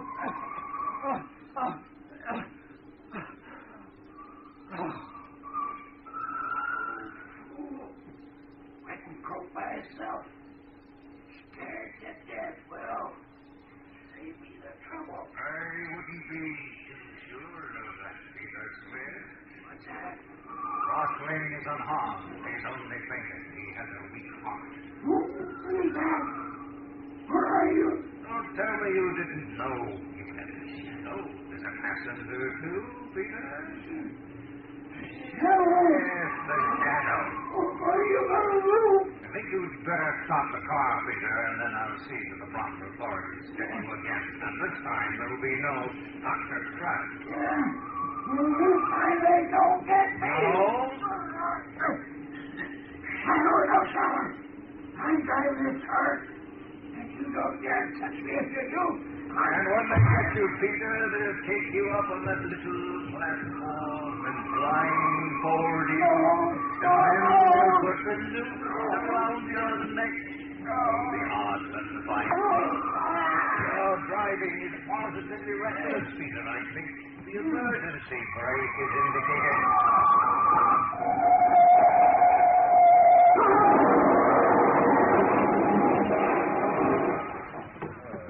you see that crash? That truck is driver. That car's a total wreck. We have got 3 hit on it.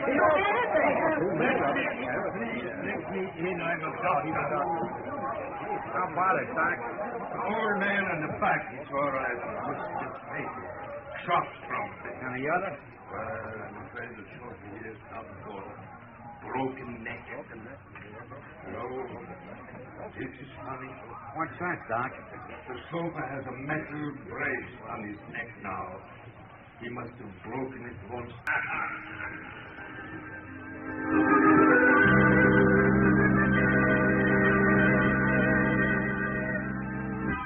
Well, there he is. Peter Swift. The only guy that ever died twice. Yeah, we're giving him a swell funeral, all right. I bet there's guys from every mob in town, right in this room. Only look natural. Way some natural. I guess your lamp's on the reed. Yeah, Peter likes flowers. They used to let him mow the grass and sing. Who sent this little bunch of funny blue flowers? Huh? Oh, that is forget-me-nots. Ain't there no card? Guess there is at that. My gosh. Look here. What does it say? The shadow.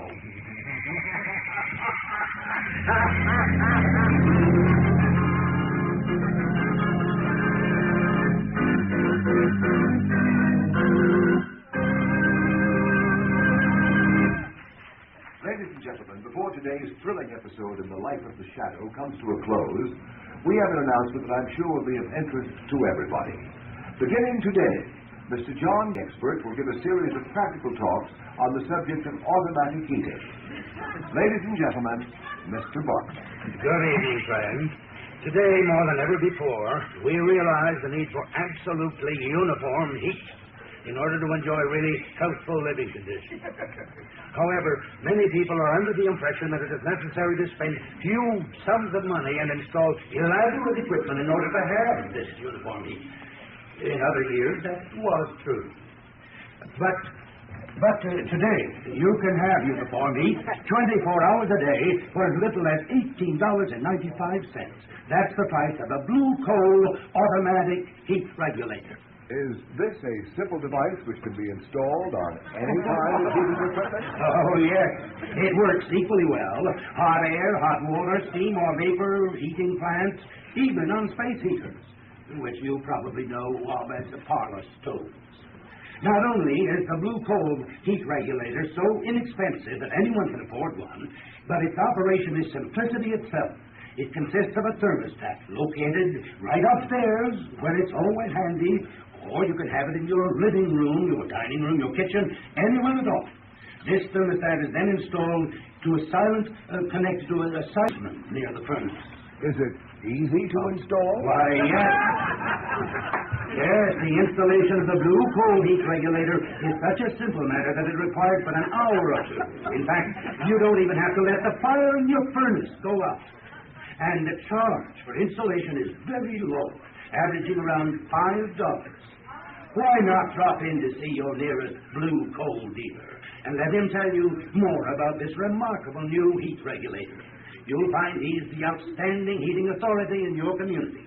And take advantage of his John Barkley trained serviceman, who is qualified to give you expert counsel on any heating problem at no charge whatever. I thank you.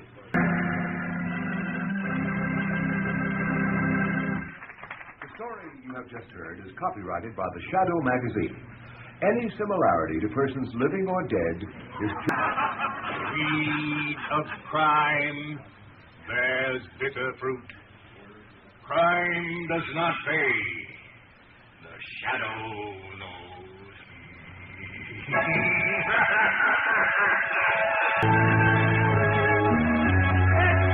To hear all about the shadow.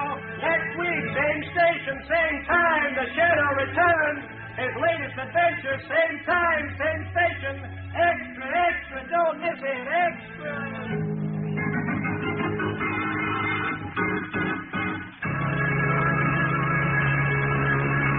Our cast tonight has included Dwight Weist, Margot Stevenson, Parley Bear, Jackson Beck, Arnold Moss, Sidney Sloan, Trudy Warner, Arthur Anderson, Dick Osgood, John Nanovic, organist Rosa Rio, and Terry and Ken Ross on sound effects.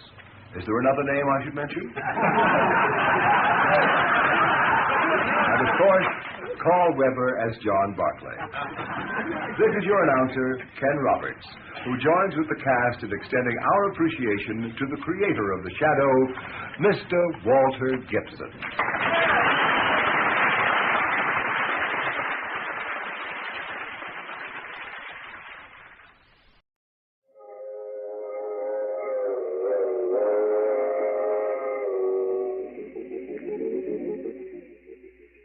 Mysterious traveler.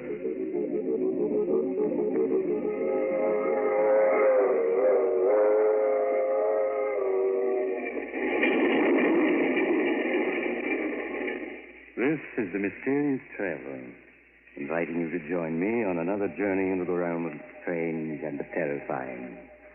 I hope you will enjoy the trip, and it will thrill you a little and chill you a little. So settle back. Get a good grip on your nerves and be comfortable. If you can. Where are we going? Well, we're going to join Walter Cabot as he takes a little excursion into crime. I call the story Murder Goes Free.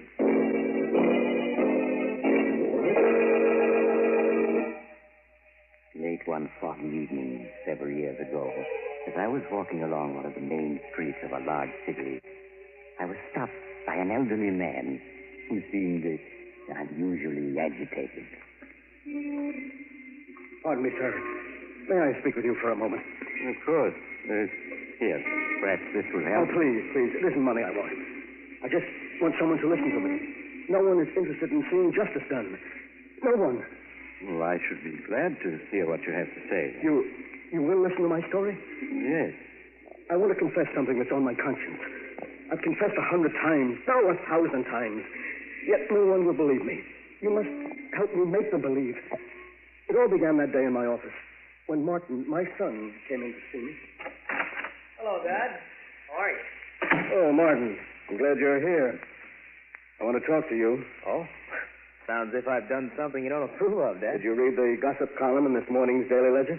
Oh, that. Why haven't you told me about this woman, Diana Winters? Well, I'm sorry, Dad. I just didn't think it was important. You've always told me about your other friends. Are you ashamed of Diana Winters? No, of course not. Why should I be? Martin, you know as well as I do that her reputation is, well, spectacular, to put it kindly. Well, stories about her all lies. I'm not taken in by gossip, Martin. I happen to know that this Winters woman is just plain no good. Dad, I won't have you talking about her like that. Martin, you don't love this woman, do you? Yes. Yes, I do. Martin, you must give her up. Dad, I'm old enough to make my own decision. Can't you see what she's doing to you?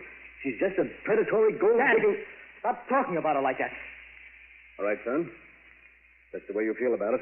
You'd better go. All right. Goodbye, Dad. Oh, Martin. My son. Oh, perhaps that's... Come in.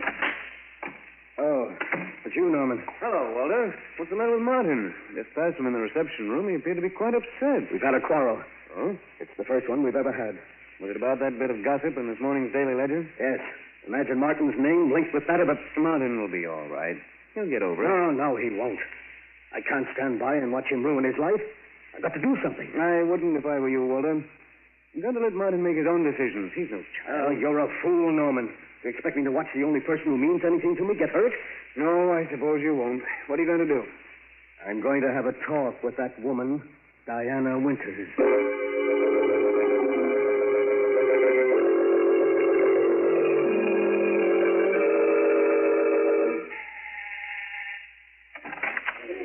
Hello. Oh, good evening. Are you Miss Winters? Yes. Won't you come in? Thank you. My name is Walter Cabot. Oh. Walter Cabot. I see. And I have a word in private with you. Really, I have guessed, It Mr. Cabot. will only take a few minutes. Well, all right. Come this way. Thank you. No, no bother us with here. I hardly know how to begin, Miss Winters. And let's be frank, Mr. Cabot, and save ourselves time. You've come here to ask me to give up your son, haven't you? Yes. Well, then you may as well know that you're wasting your time. I love Martin, and I won't give him up. I know better. Since we're being so frank, I'll get to the point. How much do you want to let Martin go? Are you insinuating that I now, just come, Miss Winters. There's no need to put on an act for me. How much? Really, Mr. Cabot, you know, you're far more interesting than your son. Shall we say, 100,000? 100,000? Yes, 100,000. He's worth it. I haven't anything like that amount of money. Oh, I'm sorry. Do you believe for a moment that Martin has any money? Oh, no. But he will inherit $250,000 from his mother's estate in a few months. Oh, so you know about that? Hmm. Yes, of course. What other reason would you have for leading Martin on? None that I can think of. What if I were to tell Martin of our conversation? He wouldn't believe you. You can't do this to him. I'm afraid I must be getting back to my guest, Mr. Cabot. Now, wait, please. Please listen to me. Martin is everything I have. If I had the money, I'd gladly give it to you. But I haven't it. Oh, so sorry. Women like you don't deserve to live. Will you please leave at once? If you don't give Martin up, I'll kill you. Oh, get out, do you hear? I'll have my friends throw you out. I'm warning you. Stay away from Martin, or I'll kill you.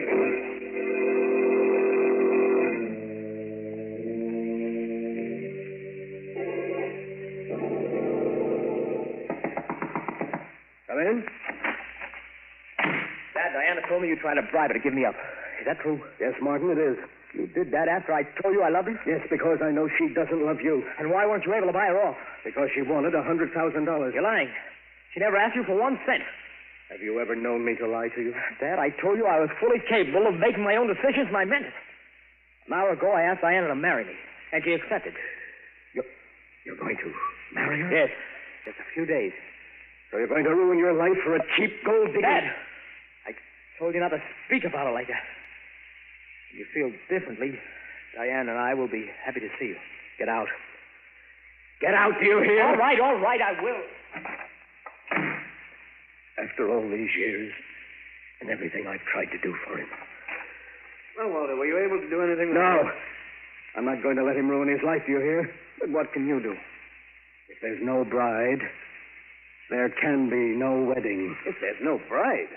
Walter, you don't mean you... Why not? You think of anyone who... For years, my hobby has been the study of famous murders. I've studied hundreds of cases closely. In each case, I was able to pick out the flaw that prevented it from being a perfect crime. And then one day, I began to work out a perfect crime for myself. Walter, what are you saying? I was merely doing it for fun, just as some men do crossword puzzles. But, Norman, I did hit upon a way to commit a perfect murder.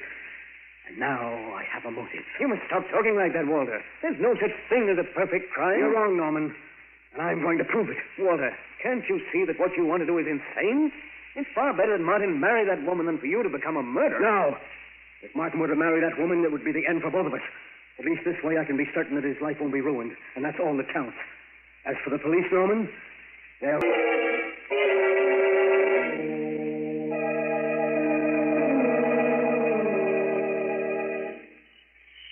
Pardon me, sir. Can you tell me the name of this horrible place?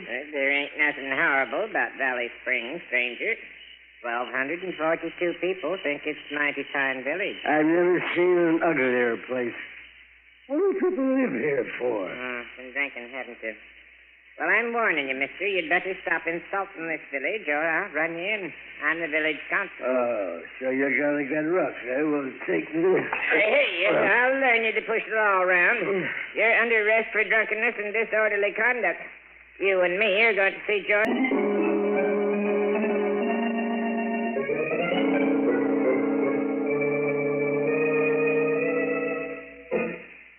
And after insulting our village half a dozen times, Your Honor, he attempted to attack me.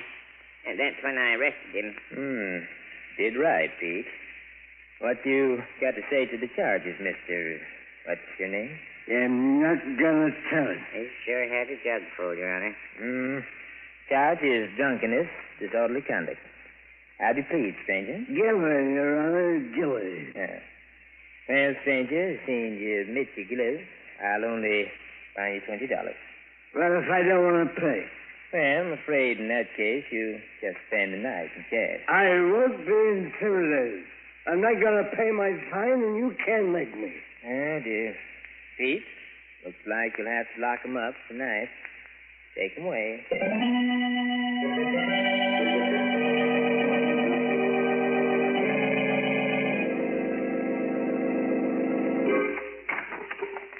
Well, stranger, now you can see what the inside of our jail looks like. Good. It still ain't too late to pay your fine. Don't you want to pay it and sleep in a nice, soft bed? No, I like it here. Which of the two cells is mine? Well, you take the one on the right hand. I'll sleep in the other. I got to guard you. Lock the door. Just as you say, Constable.